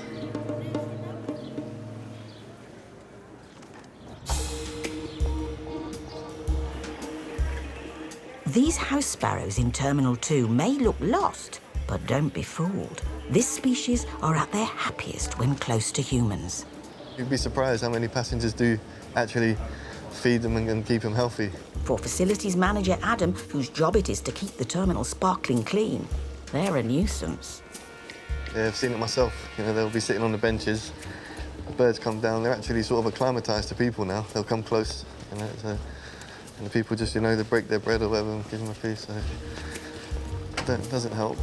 Having failed to find any signs of nesting airside, Adam and his avian super sleuths are hoping to find more clues in departures. What we've noticed, they're sitting on these, especially by the gates, edges where restaurants are. They get the drop-ins of the debris, food debris. So, yeah, hopefully we're going to find something on this one. House sparrows live in the strangest of places. Up there, he's just watching us, look. From factory roofs to train stations, they've even been recorded living 2,000 feet down at the bottom of a Yorkshire coal mine. Here he comes. He's come down for some food. So a safe, spacious, air-conditioned departure lounge with a regular flow of people, all leaving behind a plethora of scrumptious crumbs from any of Heathrow's restaurants, is nothing short of luxury. Grab him. Get him then. Get him. Grab him. So you can see they are going behind there, whether that's the nesting site or they're just hiding from. But they got no natural predators here.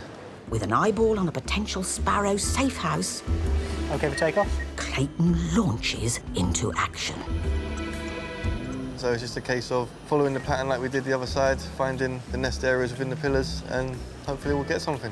The drone gives the eco-boys a unique vantage point, and the thermal imaging camera helps to see if any nesting birds are hidden away.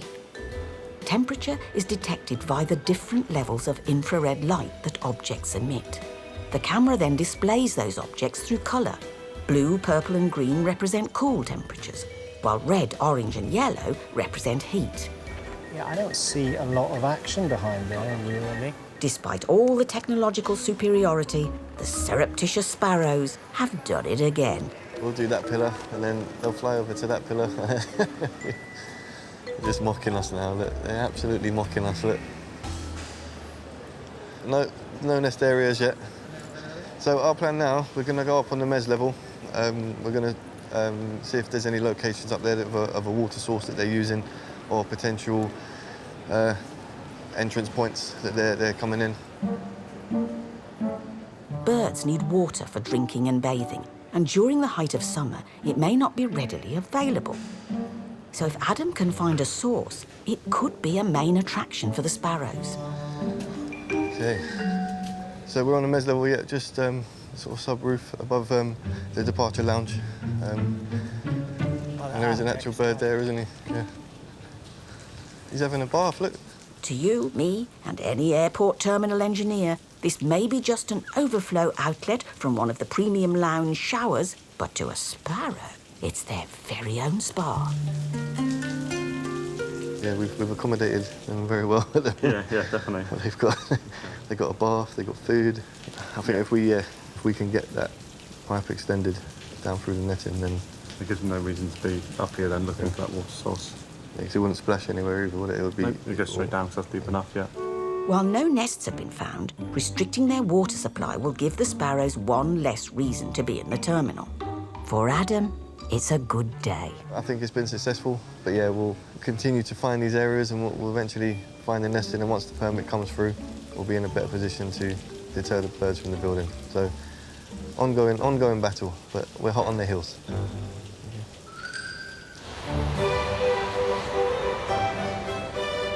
With the hustle and bustle of international travel steadily rising, it's all systems flow at Express Test, Heathrow's in-house COVID testing centre.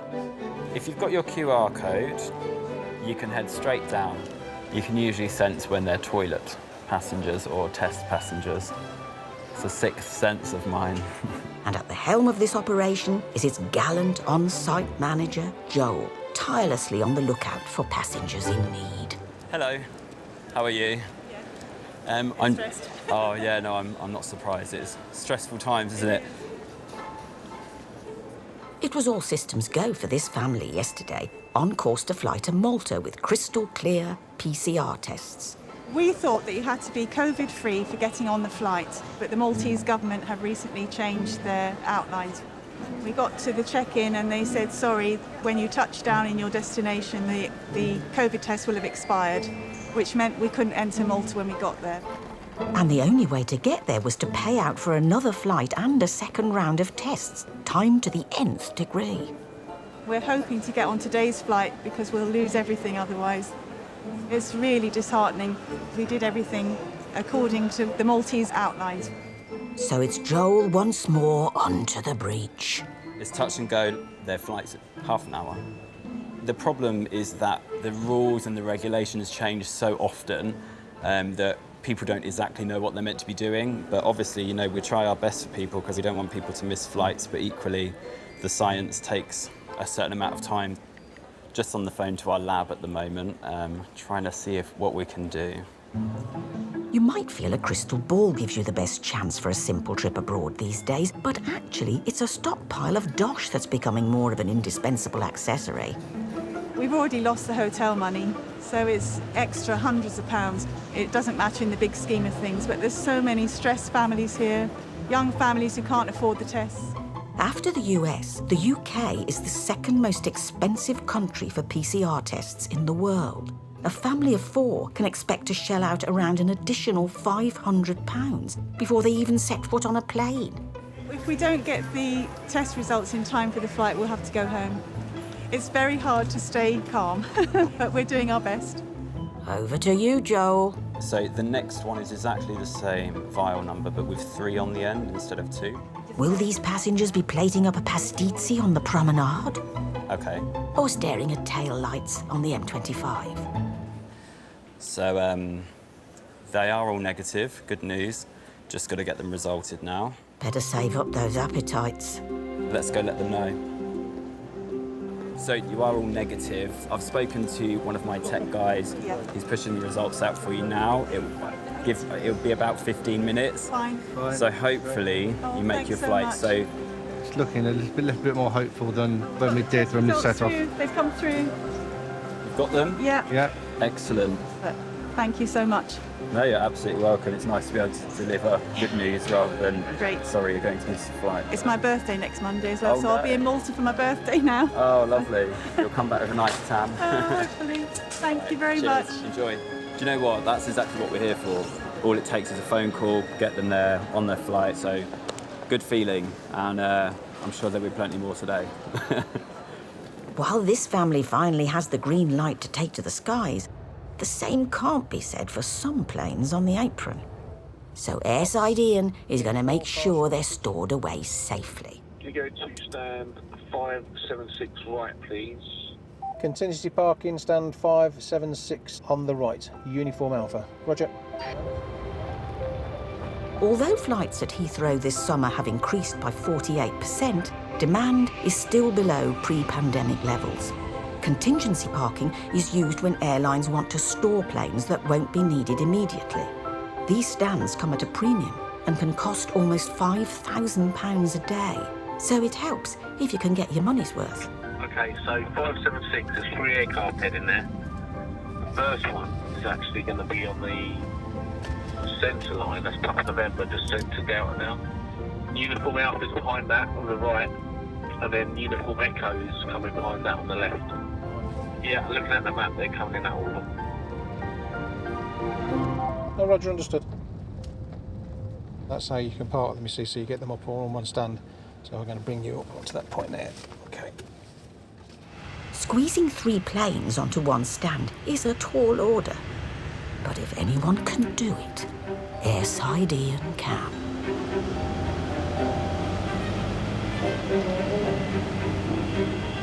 One down, 2 to go. So that's the stuff you normally have, but because you've got other aircraft coming, you want them to come on. By bringing him off, it gives more space in the back. When you are parking £200 million worth of plane, just right, you need to make sure your measurements are correct. Hang on. Okay.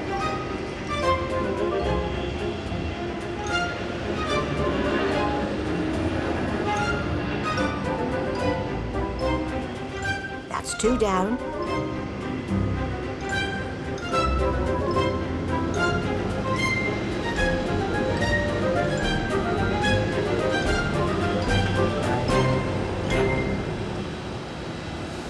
And relax. That was quite quick. It's all in 3 succession, like bang, bang, bang. And ops, leader 4. Okay. Okay, that's all 3 aircraft parked on stand 576. My shirt's wet, and the shirt will take longer to dry than my legs. My legs are already dry. Short sleeves and shorts. Scouts are always prepared. Plays havoc with your tash, though. Ian's new ride has one more party piece. So I've been told. I understand these have got heated seats. So getting wet, actually, this is probably not a bad thing, is it? Because you can dry yourself off, but... Ooh. The seat's getting warm. I was just thinking, what's that, you know? Deary me, it's quite hot really. It's been a busy day for Ian, but his new vehicle seems to be going down well. I found the vehicle quite pleasant actually, quite a pleasant drive, it's quite smooth. It's got a smaller engine, it's got eco power, it's better for the environment. It's nice to think that you're driving something that's a bit more eco-friendly. Anything you can do to help the planet, it's got to be a good thing. Yeah, I'm happy to move forward.